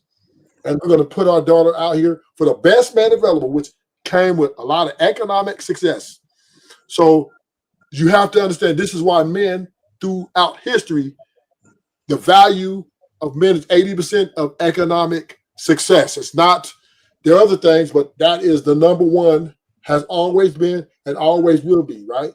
How men are judged to be men. So therefore, go ahead. Do your thing. But y'all gotta realize, bro, that that's good looks is a commodity, bro. That's just like you intelligent. You might be intelligent enough where you could get a good job and a motherfucker pay you because of your mental capacity. Bro, like I tell people all the time, man, just as well as good looks is a blessing from the Most High, just like intelligence. So what I'm saying is, a woman with good looks can leverage her looks just like somebody could leverage their intelligence on a job. The game is fairer, bro. That evens the game out. Everybody don't have the capacity to do everything. Just like you got some guys who not good looking, but they got charisma and they can talk and they can get women. A lot of dudes can't get women, so they got to get money. They might be good looking guys, but they might be boring. They might not be talking about them. They have no personality, and women don't like them. It's like, bro, you've been around people that's, hey man, bro, I've been around people in my life that was, pieces of shit. I'm not trying to curse, and everybody like them. And you might have somebody that's a good person, but people don't really like them because they don't have a personality. Brother, that's the world. The world is not even. It's like y'all talk like y'all trying to even out the world. The world is not even. Okay, the thing is that some women have good looks. They family don't leverage the looks. When people used to marry their daughters off, they want their daughters to marry somebody who's successful because people believed in marriage.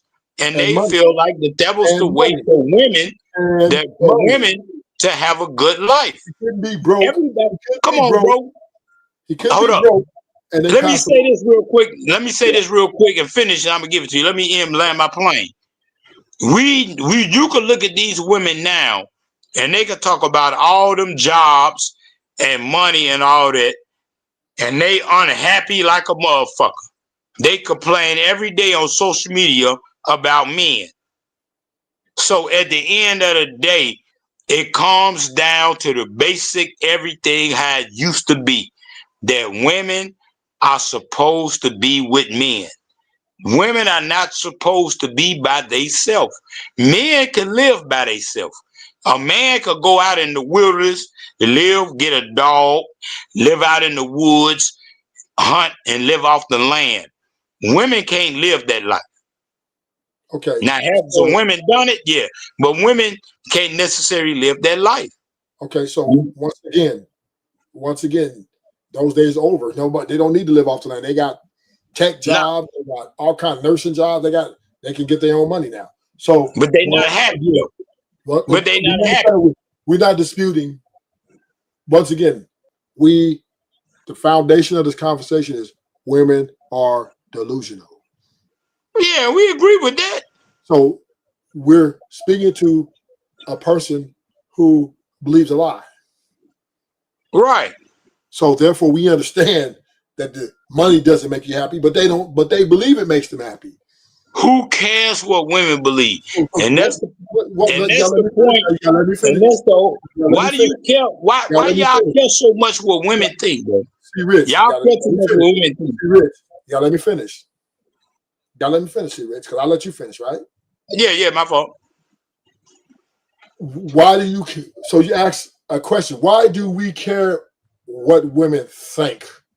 Well, when she's destroying the nuclear family single-handedly, there is a concern for her ability to make the correct decision. So, yes, we care. Why is she doing this? Why are you now leaving and being petty over shit that's fixable?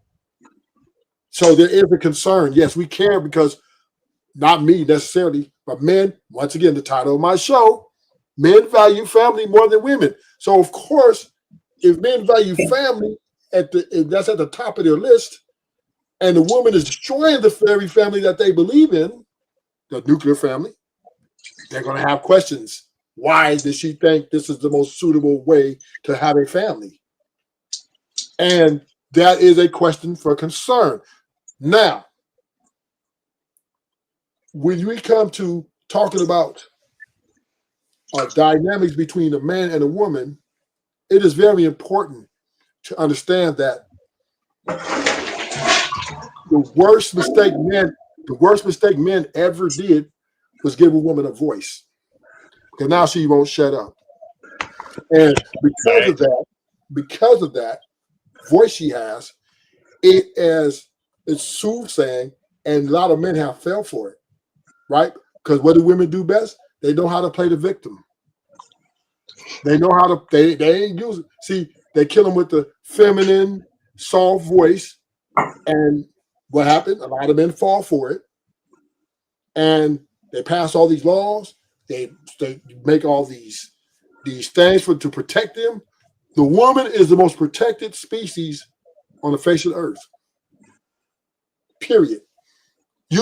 Right now, if you walk out and a lot of men see women get attacked, they're coming after you. Those citizens themselves. What are you doing? Hey, right? But if two men jump at you, niggas, I'm like, oh shit, nigga, you better fight, nigga. Fight, nigga. That's how the game go. And I'm not saying that we're asking for the same protection, right? But what I'm saying is, men are delusional as well when it comes to women and their I would say cunning ways, right? Because women are very cunning and they're very manipulative. And once again, a lot of men have fell for this okie doke. And now we're living in a situation where the gorillas, the niggas who are about laying a manhood down, hey, I'm I'm the boss. Get behind me. The women are now getting rid of these men and replacing them with the beta or simp who's going to cater to them and give them everything on. Now, I'm not saying this is successful, but I'm saying is this is what the women are doing.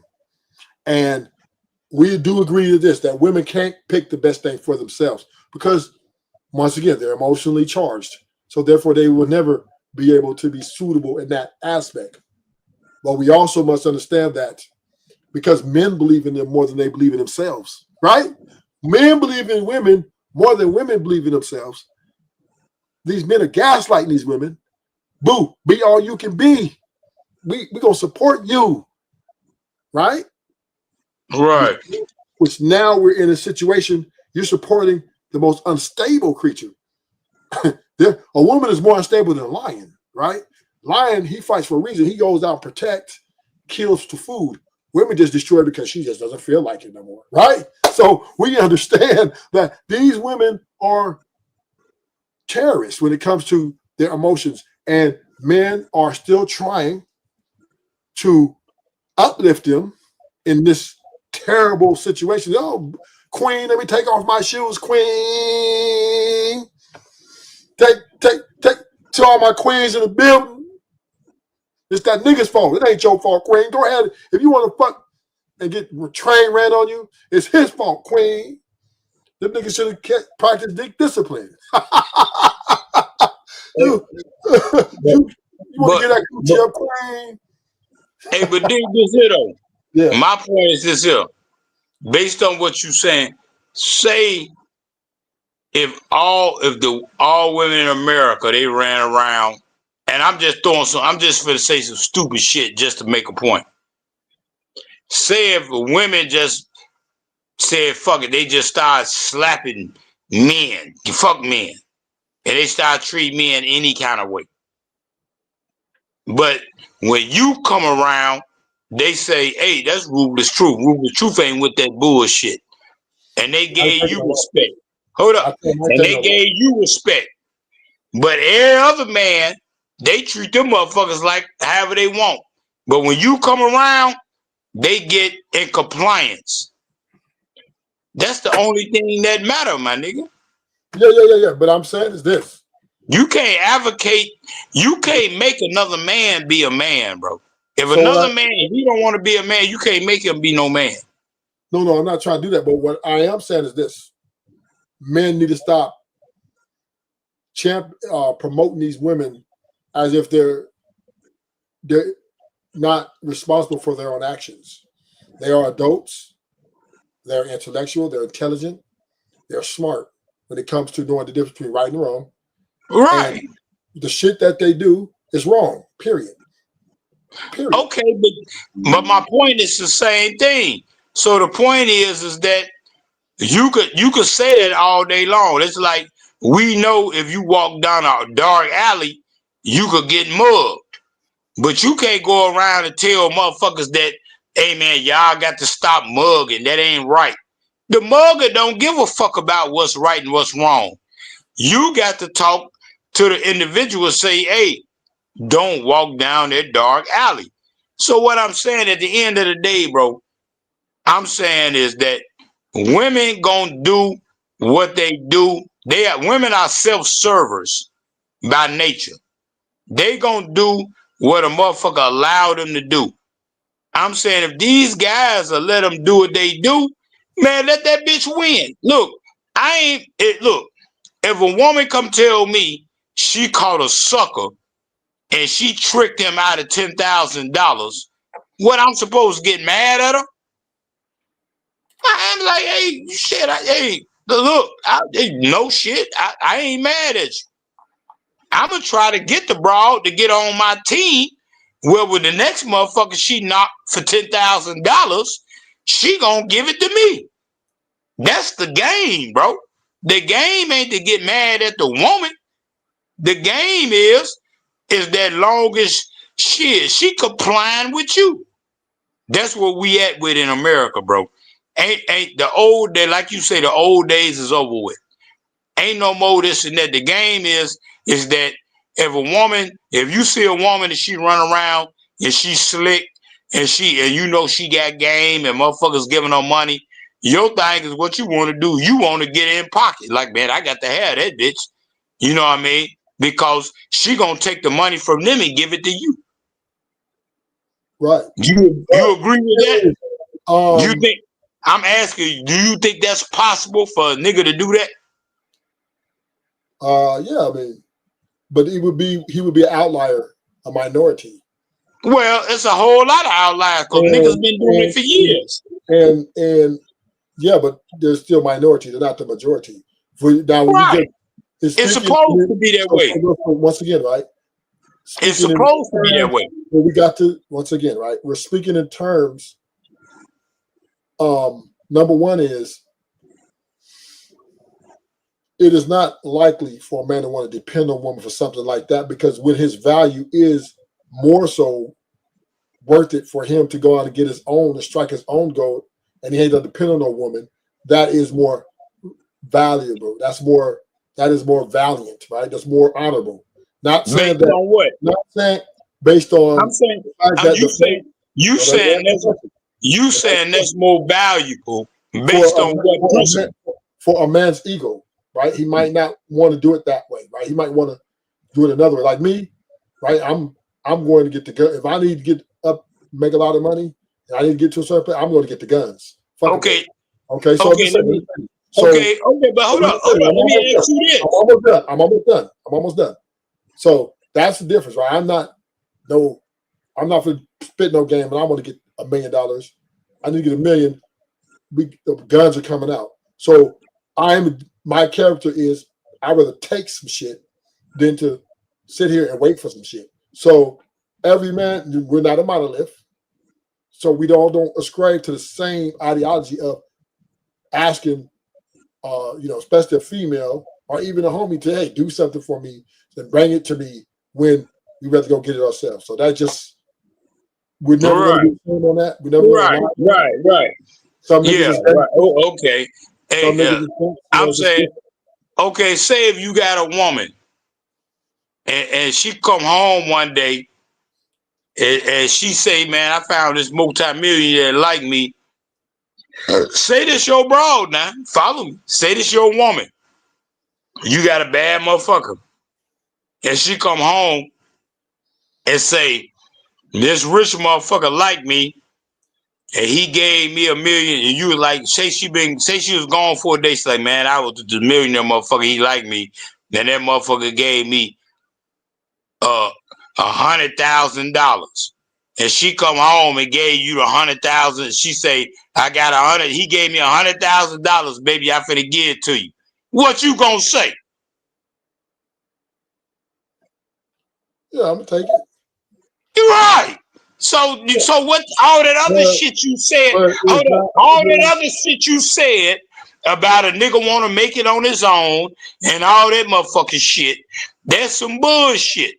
Because at the end of the day, you know that she gave you that $100,000 because she liked you, and the game that you put down that requires work. Very few niggas, damn near no niggas, could do that. They could never put a woman in a position that care about them to the degree where she would hand that money over to him. So what I'm saying is, he put the work in for her to do that. He had to line her up to the degree that requires work. And like you say, that's the minority of men. You said that yourself. That's the minority of men. That most men are not able to do that. Okay, so what I'm saying is, when you said that you would take that money, Keep repeating yourself. Go ahead. Number one is, most women are poor. Most women are not going to work for a man in that capacity. First of all, let me finish. A woman coming and tell me, hey, baby, I got a dude who's going to give us this much and it's going to benefit us. Okay. But that's still not under my instructions, though. It's nothing I built. It's something she just came up on, got lucky, and she wants to capitalize on it. Okay. That's different than me grooming somebody or teaching them and giving them all the ways to abstract resources for us to live. That's all two different things, right? But what difference does it make? One is a managerial role, and it could as a crime, and it could cost you 15 years. And the other one is just a stroke of luck, and that your woman decides to do it. Now, we can come to this agreement though, and make this clear that a great vast majority of women do not share their money with men. It's just not in their. They really do, bro. They really do. No, they don't. They do. Yes, they do. No, they don't. Not even. Yeah, they do. No, they don't. So anyway, right? Yeah, they do. Let me finish. Please let me finish. Go ahead. We understand most men pay the mortgages. Most women save their money in their bank accounts, right? Men are providers. Women are takers. Now, once again, even the guys who are PIMP in and giving the women to give money, she expects him to save that money for her use. Now, what happens in a lot of these cases, the PIMPs, they just take it, like kind of like gangster from her, and never let her see it. And then what happens? She calls the cops, or she tells on him, or she fires him, whatever. She's the boss, and he has to acquiesce to her to stay. Nigga, ain't no how the fuck a hoe the boss? Because that don't even make you just come on, Ruthless. You know better than that, bro. Come on, bro. You ran the street. You didn't go, nigga. You didn't go to jail for being a preacher. So you've been in the street, bro. So once again, you've been in the street. Yes. You know that's not how the game go, bro. So I don't know why you giving the game a black eye like that. Okay, so once again, right? You're being emotional right now. No, that ain't emotional. I'm just keeping it a boat, bro. What I'm emotional for, bro? What the fuck I'm emotional for? Not gonna tell me that pimps ain't got that women ain't told the police that they were the pimp and the nigga went to jail. You're not gonna sit and tell me that hasn't happened. So that is the game, right? Of course, no, that's not the game. Okay. Let me finish. That's not the game. That is the game because I've been in the LA County. One of my cellies, matter of fact, in the feds was in there for pimping. No, that's but see. God damn, this boy. Hold up, bro. Nah, because you giving the game a black eye, bro. So once again, right? We do understand that women have turned on their pimps. She could call 911 at any moment and say that you're her pimp, and you would go to jail for X amount of months, or years, or even right. So you're not really the boss. You're really working for her, right? So because if the police find out, most pimps go to jail. Most pimps go to jail, bro. See, you don't know the game, so you speculating. I know the game. I know pimps, bro. Most pimps go to jail for either shit like racketeering or living off the earnings of a prostitute. But most prostitutes don't turn their pimps in. Most of them do. Most prostitutes do not tell on their pimps. It's called. So what I'm saying is you destroying the game, bro. You know, but what I'm saying is, see, you trying to cross. I understand what you're saying, but you trying to cross street shit up with square shit. No, I'm not. So what I'm saying is, street broads don't move like square broads. Yes, and I'm saying that's what I'm saying is that they don't street brawls don't really move like that. They don't just go tell on pimps. Once again, and they don't just tell on their men. Street bitches don't do that. That's square bitch shit. Once again. Yeah. Go ahead.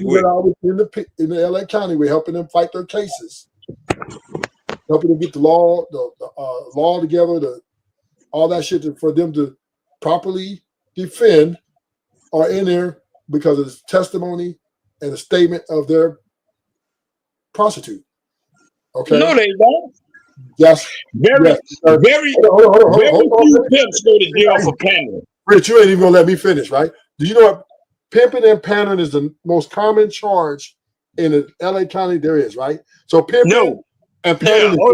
Let me clarify for you. Hold up. Rich, you gotta let me finish on my channel. I'm gonna give it back to you. You don't have no problem with you running your mouth. I have no problem with you running your mouth. What I am saying is pimping and pandering is two different things, right? They're two different charges. It's pimping and pandering, right?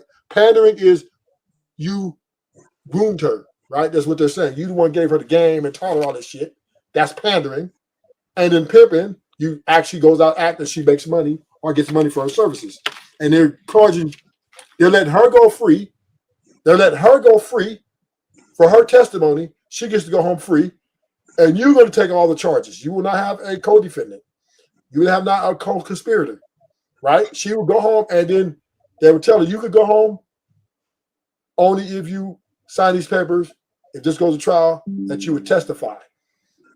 And that is the only grounds that they can use to hold a pimp inside the prison. In that county jail, that is 99.9% of their case, a testimony, right? Because she's the one did the crime, not him. She the one went out and got it with undercover officer, right? He paid her some marked money, right? He paid her some marked money, and right when she took the money, they swooped in on her. This is big. Swooped in on her and told her, "Okay, you're facing 3 years. Here's your option. You can go home tonight, as long as you give us up the guy who is your pimp." And the women are giving up like it's going out of style. His name is blah, blah, blah, blah, blah, blah. Because they can't do that time. They're not going to jail for you. They're not doing it. They're getting out that night and they're signing that paper. If this goes to trial, I will testify. And what happened to that pimp taking that deal? And now, last part. The twist is now the feds who are coming in and picking these cases, right, are now saying, we're going to charge you the federal system and they're going to charge you with sex trafficking. And then now you went from looking at 2 to 3 years in jail, or 5 years at the most. Now you're looking at 15 years. It's right? pandering and felony. And this is my boy Boyer. My boy Bear got 15 years, first case ever, and the feds picked this shit up. The feds can come in and pick cases up that are state cases, convert them into the federal system, and run your ass, right? Because they're with their 98% conviction rate. And this is what they try to do to Diddy. But Diddy just had the money and the resources to put that dream team together, right? That's how we was able to. But most niggas that are like, they RICO, they freeze all their accounts. They won't let them get to that money. So now a lot of these niggas ain't even got the money to get the top lawyers. So they got to get a public pretender in the federal level, and they get crushed. That's why that's why their conviction rate is at 98%. So once again, right, pimping is not the most profitable thing to do when you got the government lurking around trying to catch your girl. They catch your girl, threaten her with a whole bunch of time, and she'll give you up. Easy money, like taking candy from a baby. So I don't want to hear about that. By the fact, Rufus Truth does not promote pimping. I do not promote pimping in their own form on this channel. Yes, you do. I do not want. I am anti-pimping. Thank you. Let me know you scared. Hell yeah, you damn right. I ain't trying to get. I promote it. Do what you do. Do what you do. You see that? Rufus Truth. These are not the thoughts of Rufus Truth. I am pro. Would you promote tricking? Tricking is a crime. Yeah, I'd rather promote tricking before I promote pimping. That's a crime. You can go to jail for that. One is a crime and one is not. Tricking is a crime. No, it's not. Yeah, it is. Tricking what they call it tricking these days is when you take women out dates. I don't give a fuck. Hold on, bro. It don't matter. Tricking is a crime. No, if somebody found out, if the police found out that a woman is still prostitution.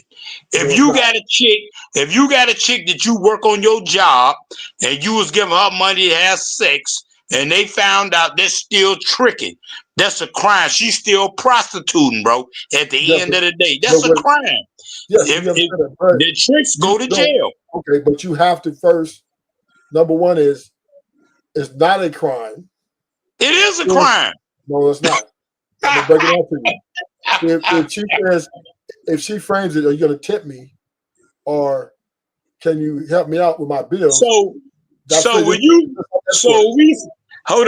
we seen on TV where the Vice had police officers, female police officers dressing up as prostitutes, and they bust tricks, and they was busting tricks, and we seen like Chris Hansen, they busting tricks, and they was giving them charges. That tricking with a broad is not a crime. That's once again, right? You contributing to prostitution. That's a crime. So once That's again, right? like any other crime. If you contribute, whether you buying drugs or you selling drugs, it's still a crime. Okay, so whether you buying pussy or selling pussy, it's still a crime. We heard in you, but America. it depends on what capacity. So if it don't. Let me lay my argument out. I got a right to rebut. I got a right to rebut. And you gotta let me rebut. You can't keep cutting me off without rebutting. No, I cut you off.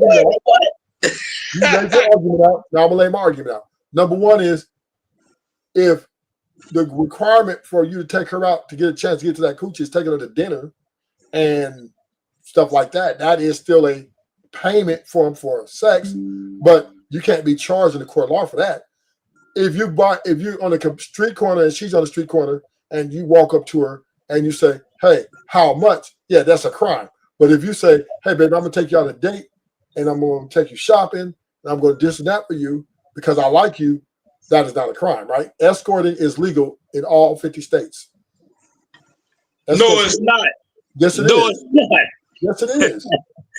Escort is legal. Ruthless. It don't matter. You rationalizing, brother. No. It don't matter. I'm saying you less likely to get caught, but it don't matter if you work a job and you work with a chick and you like, hey man, you think she bad, like, man, you should come to my house, boy. I got $100 for that pussy. And she come to your house to give you the pussy, you still committed a crime. You just less likely to get caught because the capacity the way you did it. But she no more than a prostitute than somebody that was walking up and down the street, and you know less than a trick that drove down the street and picked her up that might more likely to get caught than y'all on the job. But nigga, it don't matter if you go in a bank and rob a bank with AK-47s or if you rob a bank through a computer. Both of y'all still bank robbers, bro. That's all I'm saying. Y'all both still bank robbers. You just did it a different way. You just one way you less likely to get caught. So but the pretense you're missing is, in theory, you're correct, right? It's all. In fact, I'm correct. Let me finish. Go ahead. It's your show. It's your show. I'm trying to get it out. I'm trying to get my thought out. In theory, you're correct. It's all a form of prostitution, right? But there is legal prostitution, then there's illegal prostitution, right? There's no legal prostitution. Yes, there is. Yes, there is. What's legal prostitution? Explain the definition of legal prostitution. You know what I mean? It is illegal to sell sex, but it's not illegal to give gifts. So if she's taking it as a gift, right? And there's no option of sex being sold, then it's legal. Even though you, by your theory, in theory, you're correct. But by the letter of the law, if I take a woman out and say, let's go out, I want to take you to dinner, and then, I'm going to take you, get you a few clothes, and we're going to go to the hotel. So when you say in theory, that means she became a non-profit organization. Right. So she filed with the government as a non-profit organization, so she could get her pussy away from gifts, and that exempt her from being a prostitute. This is what you're saying? Yes. Okay. In theory, you're correct. It's all the same shit, right? So I'm not going to disagree with you on that level. But on a legal level, right? If I just say, hey, I'm gonna pick you up, take you to dinner, and then I'm gonna get you a few gifts, then we're gonna go to my place or to a hotel room, that's all fair game, right? There's no prosecution for that. There's no crime in there. Now, unless she say no, then now we talk about a whole other situation. But bottom line is, and let me say this, and let's make this clear. Prostitution is not illegal for prostitutes. Do you understand that? You say what? It's not necessarily illegal for prostitutes themselves. And let me frame it like this. To do what? To prostitute herself. If she's on, let's say she's on Figueroa, right? Right. And she doesn't have a pimp, and she's an independent contractor, and she's on her own recognizance, right? All they can do is give her a citation, right? It's no longer a felony; it's a misdemeanor, right? Or it's a citation, not even a misdemeanor. It's like same thing as jaywalking. So technically, it's not a felony for her to sell her coochie. The only way that a felony can come involved if they find out she has a pimp, then he would be charged and she would be let go free, and she can hit the street, like she could be on the street walking the next day after they lock you up, because I see it all the time, right? But listen to what you're saying though, Ruthless. The charge doesn't change. If prostitution is not a felony for the broad, it's not a felony for the broad. Whether she handing the money, once she get the money to a pimp, he's charged with promoting prostitution, or he gonna get charged with trafficking, or he gonna get charged with white slavery.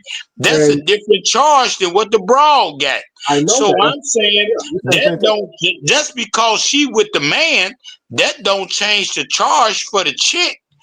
It's just that what he did, they gonna charge him different. That don't mean that her charge changes. But the thing is, America don't give a fuck about no bitch selling no pussy. She want the pimp anyway. They want the pimp. They don't want the broad. Right. So for example, but it's a difference though. But she still committed a crime. That's my point. My point is she still committed a crime. That's all I'm saying. Let me say this. They don't always pick the prostitute up, even though they drive by them every night and see them on the street corner. Right? They still don't pick them up and charge them. No, they don't. Okay, hold on, let me say this. In the eyes of, let's say, the arresting officers, right? I believe, and this is what I honestly believe, I believe they tell the prostitutes, you're good as long as you don't obtain a pimp. Right, of course.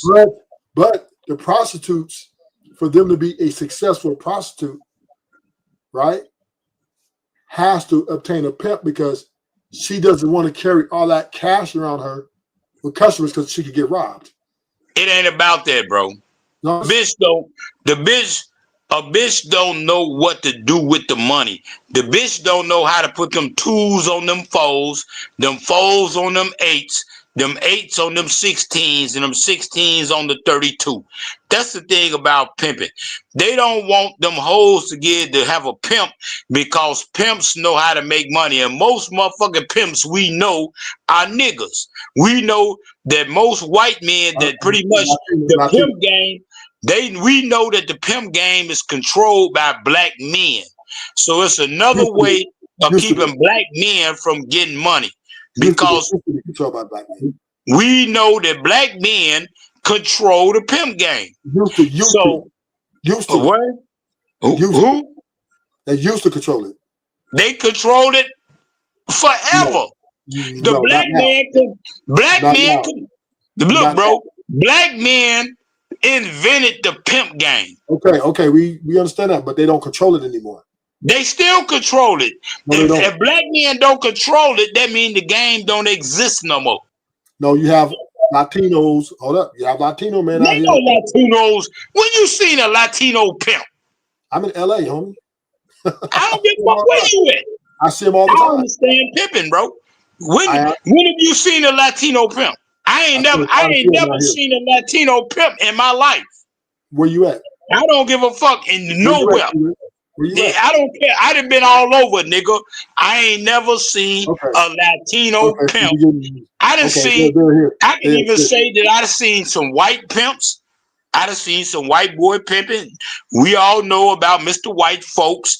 I done seen some white pimps. Rich, since you don't want to let me, so you gonna tell me? Hold up. I didn't even. No. You're not gonna do this. You're not gonna see, Rich. You're not gonna validate. Say what you've seen and tell me what I've seen. You can't live my life through my lens. But you can't. I'll tell you. But see, the thing is, ain't no such thing as a Latino pimp. Once again, you gotta let me finish. In my lens, there's a rise of Latino pimps coming up here. Name me right now. Hold up, bro. Name me right now a Latino pimp. I don't know them by name. I see them. I don't socialize with them, see, Rich. I don't kick it with them. I don't kick it with pimps, right? But I see them and I recognize them. Then you don't know what a pimp is. They are Latino pimps out here now. No, it ain't. I don't know what life you living in, but they're the majority population now in Los Angeles. Latinos are the majority out here over blacks. No, they're not. Latino, yes, they are. And then no, they're not. Yes. Oh my God, this nigga, man. You can't be a nigga know everything. All right. You gonna sit here and tell me my hood, right? I'm riding around it every day. I know what I see what's going on, and there are Latino pimps in California that exist at a high number. So I'm just saying the times are changing. They're not only black pimps anymore. There are Latino pimps. There are some whites. I've seen a mixed white guy. I've seen a few, right? I've seen a little bit of everything. But what I am saying is this. Ruthless Truth does not promote pimping. I am against pimping. I'm a bank robber, former bank robber. And I take shit. You from California. Y'all some bank robbing motherfuckers back in the 90s. I'm a gangster. So I'm not going to be sitting here. You know what I mean? I don't know, man. You ain't sounding like no motherfucking gangster, man.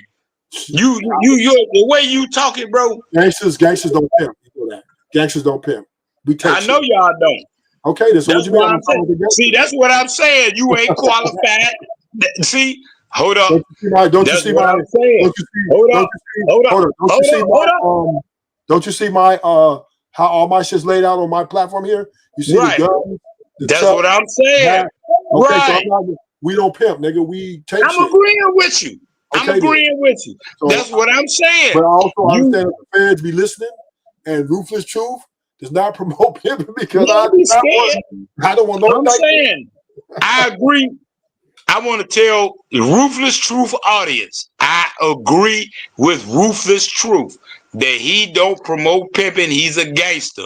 That's why I'm telling you that this shit he said about pimping, he don't know what he talking about. But I do know I come up under the pimping. So I'm telling you that he want to tell you about, he gonna say that's what he don't do, but then he gonna tell a motherfucker who did that what he do. Now you want me to cam up and want me to show you my photo album? No. Hey, we don't want to. Okay, because I'm saying you act like I don't know what I'm talking about now. I can cam up now. I can show you my photo album. Because I done set up under the pimping for real. See, Rich, we're not gonna let you do like Big U and them. I'm not gonna let you come on my platform and incriminate yourself. So I ain't gonna never incriminate. I ain't admitting no crime. I'm just showing you some pictures. Yeah, I don't want to see it. Hey, I'm a nobody. They don't want me. But what I'm saying is, this is what I'm saying, bro. Hey, let me get this out real quick. This is what I'm saying. Y'all come to YouTube, bro, and y'all dudes try to act like y'all know everything about everything. Y'all don't know about everything, bro. There's just like, it's a lot of shit like you talk about. You say you went to jail for what you went to jail for. And now I know some niggas out from the feds when I was cool with some old niggas that used to do that. and they gave me the game on that lick, but I never done it. But y'all be trying to act like y'all know what everything is. You saying that you never done something. Now I'm telling you, this is the shit, nigga, I done done. And I can show you proof right now that, man, the top pimping that I fuck with, I got pictures of them. And I'm saying you trying to tell me what something is, and I'm telling you that ain't what it is. But if you saying you never do it, why you saying what it is in the absolute? And you know you ain't never done it. That's my point. You say you never done it, but you speak it in the absolute. It's okay, though. Let me speak, right? For me. Right, go ahead. Like I said, I have a bunch. I had my Cellian Florence USP. He was a pimp from Texas. He had the whole photo album, everything he showed me. And he told me I read his case 100 times, try to help him. But you ain't done it, though, bro. What they got to do what he did and you did? You gonna let me finish, or you gonna just go ahead and just keep cutting me off? Go ahead. It's your show. My fault. Your show. So I'm just busy. Damn. I do understand law. I am a in-house lawyer. I do help. I've helped many inmates fight their, when their lawyers were dumping them, or their lawyer, they want to understand. I would help them put out a case to fight their case, which is dudes were in for pimping and pandering, dudes were in for robberies, dudes were in for deletions, etc. Right? I've helped them how to put an argument together, how to how to weigh the evidence out, if the evidence is in favor or is it against you. I've perfected it. I've been pro per. I went pro per on my state case and won. I studied law when I was in the defense for all those years.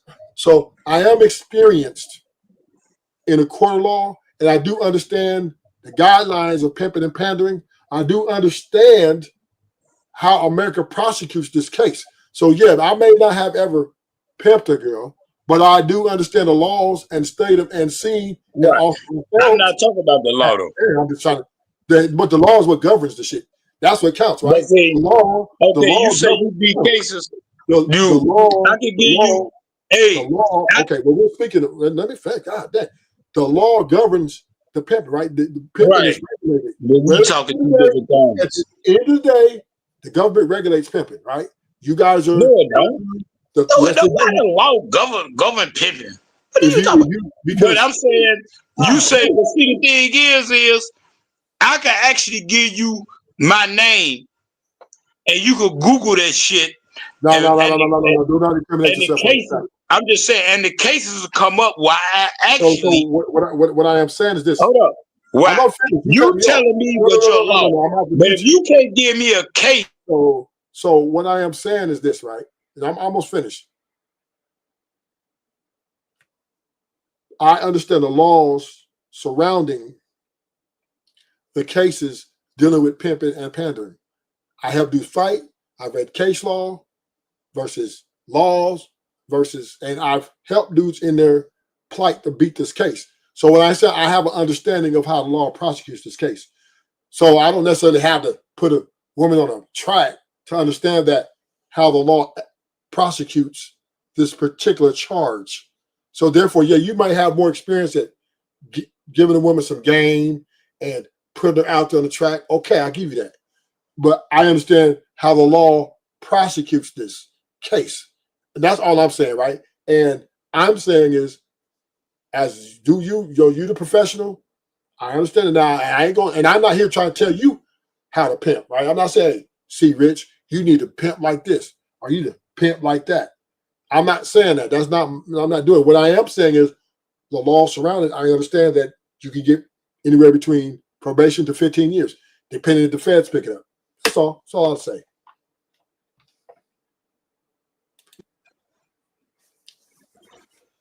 Is this safe for me to speak now? Yeah, you go. Go ahead. Go ahead, Rich. I'm just. You kind of. Hey man, you kind of intimidated me, man. I don't want no fucking problems, man. Cause goddamn it, you didn't put. I know you out to California. Hey, do I gotta check in when I come out there? Nah. Hey, once again, Ruthless Truth, you know how to check in with nothing with me. Oh, that's all. Hey, I can just say I can say I know Ruthless Truth. No, don't say that. I'm not want to become. No, I'm not with Hey, Big Meech. hey. Well, hey, when I come out there, I'm gonna say I know Ruthless Truth and I know Nightish. I should be all right. Now, Nightish is up North Cali.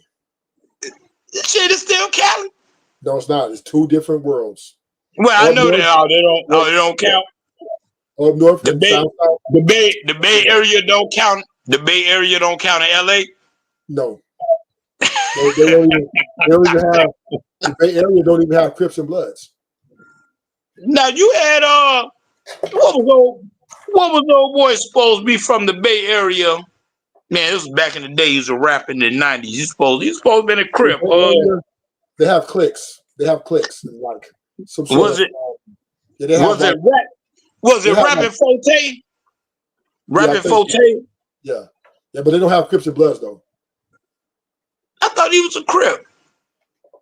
Not the Bay Area does not have Crips and Bloods. Oh, I didn't know. I thought that nigga was a Crip. He could be from Fresno, right? Now Fresno have some Crips and they have some Bloods. That's not really the Bay Area, but San Francisco, Oakland, they got cliques. Yeah. Right? They mostly go under the mafia, Black Guerrilla family, like that type of shit. Because the Northern Cali represents more of the Black Panther movement, right? So a lot of their stuff is aligned under that. Like it's been rewritten, but they're more. Y'all got the Black Guerrilla family out there. Right. Yeah, up there in North Cali, right? I thought that was a DC. You know, DC got the Black Guerrilla family. Yeah, the Black Guerrilla family all over, right? But what I'm saying is Northern California pushes more Black Guerrilla family, they're more clicked up like that, right? Where Southern California is gang torn, war torn. So you got Crips, Bloods. Then you have that breaks down to so many factions. Then when you get to the jail, you got the Blue Notes and you got the Blood Nation. Right, yeah. Right, so that's the difference between Northern and Southern California. Same state, but two different ideologies. I thought it was like an LA thing. Like I know San Diego got Crips and Bloods and shit. Yeah, they got Crips and Bloods. They got Shoreline. Mo G, she used to stay out there in San Diego, right? I had a partner from San Diego. He was my nigga. He was on that pimp shit. My nigga. I can't think of that nigga name, but he was. I was in a joint with him. He got locked. Him and his cousin got locked in Indiana. They was rolling 60s, I think. Yeah. The Crips and Bloods are probably. I think I got a picture of that nigga, bro. Yeah. And I think but you know Long Beach doesn't have Bloods. Yeah, he was. You say Long Beach don't? Long Beach don't have Bloods, and Compton don't have Bloods. Oh, okay. I thought that I heard Compton was kind of a mix of. No, Compton is Pyrus. Pyru? Oh, okay. Pyru. See, now this is my nigga right here. I'm finna cam up. I can show you my nigga if you can see it. Can you see the video? Yeah, I see it. Can you see that? Now, I don't think you see it.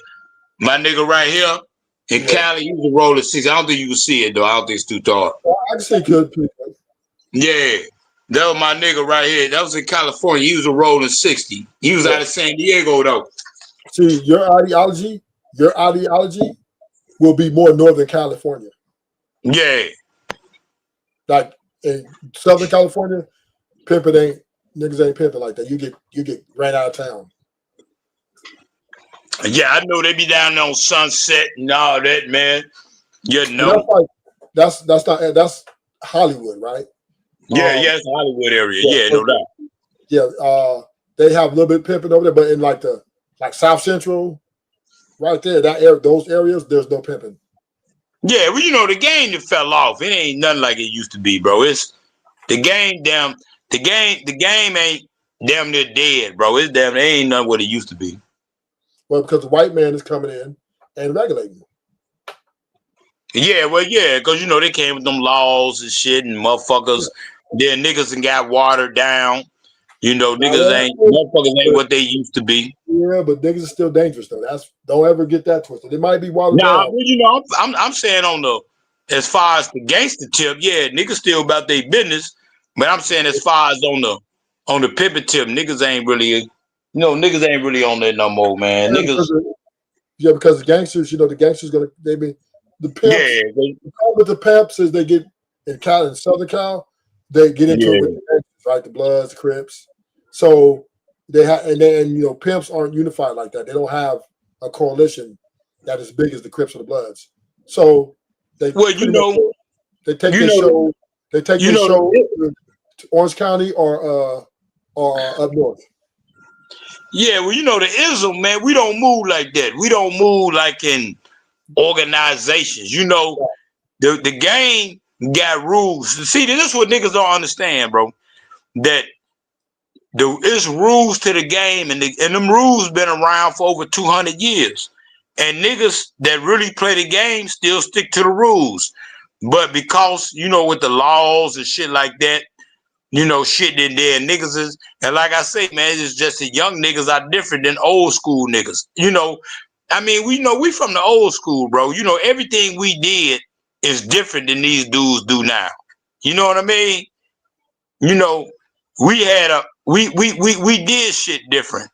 You know what I'm saying? Even the way that we looked at other brothers, even when we gang bang when we was young, we didn't gang bang like these dudes now. You know what I mean? To the point where we just kill each other. We didn't have that hate against each other back then that niggas got now. You know what I mean? We still had a lot of brotherhood back in the day than they got now. So, everything to change, man, but it's all good. Yeah, it's because back in the day, it used to be if you was a hitter, a really tough guy, you got respect and you ran the show, right? Right. Now it's whoever makes the money. Whoever got the money got the power. Right. You know what I'm saying? You get a whole ass nigga ain't never done nothing. He'll run the show. Yeah, because he got that line open. He got that money. Right. Because he know how to get money, right? Yeah. Yeah, right. Them niggas going to protect him because them niggas are eating. So it's all about feeding them. Yeah. So hey, I was looking at some YouTube channel. They was talking about the rise of the beta male, and they said that's really what happened in America. Is that the beta male really runs America, right? Yeah. And this goes back to what you were saying about women, in which that women really appealed to the beta male to really disenfranchise the alpha male. You know what I'm saying? Yeah. Yeah.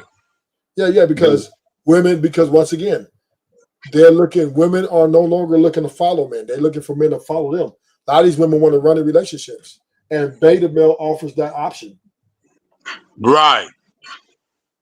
Yeah, and that's what really fucked the game up, right? Because women want to run the show. Not necessarily. It really fucked the game up. Actually, I love it, right? Because they can do all that. I'm going to operate in a capacity which I'm going to operate in, which is short term, right? Gratification. I don't, like I said, I don't give a fuck about long term with any women. These babies, if they want to be enslaved to a woman's emotions for the next, and then she gonna leave them anyway, right? That's their prerogative. They don't bother me. I don't lose no sleep. But see, the thing with you, Ruthless, cause see, you got a lightweight advantage, right? And that's what I be like some stuff, because see, you got it like that, bro. You not hurting for nothing. So what you be preaching, you can run that play because you not hurting for nothing. But see, my thing is, I think about like the everyday brother, right? The everyday individual. The everyday individual can't do what you do, bro, because they ain't got it like you got it. You dig what I'm saying? Yeah, but the one thing I do have also is I don't need a woman to make me valuable, and I never have and never will. I got rid of my 4-year relationship. I sent her packing because, bitch, you're not finna be going to my phone. I'll pay the bill on that motherfucker. You don't need to be. And right now, I'm gonna say this, right? And this is the most important thing I want to say. I'm gonna end the show in a little bit. Men, we have to treat women differently. We can't look at them like the wives we once looked at them they used to be. We have to, and I kind of agree with you, C. Rich, on the P part of it. Right. Without the transaction part, right? But more so that far as trying to get them to go out and bring the money. That's right. You talking about the mentality wise? The mentality part, right? And right. Getting what you deem is valuable out of this situation. But to keep trying to wire these women up, to keep trying to make these women feel special, I agree with the peace sentiment. I think men need to be transparent just like they are. I think the niggas need to let their nuts hang, like the women let their nuts hang. For sure. We need to stop trying to acquiesce. Stop trying to go all the way around and say we want some coochie. Oh, baby, I'll give you the moon, the star, and then let me get no. You need to come out and you need to be for it, just like they're for it. Women are coming out saying they want money from men, right? Right. Men need to come out and say what they want from women. They need to make it clear. And they need to stand 10 toes down. And this is where I think men are losing because we're a lot of men are still trying to get to know let's go to the park and walk and talk and all this shit when these women are not built for that type of shit. These women are built to be they built to sell themselves. But look, they want to be treated like women. They don't want to be treated like wives. Hey man, women. Look, bro. Women will do that with you, bro. I don't look at shit as an absolute. If she like you, bro, look, bro, because I'm saying I done that shit with women, man. I done that shit with a lot of chicks. When we just go somewhere, we'll walk, kick it, and shit like that. If she like you, bro, she will do that with you. She got to like being with you. So when I'm not disputing that, this is what I need to help you out, to help you understand. See, Rich, a lot of things you say are old school traditional ways, right? No, man, that shit is forever, man. No, it's not. Women, even if you take, hold on, let me help you out. Hold on. I'm still talking. He ain't getting that. Let me bring another clip up because he think Ruthless just be talking, right? We finna you need to see this. You need to hear it out their mouths because you just don't believe Ruthless truth, right? So we're gonna hear it. You don't. No, you don't. Nah, I hear you, bro. But go run the clip. Go run the clip. I'm with you. I'm gonna get to you. Let me find it first. Hey, go ahead. Go ahead. Take your time. Okay, here we go. I found it. Yeah, hold on. Ruthless, Ruthless is still the same. Oh, no, Ruthless, you wrong. You and all homies, we go through this every day. And then I have to show them. I'm gonna get you together, Ruthless. I'm gonna get you together. We're gonna slow go. We're gonna walk it down. We're gonna walk together. We're gonna walk this down. All right, you ready? Here we go. So if you're making $50,000, don't date. I'm just being for real. You're not ready to date. Again, I'm with you. You're not ready to date because courtship costs. Okay. Everything costs. Okay. You can go for 22 walks in the park. Eventually, shorty is gonna need a sip of something. She's gonna be thirsty. This bottle of water is $3 in Atlanta. Let's not play. So if you don't have any expendable cash, don't date. And whatever that looks like for you, you might only make 50,000, but you live in a shoe, and now you got expendable cash. Or get you a bottom of the barrel bitch that's gonna date you when you have no. Wow. Okay, so she said 50K. Don't look her way. And so these are the women's sentiment. I'm not. Ruthless didn't make it. Ruthless is just saying these are the women's sentiment.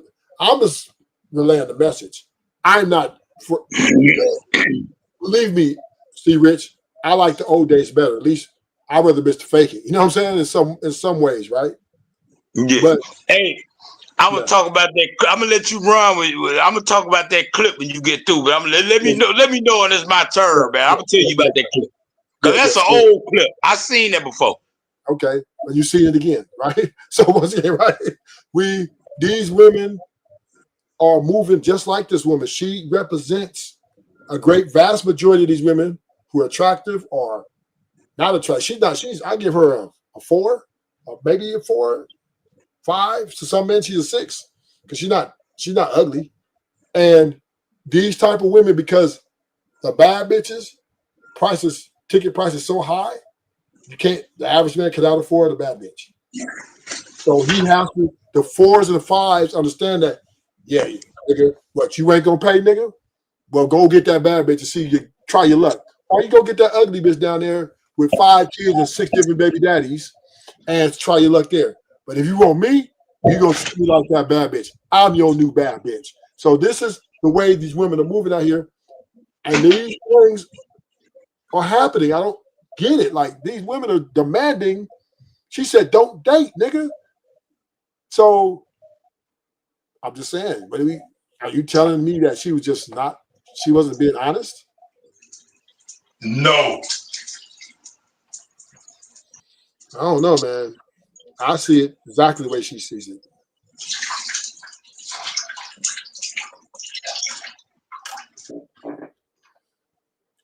I'm done. I'm gonna hear what you got to say. Man, that's what I'm saying, man. Hey, yeah, I seen that clip before, bro, and I was laughing at him when I saw it. Look, bro, that fat ass bitch is not getting it like that. But y'all gotta realize social media is full of a bunch of motherfuckers that come up there and run their mouth because the white man allowed them to.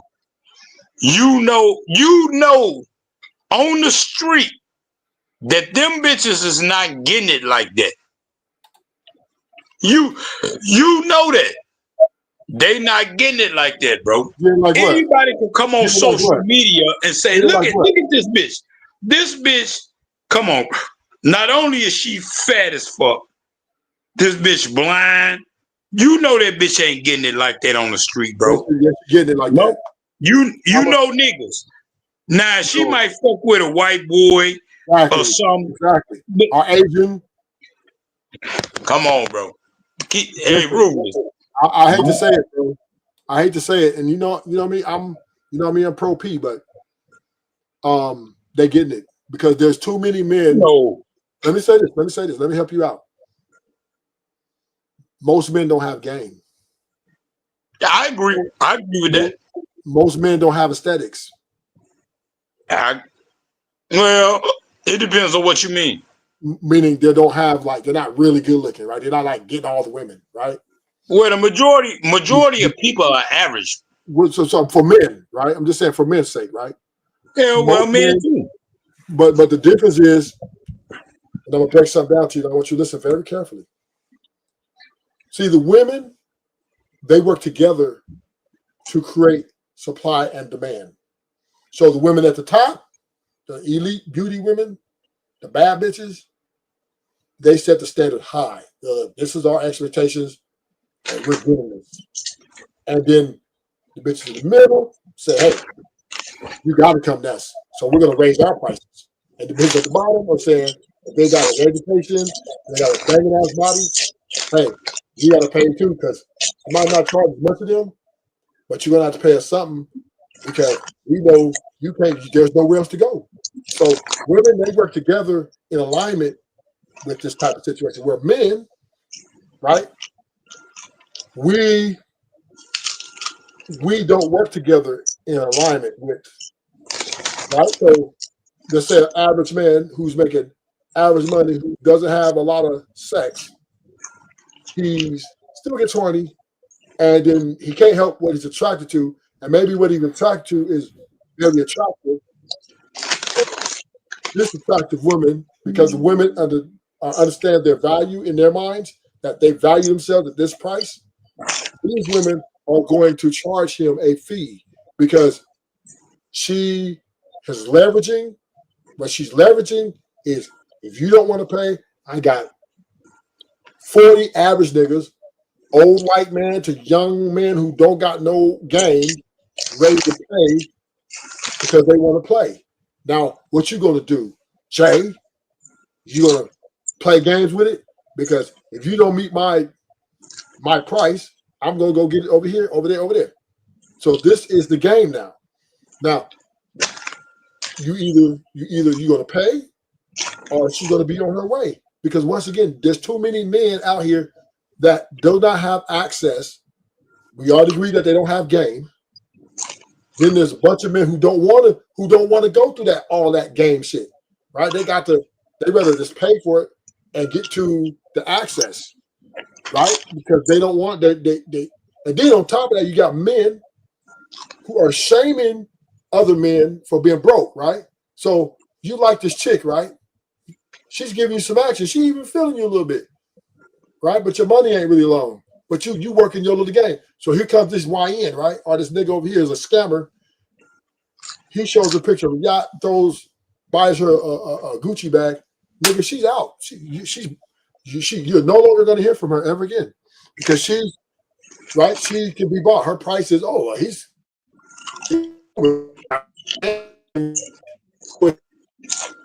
but now once she gets the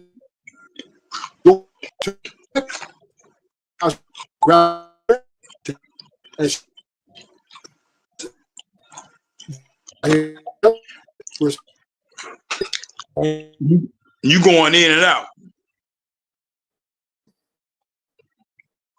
I can't hear you.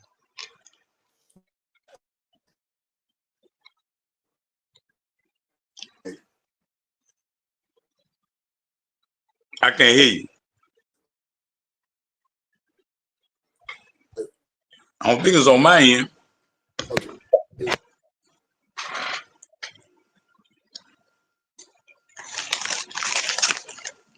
Okay. Yeah. Okay. So again, me who are strip club.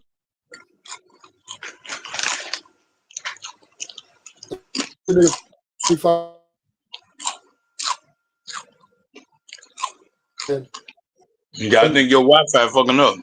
Yeah, just this time.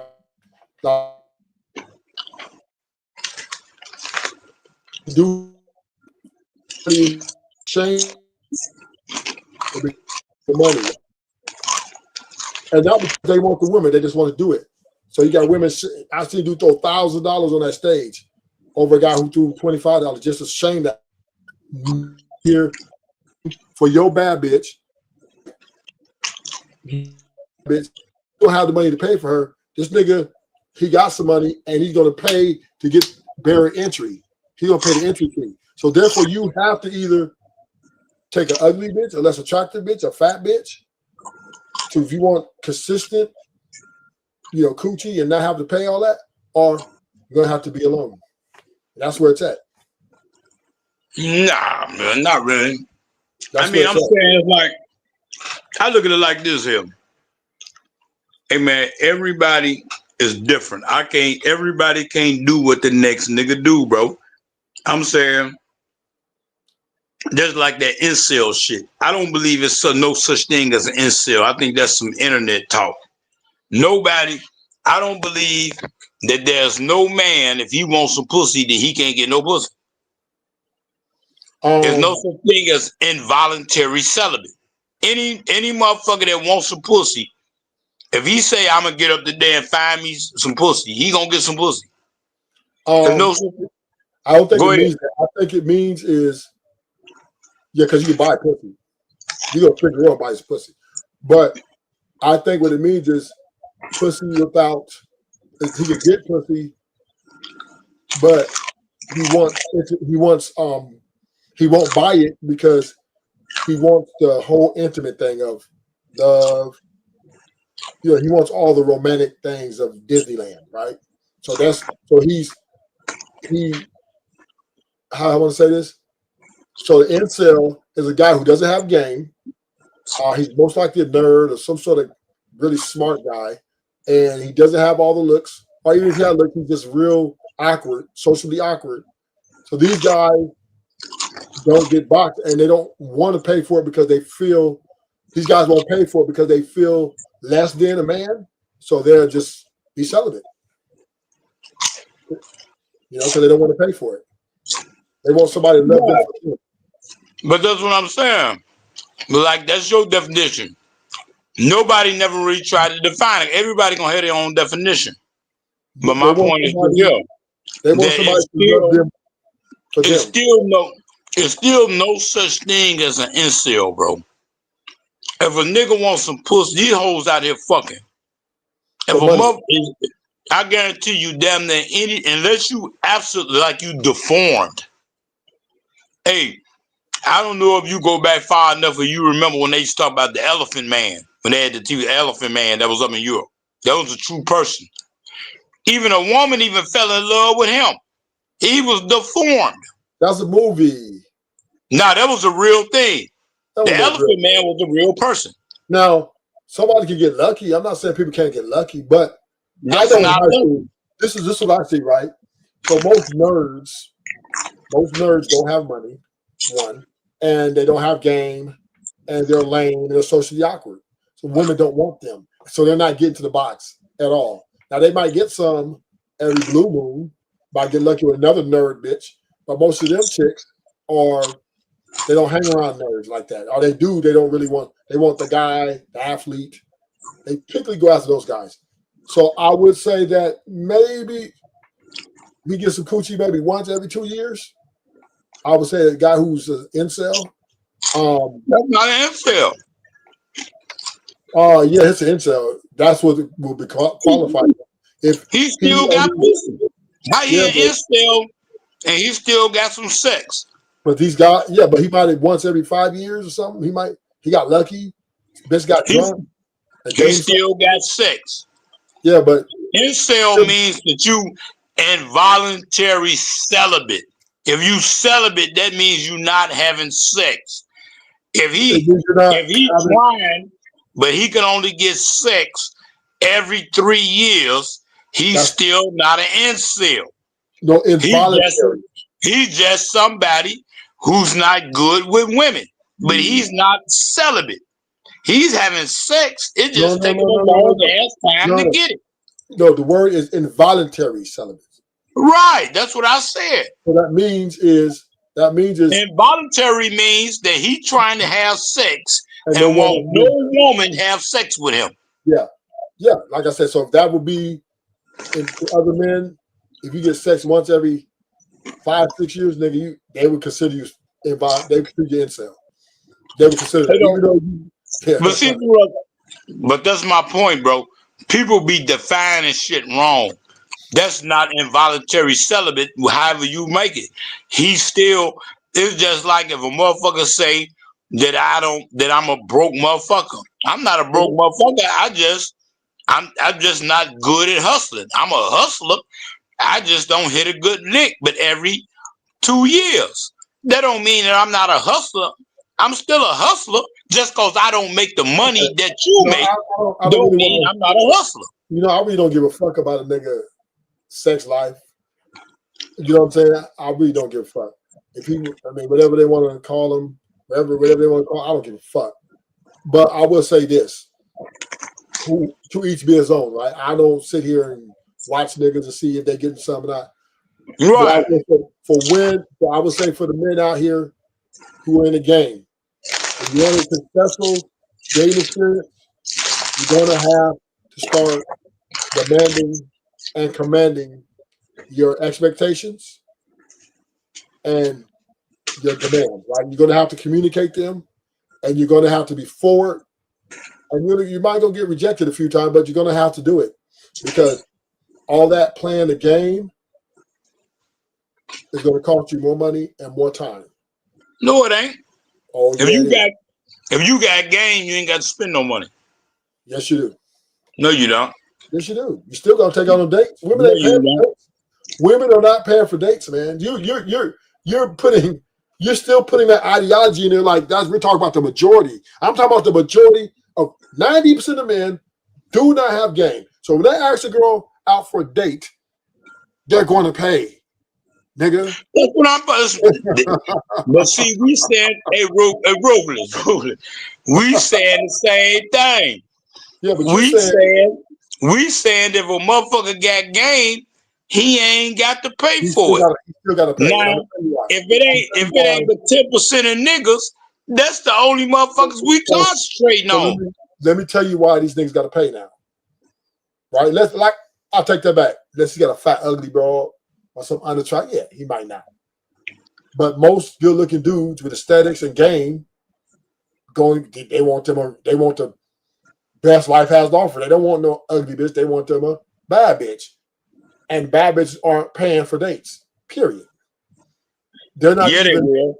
No, they won't. Maybe one. Yeah, your birthday. Yeah, they will. They're not paying. Okay, so bad bitches are not paying for dates on the regular. It's not happening. It's not happening. It's not happening. It's not happening. I don't give a fuck what you try to tell me. It's not happening on the regular. Now, well, we know. Look, hold up. You conflating. I'm not conflating. I'm saying that most men gonna pay for dates because men are socially conditioned to pay for dates. That's just the tradition. But what I'm saying is this here.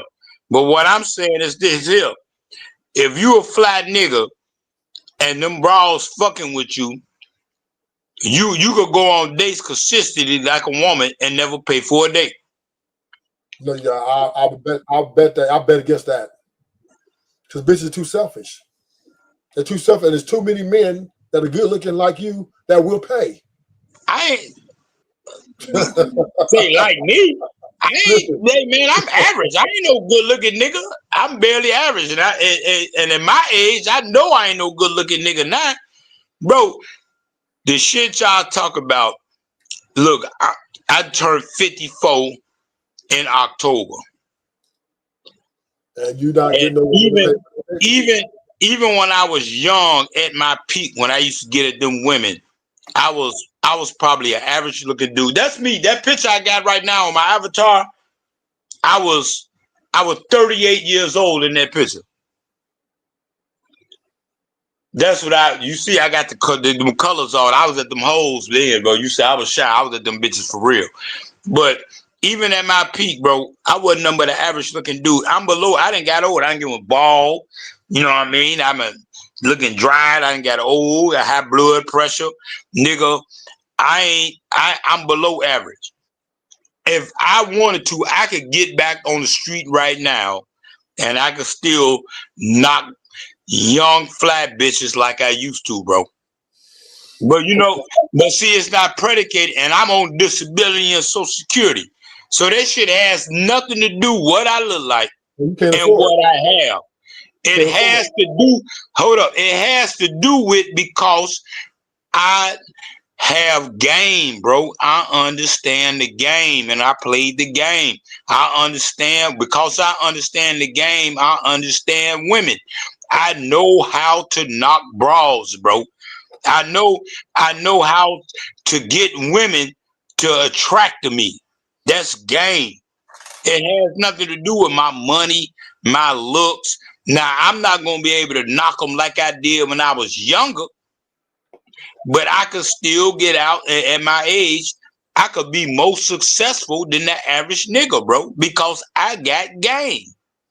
So once again, right, we understand what you're saying. Hey, you preach it to the choir, right? I know you're finna say it. I know you're finna say it sound good.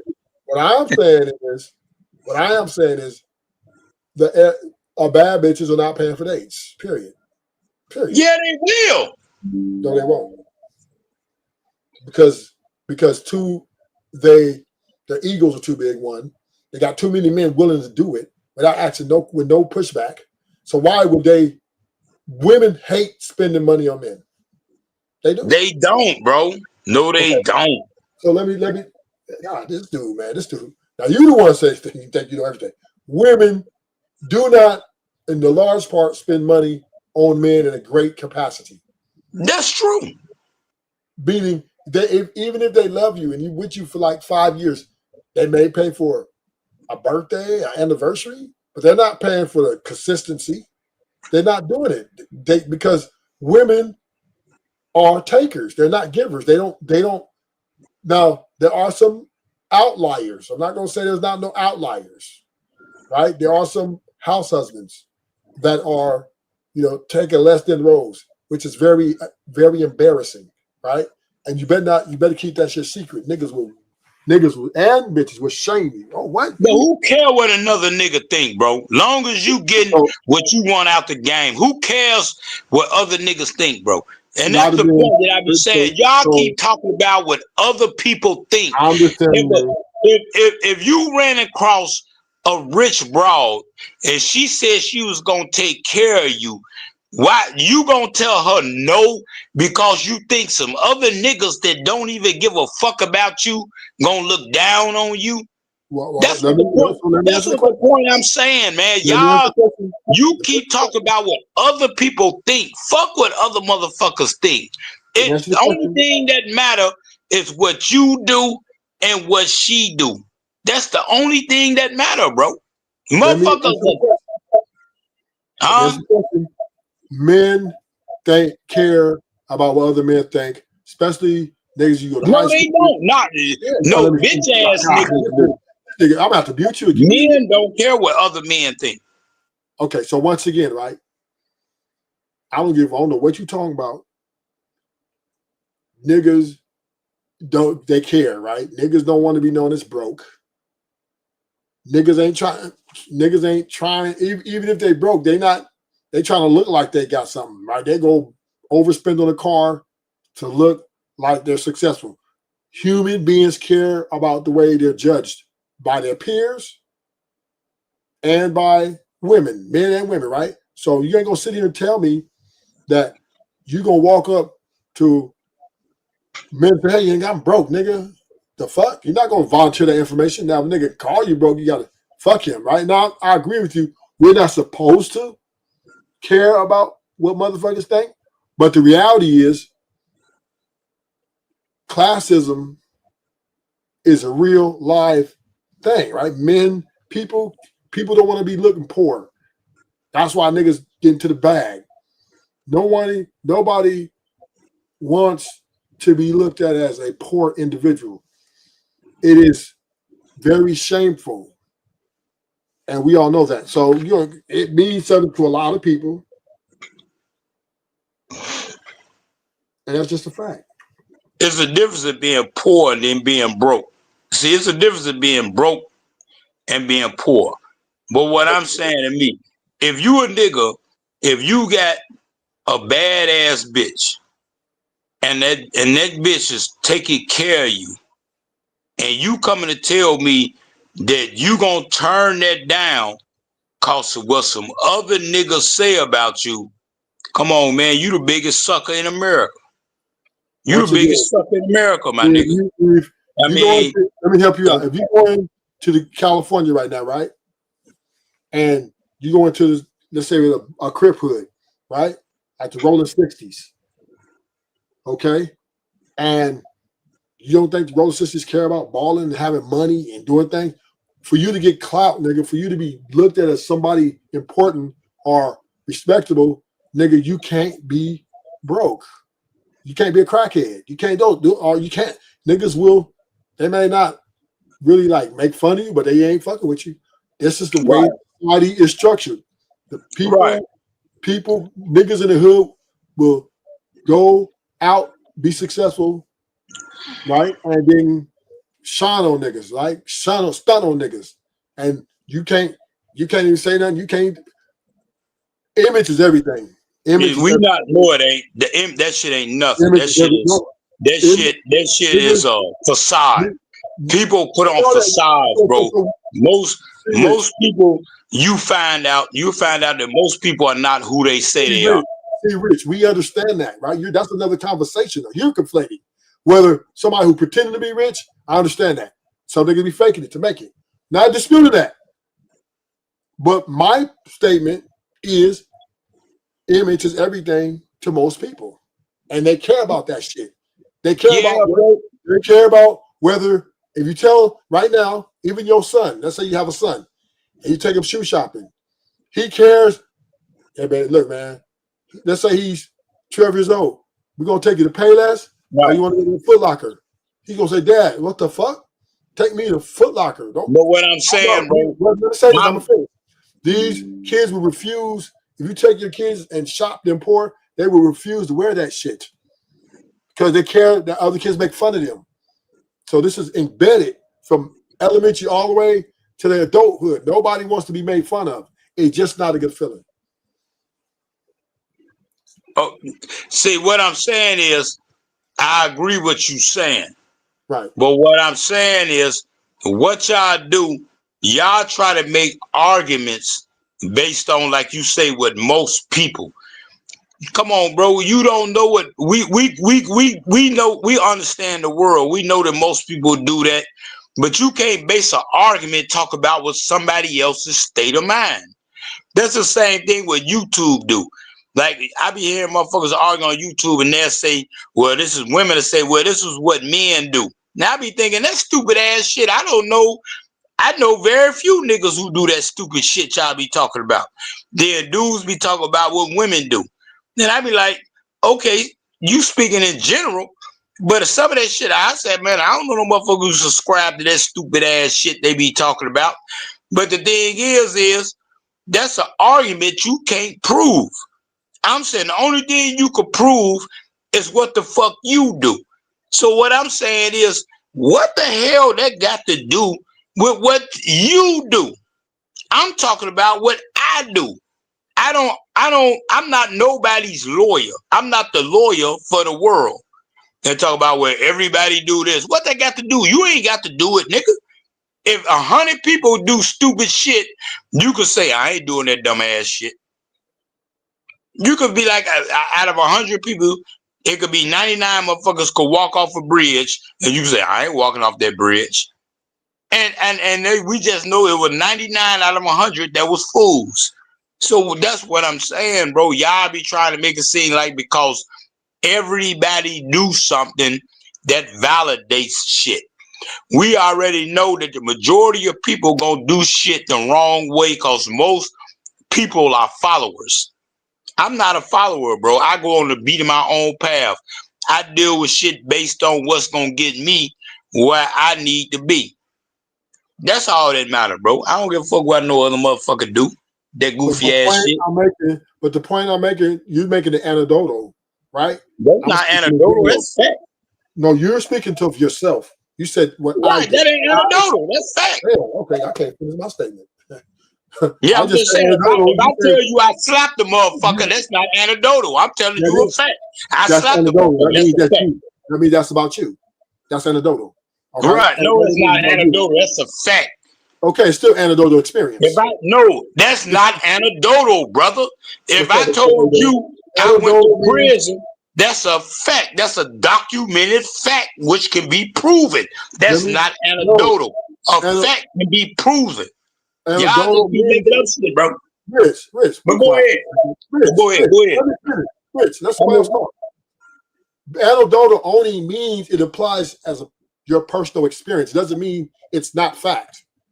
It's a fact applied to your anecdotal experience, meaning what you went through as a person. I'm speaking in generality. Every time I speak on this channel, I don't speak of my personal life all the time. Sometimes I might give examples, but I typically speak in generality, meaning most people give a fuck about what other people think, whether you like it or not. You keep saying, well, I don't care. Okay, that's you. You don't represent every motherfucking man and woman in this earth. Right. Right. So that's my point. Is most people, I'm not trying to save the world. I can't save the world. At the end of the day, I'm gonna make my point. Most people at the end of the day, they really care about what people think. And to this point is nobody wants to be known as being a poor motherfucker, even if they're poor. They're gonna fake it till they make it if they have to, in a large majority of cases. Now, there are some drug users who just don't give a fuck, right? They just want to smoke, don't get high, right? But then the Americans, when they get their lives in order and feel they're successful, they're going to even live above their means so that they can look good, and which makes them feel good. That's just I'm just saying, I'm not saying it's the best thing. See, Rich, I'm not saying it's healthy. You know what I mean?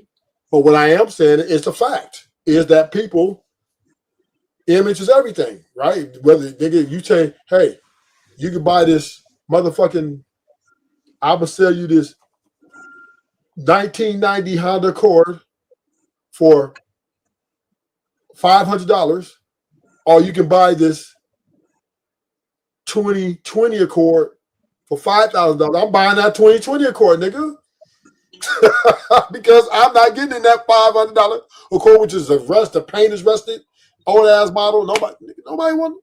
Just saying, you want to get the best that life has to offer because you want to look to your constituents as man who's efficient and successful in his day to day.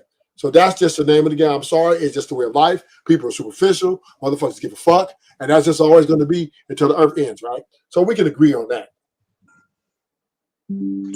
Yeah, yeah, that's all I'm saying. And I'm not saying, once again, I'm not saying it's the best thing for us, right? I'm not saying that, but it's the facts. And yeah, I mean, I dig with this is my point. I'm saying what we talk about as far as pimping her, man, I don't even live that life no more. My point is what I'm saying is, bro, you know, like I said, I'm a Hebrew Israelite. I follow the law. I try to follow the law, statutes, and the commandments of the Most High to the best I can. And the thing is you know the difference in right and wrong.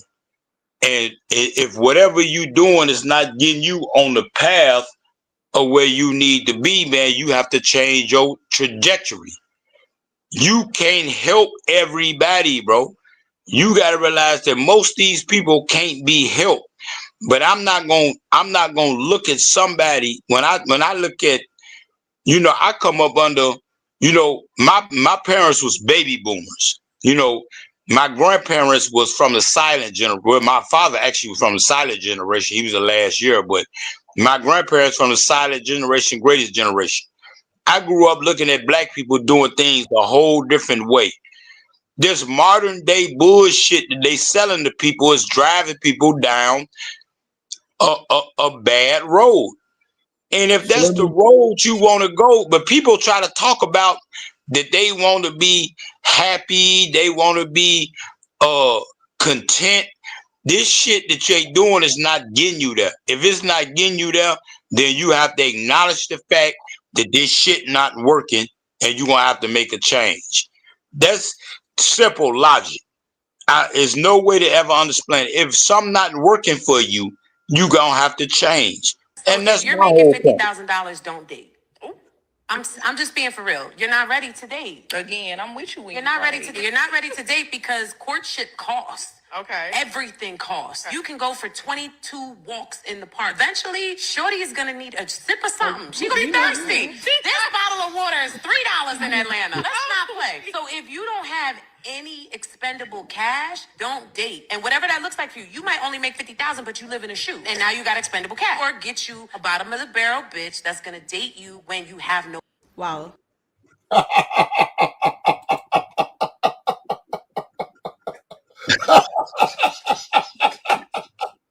Oh my gosh, man! You gonna tell me?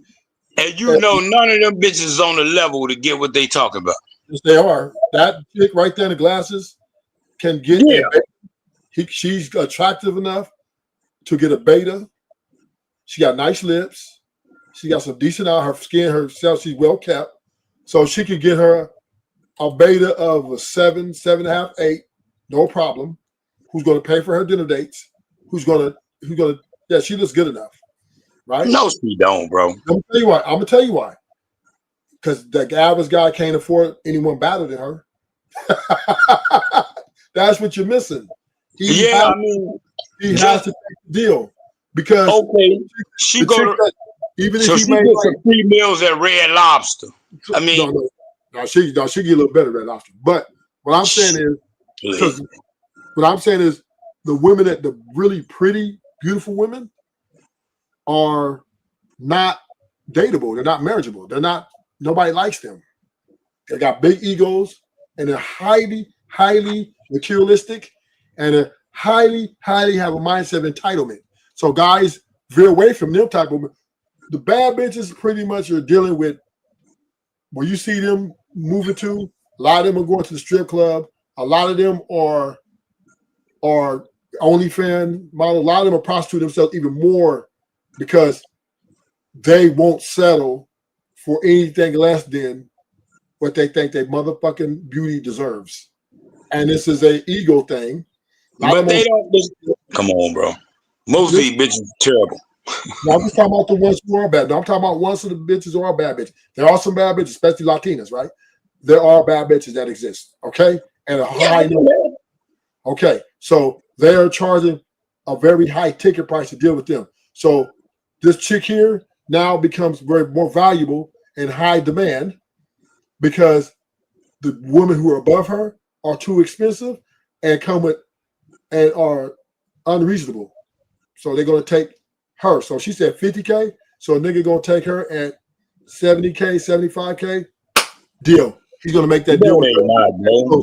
Yes, he's taking it. He can't take the bad bitch. No, they're not. He can't take the bad bitch because the bad bitch is gonna demand $250,000 or more, right? Sarah Faulkner, remember the lady who said there's an area of prostitution?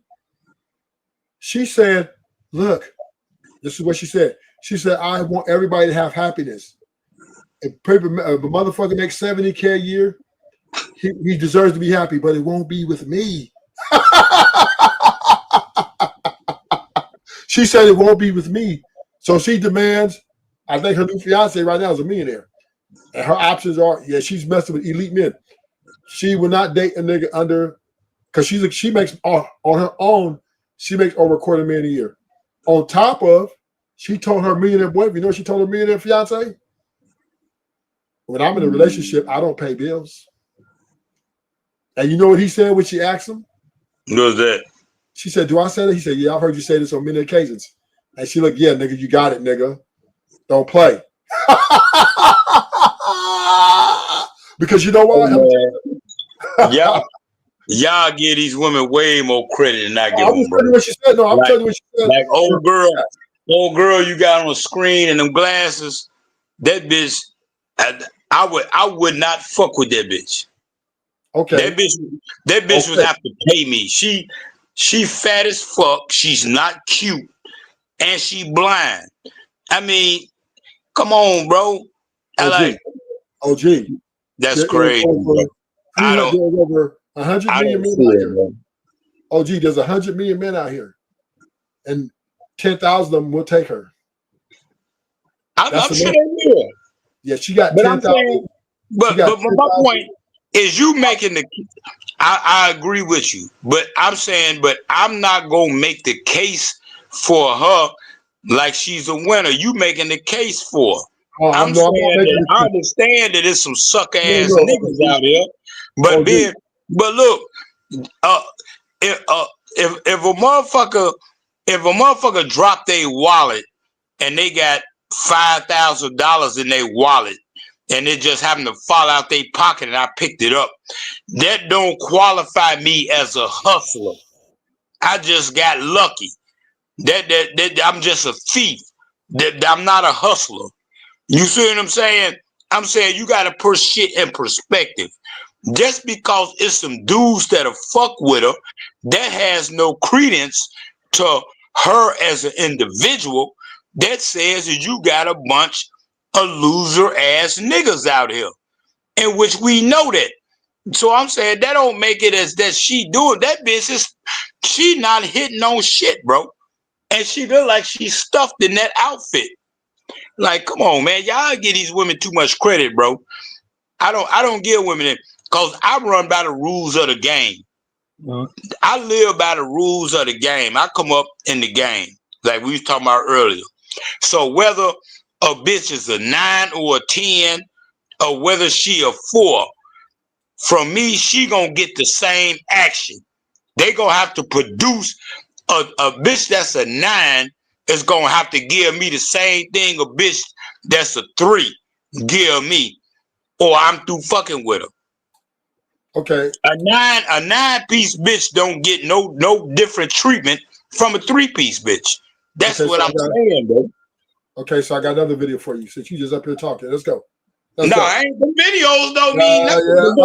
No. I'm riding with you though. Rufus I'm riding with you though. Hey, we're gonna put it down like this. We're gonna let you hear this video. Ready? Set. Here we go. Why do average men believe they deserve extraordinary women?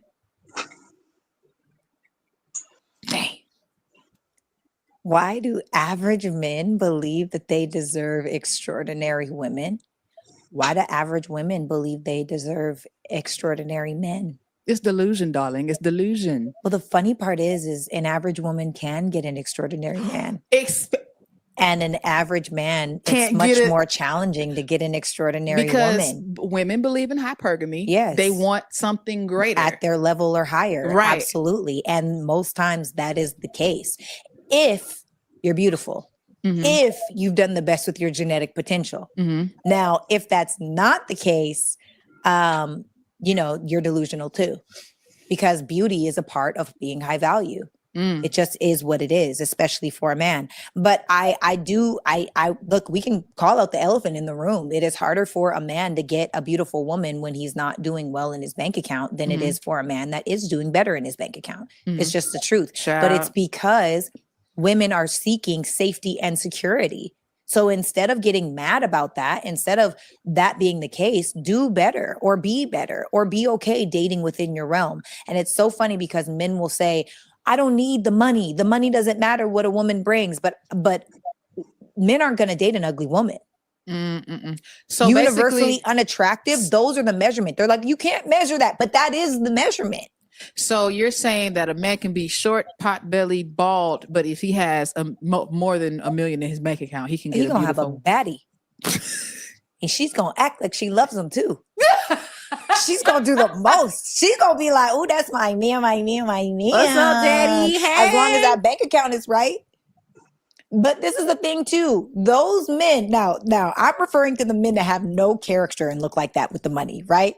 Those men usually run those women into the ground. They are disrespectful. They are abusive, either emotionally or physically. They are rude. They aren't compassionate because they don't feel like they have to. It's like, I bought you. Anything that I buy is mine. So I don't have to respect you. So in turn, women who marry for money, are they selling their souls to be provided for in a way that they know they can't provide for themselves? Women who marry for money are truly and deeply unhappy inside of their marriage. Say it. Why? Women that marry for money because money is not enough to make you happy. Now, this is what I believe, and I believe in being financially secure, right? As a woman, if you are marrying for money, you're operating from need instead of want. You're operating from a space of I have to instead of I get to. And anytime that you're operating from I have to, it feels obligatory. When you feel like you're obligated to something, it doesn't feel good. It just doesn't, right? Like 80% of people aren't even working in the studies in the field that they studied in, and they hate their jobs. So now my job is to lay down, to get sweat on, to be, smile in front of all your friends. Yeah, I have all these nice bags, but bags don't keep you warm at night. And we as humans are seeking connectedness. And if you don't have that, you can't possibly be happy. And if you're not happy, what's it for?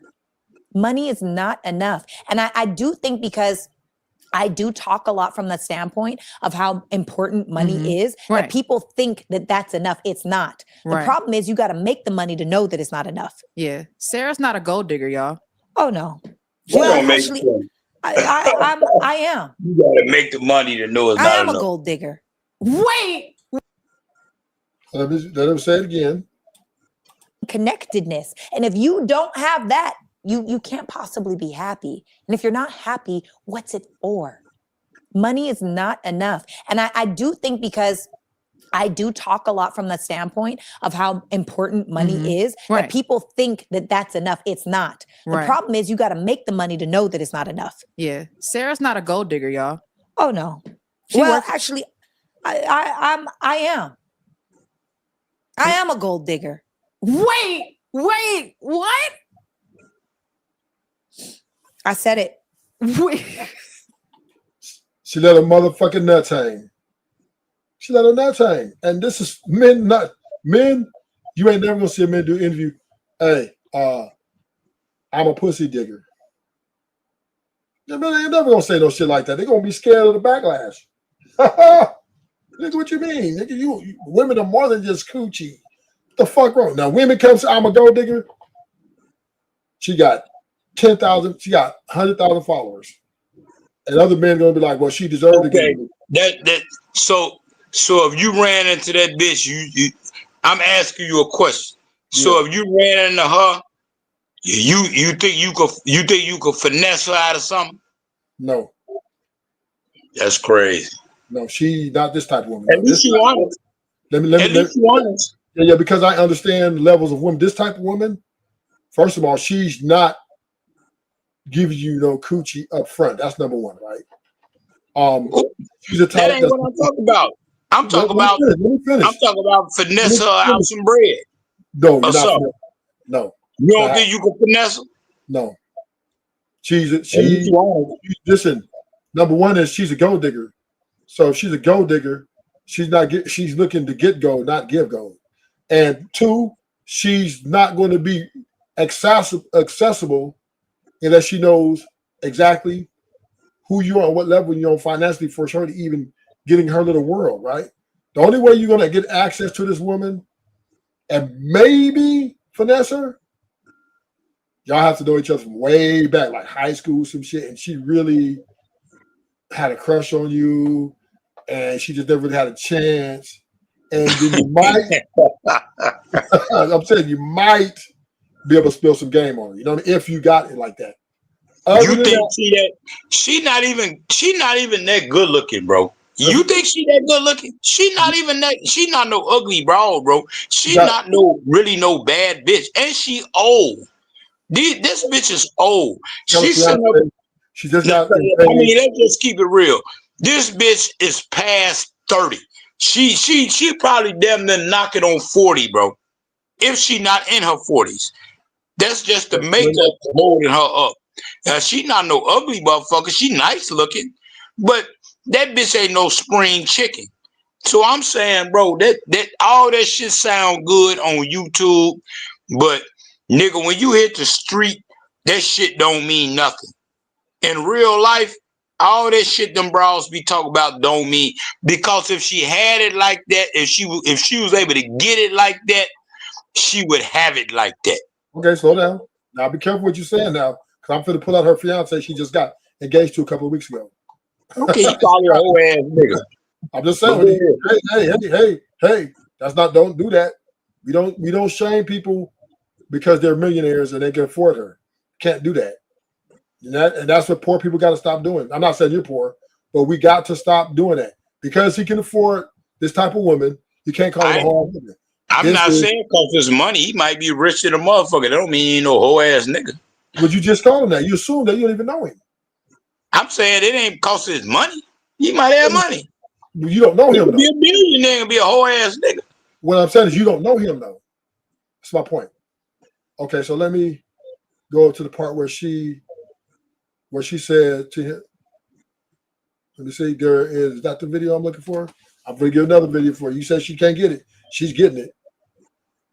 She's getting it. I don't know what she getting. I'm just her fiance. He proposed to her already. He got it. She ain't married him. He ain't married the bitch. But she got a fiance though. And this is what He ain't married the bitch. Hold down. They just got engaged like a few weeks ago. You can't know the end yet. The end result. You don't know what the end result is going to be. All right, we ain't gonna predict it. We not gonna predict it. If she had it like that, she would say she got it like that. Damn. You just want to be right. So nah, I don't want to be right. I'm just saying you assuming. I don't assume nothing. Okay, here we go. You are, because you don't even know this gentleman. All right, let's play the clip. Deal with it. Yeah. When he made a real commitment, that's when I had tunnel vision. Because I told him, can I be candid? Okay, there we go. Okay, it's showing. All right. So go for it. We gonna just tell. And this is the segment where I'm like, man, this is where other guy. And with me, it's like if anybody ever. Let me see. I'm trying to get it. All in there. Go let it play with man, because I know he finna roast that nigga. Go let it play. No. How did you know? I'm trying to get this. I think it's up here.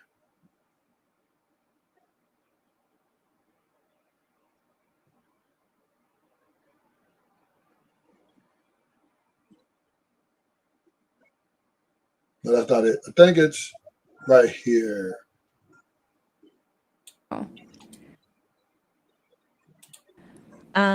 When he made a real commitment, that's when I had tunnel vision. Because I told him, can I be candid? Go for it. We gonna just tell. And this is the segment where I'm like, man, this is where it was kind of a, I'll say weird description, because what she's about to break down was what I was saying earlier in the clip or this recording and shit, where she's talking about, she kind of gave him an ultimatum, but it was like she was talking to another guy. And with me, it's like if anybody ever came at me is like, hey, I'm talking to another guy and you don't hurry up and get with me, I'm dead in that right then and there. And not to say, like, I know when you get with somebody early, everybody's kind of talking, getting to know people, but I feel like if a female truly likes you and she senses something in you and she just has that attraction, she's gonna dead everybody else off pretty quick. So for her to kind of prolong it, it was weird. But let me play it so y'all can get to it. I'll break it down some more. Tell the story. We out here. We outside. Ooh, child. Okay, so I was talking to other people and I was down to two. It was him and another man. And both of them are great men. Although I thought that the other man was much more marriage-minded than he was. And I was having conversations with both of them. Now, mind you, he was also still dealing with other women, not dating seriously, but having fun being a single man. I expect a man to be a man, right? And so inside of that time, it really wasn't very long from when we got exclusive with each other to then now we got proposed. He proposed. It was literally like, no, it was not long. Wow. It was like this, to be honest. But I told him. But see, that just real quick. So when she was like, it's almost like she was measuring up to two. So like I said, I could see early in the process where, like, say you just meet somebody, you're like, all right, man, you know, I like this person. I'm still getting to know other people. But when you get to the point where you're like, this guy's marriage minded, he's messing around, and you're still like holding on. You definitely said you. Okay, go ahead. And can you leave your phone? Oh, just kidding. You got to take over with the chat if there's more questions. I have Kyla. a question. Okay. What exact moment did you realize he's the one? I got tunnel vision now. When he made a real commitment. So what she did, you see here, is she came to him and said, look, you're my first pick, but you're the one I want the most, but I'm not sure if you're want to date with intentions to get married and all that. So I'll just let you know, because she hadn't committed to neither one of them. So she let him know that, hey, the other guy, he's more marriage minded. But I really want you more. If you want to take me seriously, I would get rid of the guy and then I will try with you. And he made the call and they started dating and she got rid of the other guy. Because basically she was weighing her options out, which is what women do these days. Women leverage their options. This is the 2025 way of dating. This is how it's doing. Women have the autonomy and you can't do nothing about it. You can't, we're going to slap her and say, don't date no other nigga? Yeah, I'll see you in court.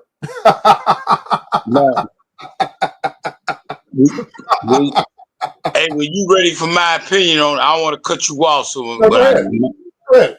I want to hear what you bro, this is what I'm saying. Mr. Ism.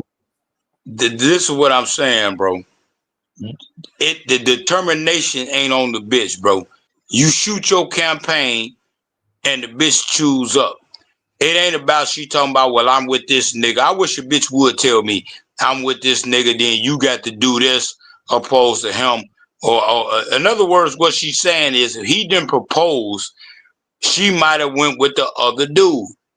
If she was digging it for him, she would have cut the other stud off, just like my man said in the clip. That's why I was like, let my man talk, because I knew he was gonna say some good shit. And you was gonna cut it, but you didn't have a choice but to go back. If she was fucking with him, she would have automatically cut old boy off. And she would have rolled with him, and she would have waited on him. You don't let no woman force you into saying, well, if you don't commit, then I'm gonna go with him. Then take your funky ass with him. You see what I'm saying? That's that weak ass shit. Like you said, like I agree with you. That's some 2025 ass shit. And this is why I say you got a lot of new niggas out here. I'm saying she old. She trying to get caught. She not no young broad, bro. She knows she trying to get caught. And she trying to force motherfuckers and manipulate motherfuckers into marrying them. And he was a sucker. You could tell by the way the nigga was sitting on the couch that he's a lame. I can look at that nigga and tell he's a lame. You can look at his haircut and tell he a lame ass nigga. Look at his haircut. You can look at his haircut and tell he a sucker. You know what I mean? I don't know about that. All I would say is this, right? Look at him. Look at the way he look. Look at his face, bro. Okay. I'm not into judging people because of the way they look. That's not my job. We judge people every day. Okay, but see, Rich. Yeah. What we have here is all right. So she kind of gave him his flowers. He was having bitches, but he really wasn't taking them. So they probably been knowing each other for a little over a year, chit chatting back and forth, flirtatious conversations, but just didn't, kind of left it there. And so there was some type of connection there. But he didn't make a move because he probably at that point wasn't ready to make a move because he was enjoying the plethora of women he was dealing with. He probably got his way because he has a lot of money. Okay? You assuming? No, that's what he said. That's what he said. You know he had a plethora of women. Said it. You weren't listening. You weren't even listening to what she said. She said he was dating different women for pleasure. I expect a man to be a man. How did you miss that? See, that's my point. You just want to down a nigga instead of listen to what she said. She said he had a gang of bitches. She acknowledged that. She said he was having different women, not for serious, obviously for pleasure. And the other guy was more marriage-minded, who she was dating, talking to as well. But she wanted him, the guy she with, more. So she came to him. She she gave him the right of refusal. Saying, hey, I'm telling you, I'm putting everything on the table. I like you a lot.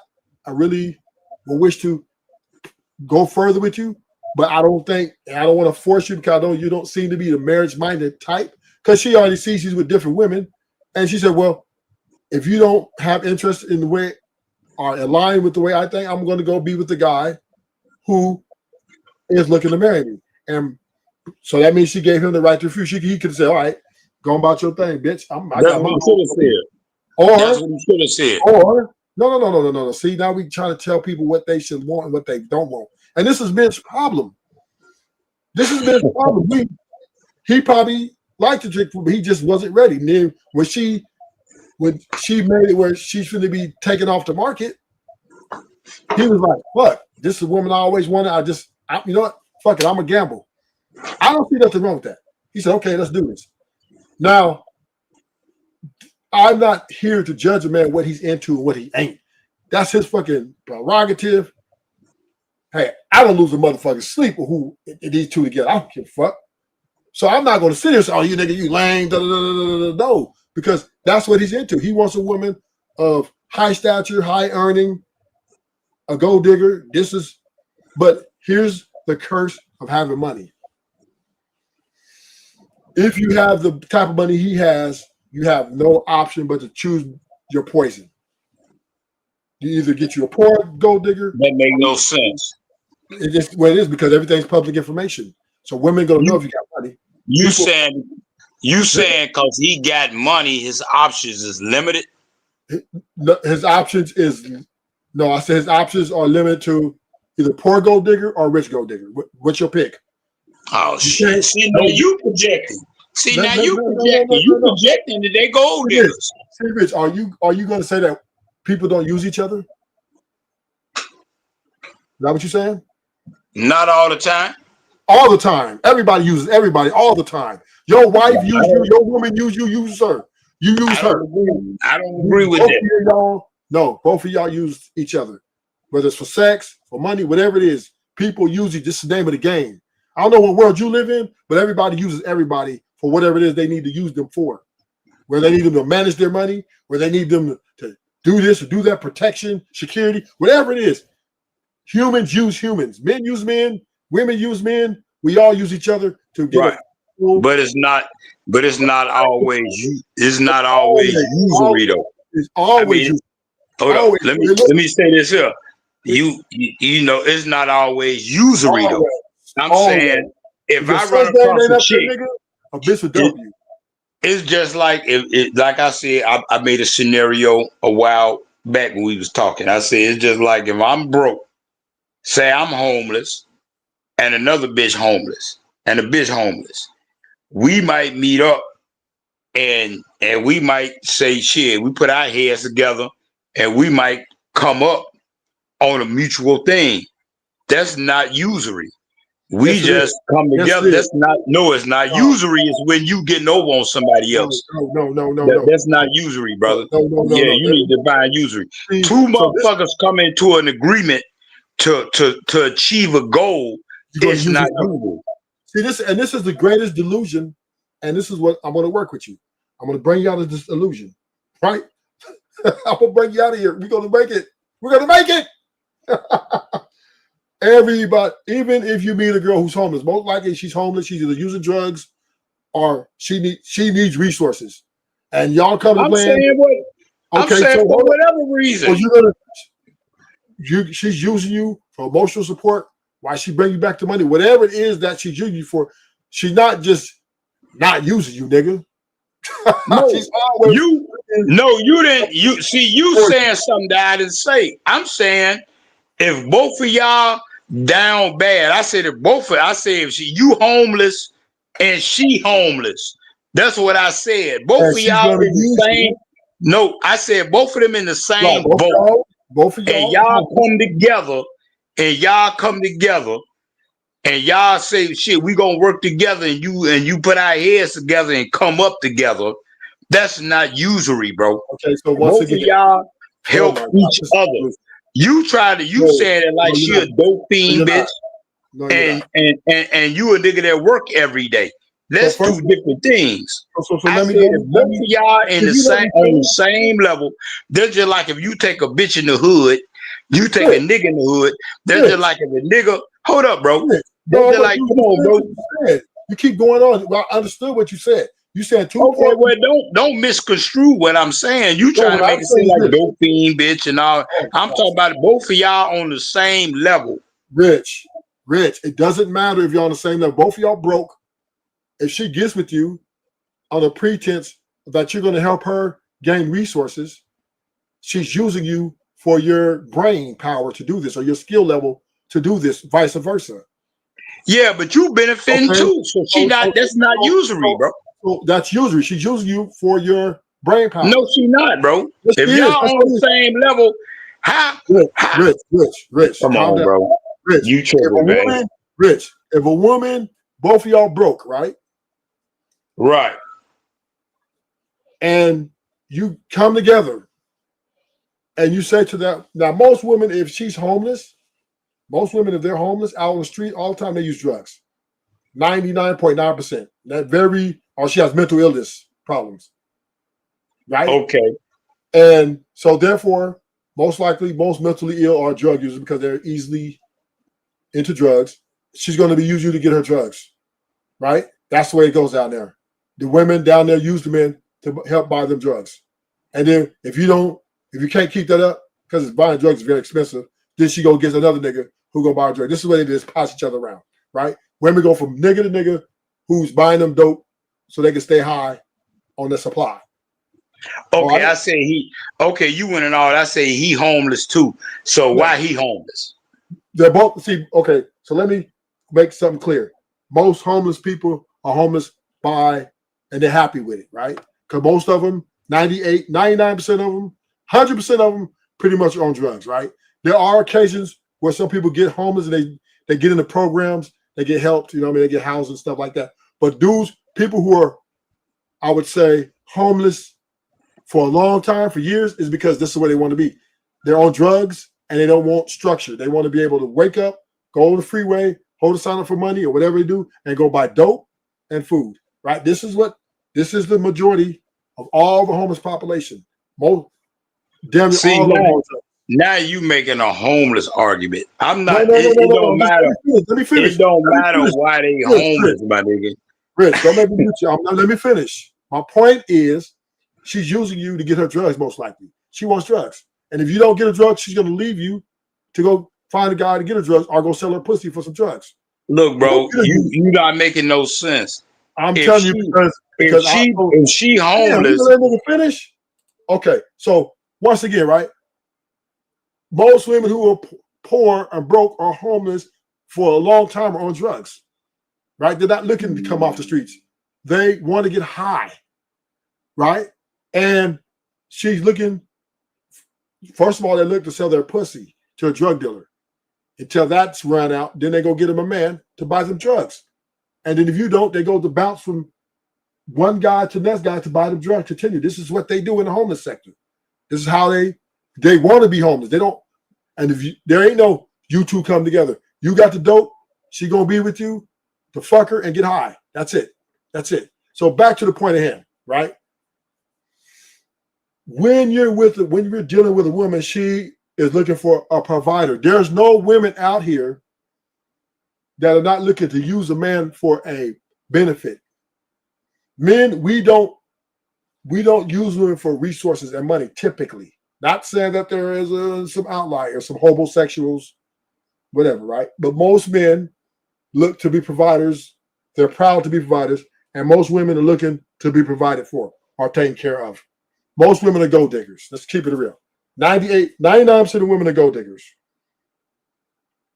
There's different level of gold diggers, right? There's gold diggers who may require a little less money. Look, you just make sure you just pay the rent and trip. I don't really need no Gucci bag and all that, but make sure the rent paid, my basic bills. Okay, she's maybe a little less gold digger. Then you have the higher gold diggers, right? Who like this chick. All women are bills. They're bills. We know that women don't pay for dates. We already established that majority. They don't pay for y'all time together. They typically don't do that. Once in a while, if she with you for some years, she may pay for anniversary. She may pay for your birthday. But typically, the man is funding all these things. The average man, if he's in a relationship 5 years, is in no less than 50 bands or more that he invested in her. So we got to stop being delusional to think that a woman only wants you for your character. Women, and I'm gonna pass it. Women look at men from a business perspective. That's the way women look at men. Always have and always will.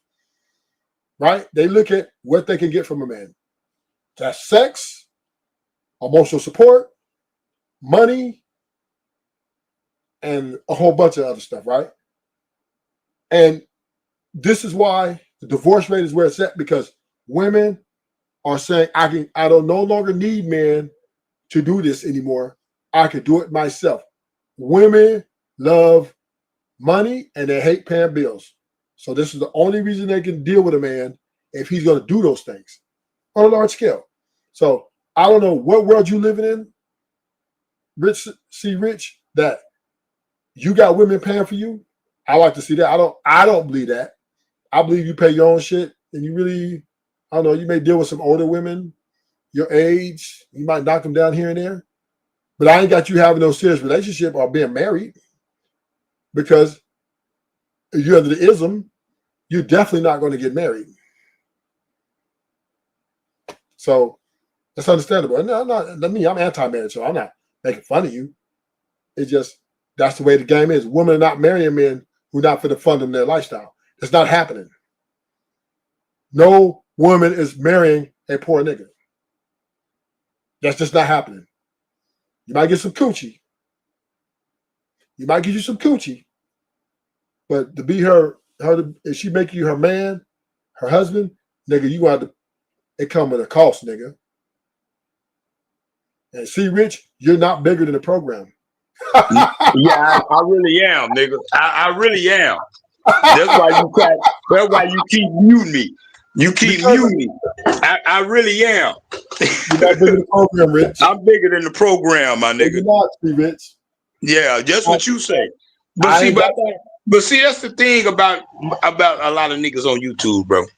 Y'all think everybody the same. I don't believe everybody the same. I just seen some exceptional niggas in my life. I don't know what type of life y'all live, and I don't know. I just seen some niggas do some amazing shit, bro. Fucking with them hoes, bro. That amazed me, bro. And I done had some partner. I had a partner, bro, named Ray Bell. He used to call himself Denzel, like Denzel Washington. And he was an older cat. I was like in my 30s. He was probably like early 40s. The nigga was so cold with women, bro. Man, everywhere I used to go with him, bro. He said young, old, and he was just an average dude. He didn't even have a job. He took care of his mother. His mother was on disability. He took care of his mother. And the nigga was so cold. Everywhere we used to go, the grocery store, Walgreens, I told that nigga, bro, I say, man, you should have been a pimp, nigga. I'm like, he was a natural, but I had a partner, because he was older, my friend Willette. She knew him. And Willette was like, yeah, he was like that. And I told her, like, man, I was telling about my guy. I was like, yeah, my guy got that. She was like, yeah, I know him. She was like, yeah, he always was like that, even when he was young. You got some dudes, bro, that just got it. And y'all try to make it seem like that shit is not true. I'm saying that is a rare. Those are a few and far. And I think I was a smooth nigga out on the street, and I couldn't even touch some of these niggas. But y'all act like that shit is not real, and you try to equate them for you to be old school. Like, bro, I don't relate my life to what's happening in 2020. I was born in 1971. Why the fuck I'ma discount all the shit I done did and say that my life is now predicated on what niggas doing in 2025? That makes no sense, bro. So what niggas is doing now, I understand. Like my father, bro. I used to go out with my father, man, and I used to see women and my father was just a regular working dude, but women just liked him. He was just a regular guy working in a steel mill. And so I'm saying, man, the shit that y'all saying, y'all act like what I'm saying, that this shit don't exist. Okay, stop right there. Got it. But we're having a conversation in 2025. You keep going back. Who gives a fuck about that, bro? But it's still relevant. You're making a point. You're making your point, and then you want to come back and on top of your points that you already made. Right? You already made your point, Rich. We get it. That dad was this, and dad is that, right? And you was back there like this. Okay, you said it 100 times. But what we're saying is we're having two different conversations. You're having a conversation about the past. I'm having a conversation about the here and now, right? Yeah, and nigga, but you old. Ruthless. You not no young nigga, bro. I hate to mute you because you won't let me finish. Like I let you go through that whole little thing, and okay, boom, you made your point. This is how you go back and forth. See, Rich, have a back and forth. I know that. I let you make your point about your dad. You now I'm going to make my point, and then my argument is that these are different times. Women have evolved. Women have more access to resources without men, with or without men, and they're no longer women of morality anymore. They are selling their souls for jelly rolls, and they don't give a fuck. 304 is culture now. It's no longer on the low. Ain't no more on the low. Prostitution is now in the forefront, and it is what it is. when we sit here and talk about, oh no, this guy here, right? And us black men got to stop doing this.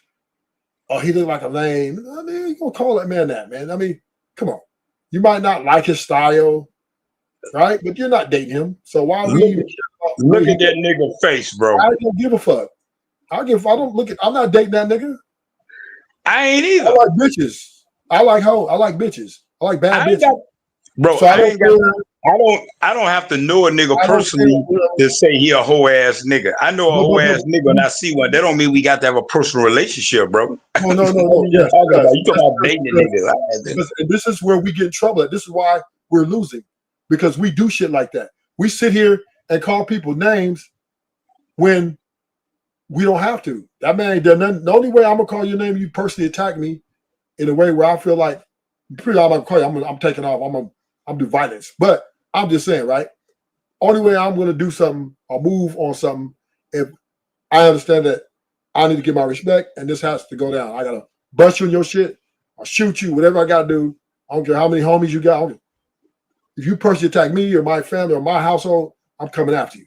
But now for me to look at a nigga and just say he's that to me, that doesn't mean nothing. Why would I do that? I'm not gonna waste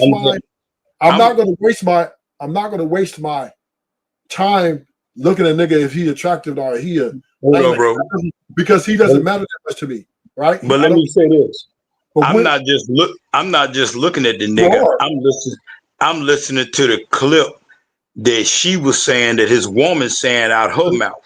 Yeah, I'm listening. Hold on, bro.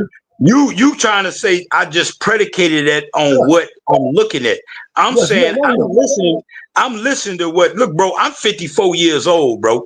I'm not no nigga that ain't been dealing with no women. Okay. I know when a woman talk and she talk about her man, bro. I know what she talk about, nigga. I'm not no young nigga, bro. But hold up, bro. Let me say what I'm saying. Cause you trying to make it seem like I'm just looking at that picture. I'm listening to what she's saying about it. Okay, but then I'm looking at his response. Then I'm looking that she got her hands folded basically in her lap and he reaching in and holding on her. She not holding hands with him. He's reaching over to her. So I'm looking at the whole picture. And I'm listening to what she's saying. So this is what I'm basing my argument on. Now, I'm not saying I'm speaking in the absolute, because like you say, I ain't there. But I'm going off the information that I have. Listen to where she talked. That she pushed him in a position that he didn't want to go. Because if he wanted to be in that position as a man, he would have already took that position. So she puts him in that position. That's what I'm basing off what she said. My father told me when I was little. Man, now you're gonna go into something else. You made a point. Now you make another point. You got to make what point? What? I'm not making another point. I'm saying, man, I come from the old school game, bro. No. But I'm saying that we understand. So you run around listening to a bunch of 18 and 20-year-old niggas. You talking about 2025. So you basing your logic on some motherfucking 18 and 25-year-old niggas. I base my logic off old niggas that come up. Rich, let's have a back and forth. You keep going about nothing. You said your point already. Now you're going into some other shit that you don't know, right? You don't know what I deal with. You don't know my life. I'm listening to what you're saying, bro. You're speculating and you're assuming what I deal with. You don't know what I deal with. I didn't say what you dealt with. No. Hold on. Damn, this nigga came quiet. I ain't never disclosed what age of niggas I deal with, so you lying, nigga. You making shit up now. You keep saying 2025, bro. You not no new nigga. Why you talking about 2025, nigga, and you fucking 40-some years old? All right. You're just talking to try to, I guess, get the gotcha movement. I'm not sure. It's not a gotcha, bro. I'm saying you keep talking about what people doing in 2025, and you fucking 40. I'm gonna have to mute you, serious, because you don't know how to shut up, right? All I'm saying is, we as black men, we always calling each other names for no motherfucking reason. That nigga don't know you, you don't know him. He's done nothing to you. And you might say it to his face. Oh, well, that nigga might keep walking. But this is why the women are winning. This is why niggas don't give a fuck, because we keep name calling each other. We disrespectful to each other. We should be embarrassed as black men coming from slavery, but yet we always got something, a nigga, lame ass nigga. What the fuck is that? Now, if I would take your life for that, if a nigga would take your life for that shit, you feel he wrong, or nigga would come kill you, right? We create hostile environments that is worth nothing to hang your hat on. And I see this, not just you, I see this a lot of homies too in the pen. A lot of niggas here ain't here no more because they ran their motherfucking mouth too much about a nigga that they underestimated. Right? And this is the quickest way to die in the pen, right? Oh, that nigga bitch ass nigga. And you don't even know this nigga. The next thing you know, he's stabbing you 550 times. And you look at the warden looking at it like, what you want me to do? We as men have to understand we need to reserve our mouth for other men if we don't know them. And if we don't like them that much, pull up on them in their face and tell them to their face and do what you got to do. But sitting here on a video calling a nigga lame ass nigga, bitch, and you don't even know his name and you don't know nothing about his life, just because his wife is, maybe he likes his woman to be dominant. Maybe he likes a woman who's assertive. Maybe that's what he's into. But that doesn't make him a bitch. That doesn't make him a lame, right? Because I know niggas who are cold-hearted murderers that got women that they fall weak for. So I understand that just because a man's style, dating style, or how he dates women or deals with women may not be my style, but that doesn't bother me at all. Maybe he, like me, I would not go for Sarah. Right? I don't like a woman like her. But that doesn't mean he's a lame. That's what he's into. Fuck it, homie. That's what you're into. Me, I'm trying to network with how to make more money. Hey, nigga, I'm trying to make more millions. What's good? You got some investments, you got some inside. What's good?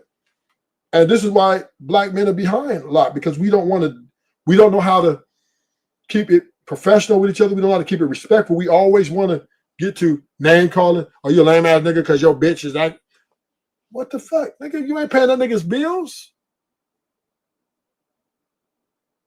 Like, why can't we just, now you can disagree with, I'm not saying you have to agree with his style. I'm not saying that, C. Rich. But to call that man, and this ruthless is a channel of respect, nigga. I won't even, and this has happened, and this is the crazy part about it. Niggas let bitches come on here and do the same thing to niggas. And a woman, I wish a woman would come say something to C. Rich right now. Disrespectful. That's why they don't come over here. Because they know they can't talk to, they need to come with respect. If they have a disagreement, they have an argument, they need to frame the argument without name calling. Because the moment they say you bitch, I'm dropping them. And I ain't got the money, because I will not tolerate black disrespect over here. And I'm gonna let a white boy do it, I'm not gonna let an essay do it, and I'm not gonna let a nigga do it either. And this is the formula our Rufus follows, man. I give everybody a measure of respect, even though I may not agree with everything they do. But that don't mean you ain't no killer. That don't mean you can't, fight. That don't mean, you ain't no cool nigga. You know what I mean? I really don't give a fuck about you. I'm just here reviewing this shit, and I'm just here stating the argument why I think women are not marriage material, why I think we're at the age of prostitution, short-term investments in women are better than long-term, and that's what I'm here to do. So if you got something to say concerning, maybe you don't like his day style, that's fine. But a bitch ass nigga, Rufus would not tolerate that on here. Because I'd show everybody level of respect, and I expect them to extend that even to people we don't know. Because I know if pop nigga look at my video, talk about that bitch ass nigga, you can't say it to my face, nigga. You know what I mean? Pull up, nigga.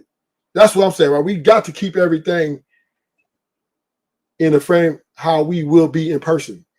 Because there's just no way we just need to disrespect. We black people. White people already hate us. Asian people, Mexicans already hate us. But yet we want to sit here and we want to dog walk a nigga that we don't even know. Just because he like a type of woman we may not want to go for. Or you may want to try to peer out. Maybe he wants to pay for it because he has millions and it's nothing to him to pay for her bills. That's his prerogative. I mean, if you got a problem with that, why? Why would you have a problem with that? Why you got a problem with that? Because they got millions. He don't care. He don't care. He don't give a fuck. I don't give a fuck either. And you shouldn't either. Just, hey, she's a gold digger. And he wants a gold digger. That's his prerogative. The homie happy, I'm happy for him. Because it doesn't seem like the niggas who talk about the P, I don't see them getting married. I don't see them have happy, illustrious lives. That ain't what we do. Yeah, but that's what I'm saying, bro. You running off in a filibuster, bro. Can I make my point? I'm just saying, though, I don't mind you making your point, but I just don't want name calling. I don't know. I don't really give a fuck about them, but I don't want us to disrespect black people. Let's make black great again. I dig that devil. See the thing. I respect that you say no. Don't call him as far as the B word. Hey man, this your channel, brother. I can't. Whatever, however you run your channel, bro. I have to respect it, bro. I'm an easy dude to deal with, bro. You know what I'm saying? But what I'm saying be this here. But the same contentions you got with Famo, y'all sit up. This is what kills me about YouTube. Y'all come up here and review people videos, and you'll put y'all perspective on everybody, on women, men. Y'all put y'all perspective. Like you say she a gold digger, you say this, you say women is this, you say that. That's your perception of them women because you don't know. Hold up, bro. Man, you just ran off in a filibuster. Can I finish? Yeah, but I'm saying she said you didn't know though. You said right. Okay, but I'm saying, but y'all do that ain't just her. I'm saying y'all review other people's videos and y'all make whole streams, which is your business. That's your channel about your perspective on how women are.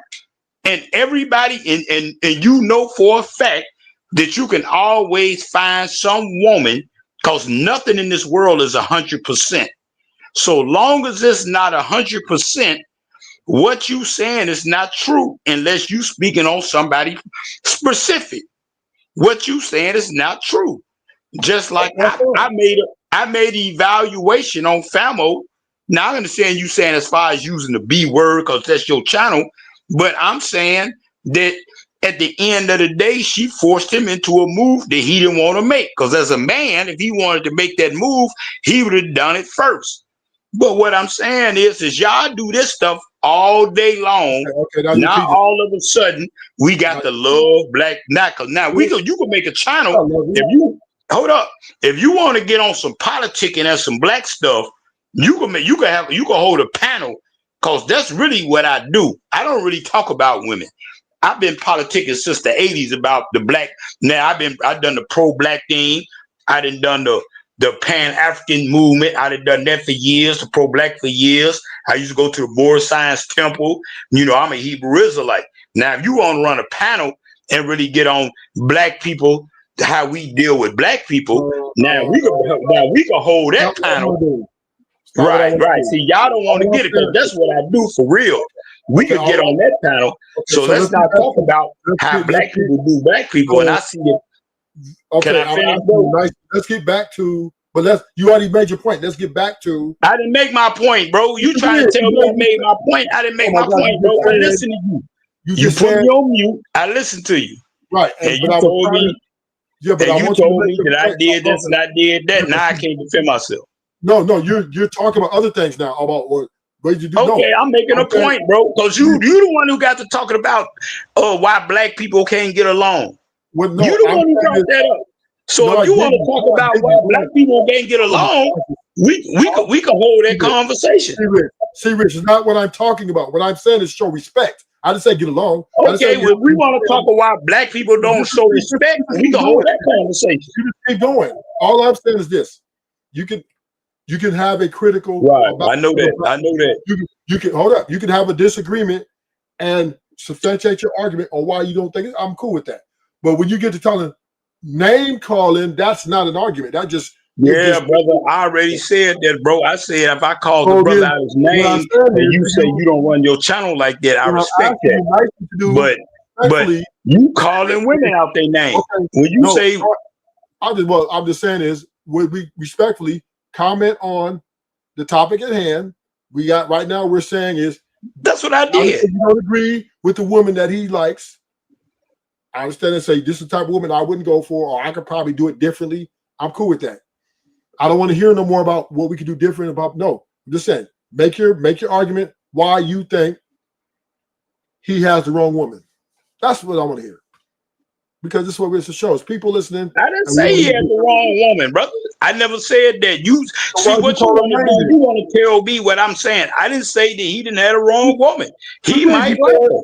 She may like him, and he might like her. All I said was that he allowed her to push him into a corner, in which I'm saying that's some soft ass shit. And I said that he was.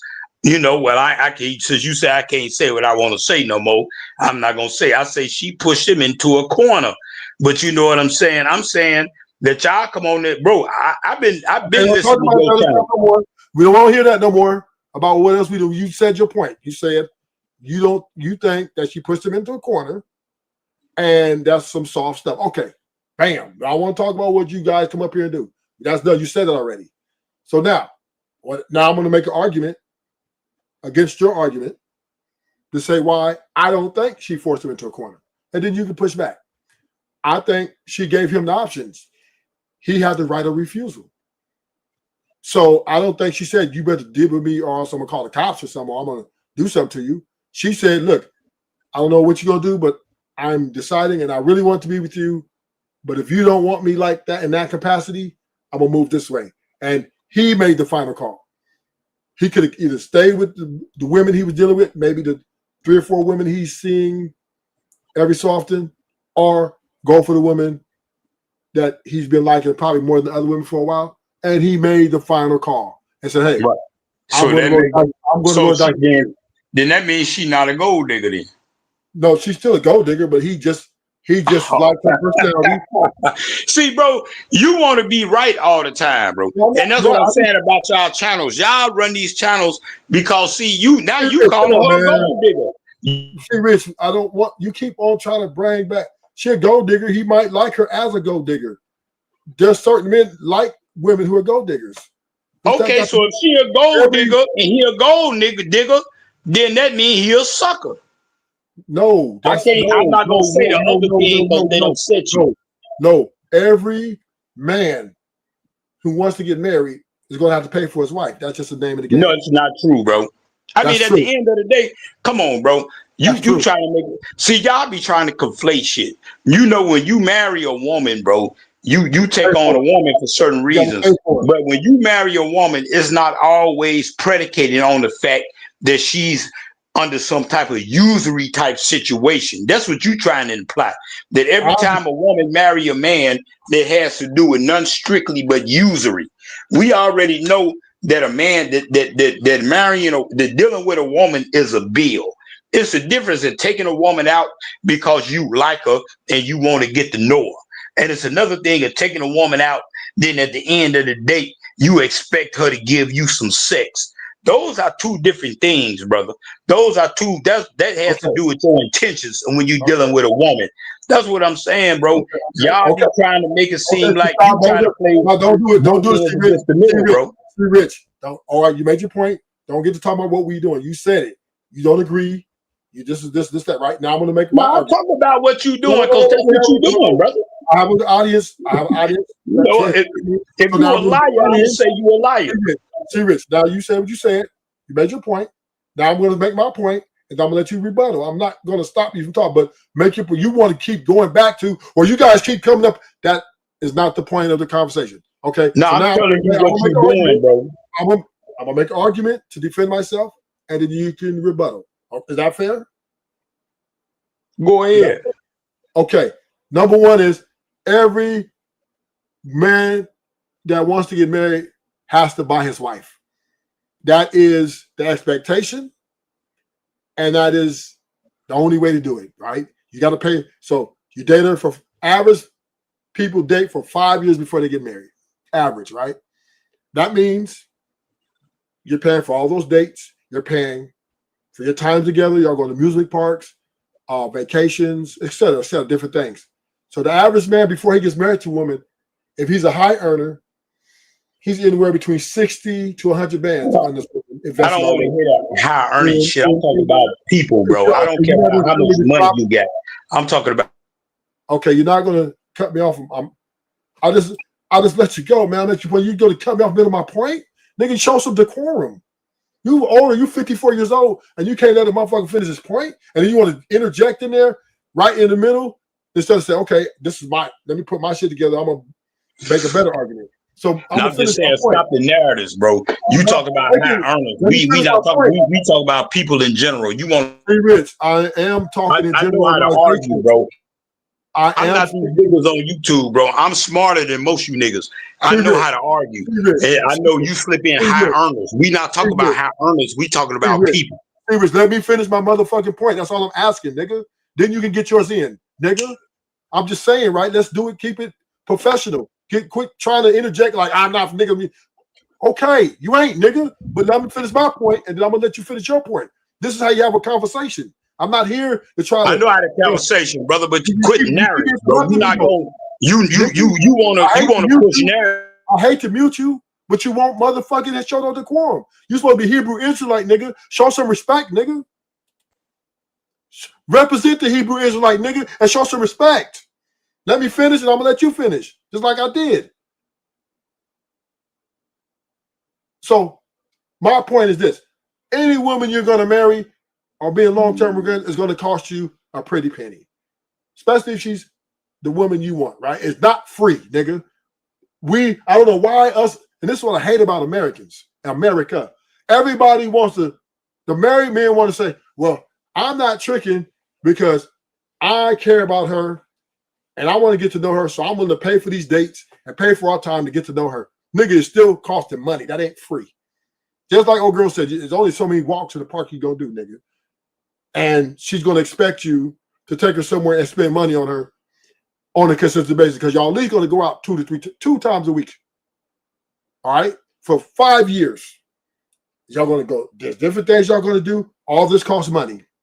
Nobody's doing every motherfucking thing for free, right? And then when you marry her, you're gonna go buy the ring. That costs money. Then niggas is paying for the wedding. That costs more money. So by the time he crossed that threshold, he's in over 100 bands easily. If he's a high earner. If you broke, I mean, if you're not got that much money, 50K, you at least minimum 50,000, right? By the time and then you're buying her $120 ring, and you're paying for maybe a shotgun wedding. But the point is, no matter what, if you want to get married to a woman, eventually you're going to have to pay for her. She comes with a price. And that price is you're paying for your time to present to her that I'm the husband for you. Because you're in the interview process, and if you want to be her husband or her main dude, you're going to have to be a provider financially. Now, once again, right, this is you want to get married. So I don't know what type of world you live in, C. Rich, where you're just gonna get your wife and not pay for her. I just don't think that's gonna happen. So if you really want to say you niggas always making things, it's all about money when it comes to at least, you still have to have some conversation, you still have great sex, all those things matter. But in 2025, it's been like that through history, but this 2025. Some women you can't take to Chili's. Some women you can't take to Denny's, nigga. They will block you. They will erase you from their memory. Some women will not allow you, will not even go and show up with you if you talk about anything less than Ruth Chris or anything less than a certain restaurant because they value themselves and they have in their mind men who will take them to those places. But they're giving you a chance, right, to meet their expectations. This is the game. This is the game. If you want you attractive, educated, beautiful woman. So I don't know what Rich kind of world you living in. Because obviously you're not married, so therefore you don't have no plans of doing this. It's fine. It's cool. I'm not getting married, but I will pay for the date. I will pay for the date. No problem. I'll pay for the date. I have women pay dates, like sneak paid dates. I didn't know when they pay for the bill. That happens every now and then. But typically I pay for the dates. And sometimes I gift them. I give them gifts. Sometimes I do things for them. But bottom line is, nigga, either you pay to play or get the fuck out the way. That's the name of the game in 2025. If you're trying to get rich off women, good luck with that, nigga. Because most women are broke.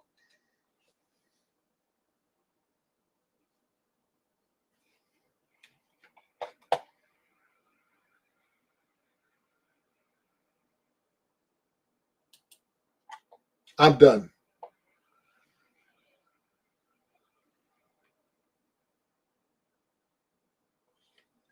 Well, you got me muted. Can I talk now? Yeah, go ahead. Say your point. I'm saying that you saying that of course I'm not married. I never get married. I never get in a government 360 deal. I'm saying, but you saying you not either. But but my point is what I'm making is this here.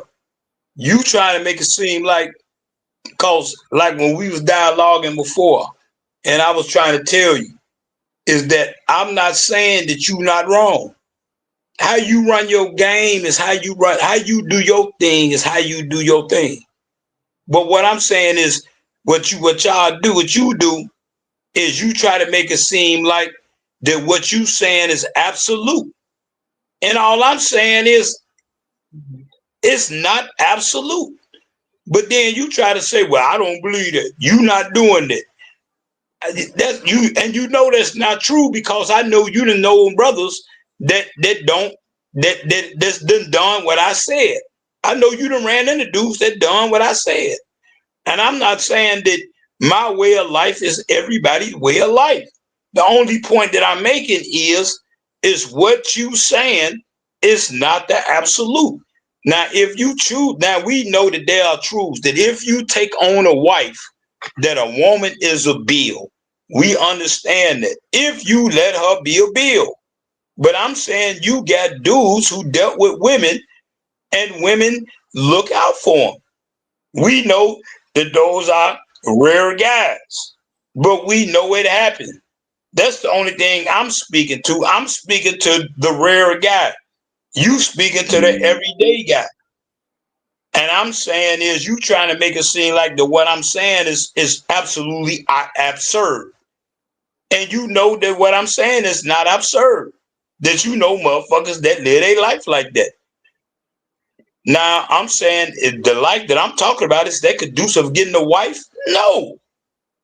But what I'm saying is you not looking for a wife. I'm at my age, I'm not looking for a wife. I had my opportunity to get married and I got locked up and I missed my window.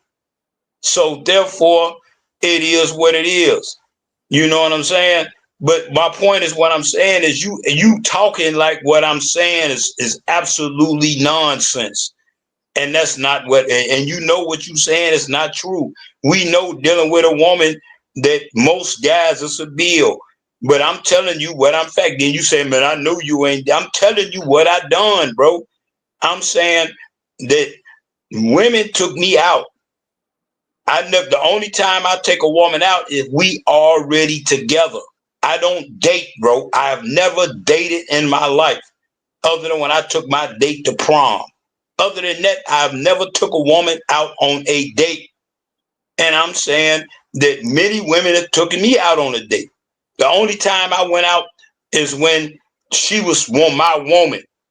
And I went out on a date with a chick because my mama used to send me gift cards. And I took out, I had $100 gift card. And I told the bitch, you got to stay between that $50. You got $50 to spend and that's it. Anything over than that, you're going to have to come off some money. You acting like that there's niggas that don't move like that. No, I'm not acting like that. What I am saying is that in this current dating situation, because I'm speaking in general, there are outliers. I have never denied that there are outliers. But these men typically are very rare, right? These are not your everyday guys. I don't speak about them because they're not the majority. I'm speaking to the majority of men out here who are average earners, and I'm giving them, I'm teaching them, or at least sharing with them tools on how to successfully date and be an average earner. And it comes with it's a skill that comes with confidence and security within yourself. That's all I'm here to do. I'm not here to try to worry about the men who getting plenty of bitches. Okay, they getting them, right? We know that who get the most bitches, the rappers. We know they get most of the bitches, right? They body counts in the thousands, right? They dominate in the market, right? And they're buying bitches BBLs, everything that bitch want, Birkin bags. So they're getting the most bitches. So let's keep that straight, right? Out of every man in the world, the rappers, the athletes, they're getting all the bitches pretty much. They get at least 80% of the population of bitches, right? And then everybody else got to fight for the rest. Okay, so we're not going to dispute and say that there are men out here that got game, that have women taking care of them. Yeah, I'm not denying those men. I'm not denying those men. They do live. Homosexuals is what the people call them. But this is the thing about that. Nobody's bragging on that these days. You can't tell niggas that. Niggas ain't telling niggas, oh yeah, this bitch is taking care of. No, niggas is looking like, nigga, you broke? You need help? Niggas will shame you for these type of things.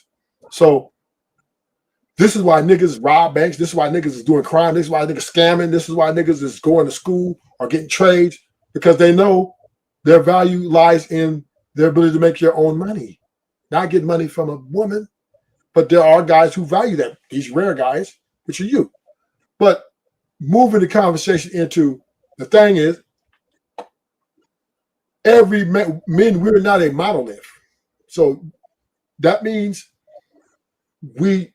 different men want different values from their woman. Some men want their woman, which is a rare, to pay for things and put in money for things, right? Okay, this man exists. Then there's other men who wants to be dominated by their woman, who wants an educated woman who's assertive. Some men want that. Other men want a fat bitch who's insecure. Some men want a ratchet bitch from the hood. They don't want nothing but ratchet bitches. They don't want to date no goody two shoe. They don't want no lawyer bitch. They want a ratchet fucking bitch. And that's what they want. Every man likes what they like, and they're into what they're into. And what will make another man's trash another man's treasure. So once again, right, we all have what we like. We all like what we want, and I'm cool with that. But what I am saying is, to me, men value family more than women do. It's without a question. Because we're more delusional in the part that we think that the nuclear family is the only way to build a community. And for some reason, we sold in that delusion. And the women, as long as we believe that, niggas is going to keep getting married and keep getting dog walked. But it's all good. So I'm going to end the show. Thank y'all for coming. Hit the like button, share, subscribe. If y'all sending a cash out, that's fine. You know what I mean? Cash out, brother, a few dollars. Ain't no tripping. If you don't, I still appreciate you. And hold on, let me shoot you a little donation before you go, brother. Okay. Yeah. Yeah. We hear Ruthless Truth. We do welcome pushback, but we also the title of my pre-game is "Let's Make Respect Great Again," right? And I was respectful. I was respectful. I'm gonna play this last video of Sarah. What you want me to send a cash out? Yeah, I was only way I can take it because I'm not monetized yet. Oh, hold on for yeah, you right. Because I was trying to send you a cash out when you first got on, and you know, I ain't got nothing but a $5 holler, man. That's cool. I ain't got no problem with that. I just anything just to show the support. I'm not here to try to push people into. I still got you locked in from the last time. Hold up. Yeah, I'm gonna play this last video just to show the type of women. This is what the women are doing, right? I'm not here to judge the man. I'm here to show you This is the future, and these are how women are moving. This lady said she pays no bills when she's locked in. Oh, they talking about me. Yeah, we talk about you. Now, how did you perceive that at first? It's funny because I've heard you say this quite a few times, I'm like sure. on your content, Yep. just you In know, real in real life. Yeah. It never really hit me because And that's how the women are letting their nuts hang. She pulled up. She said, okay. She said, when I'm in a relationship with a man, I don't pay bills. So now what I do respect about what she says is at least she's not lying to a nigga, pretending like she love a nigga and don't want and trying to trick him. She just let him know, this is who I am. I don't pay bills when I'm in a relationship with a man. And I don't even date men unless they make enough money to deal with me. And that's what she's selling to him. If he's into that, homie, more power to him. I hope his money's long enough and strong enough. That's all I can say. You know what I'm saying? Thank you for the cash shot. Hey, Rick. Did it go? It went through. Huh? Did it go through? Yeah. Thank you for the cash shot. Oh yeah, no doubt, man. Thank you for coming to the show. You're always welcome. Once again, right? Let's make respect. For sure. Let's make respect great. Yeah, you know, it's all good, bro. Yeah. And thank you for chat, B-Baller. But B-Baller mad last time because he got rectified. But it's okay. He'll be back another day to fight again. So yeah. Yeah. Gentlemen, till next time, Rufus out.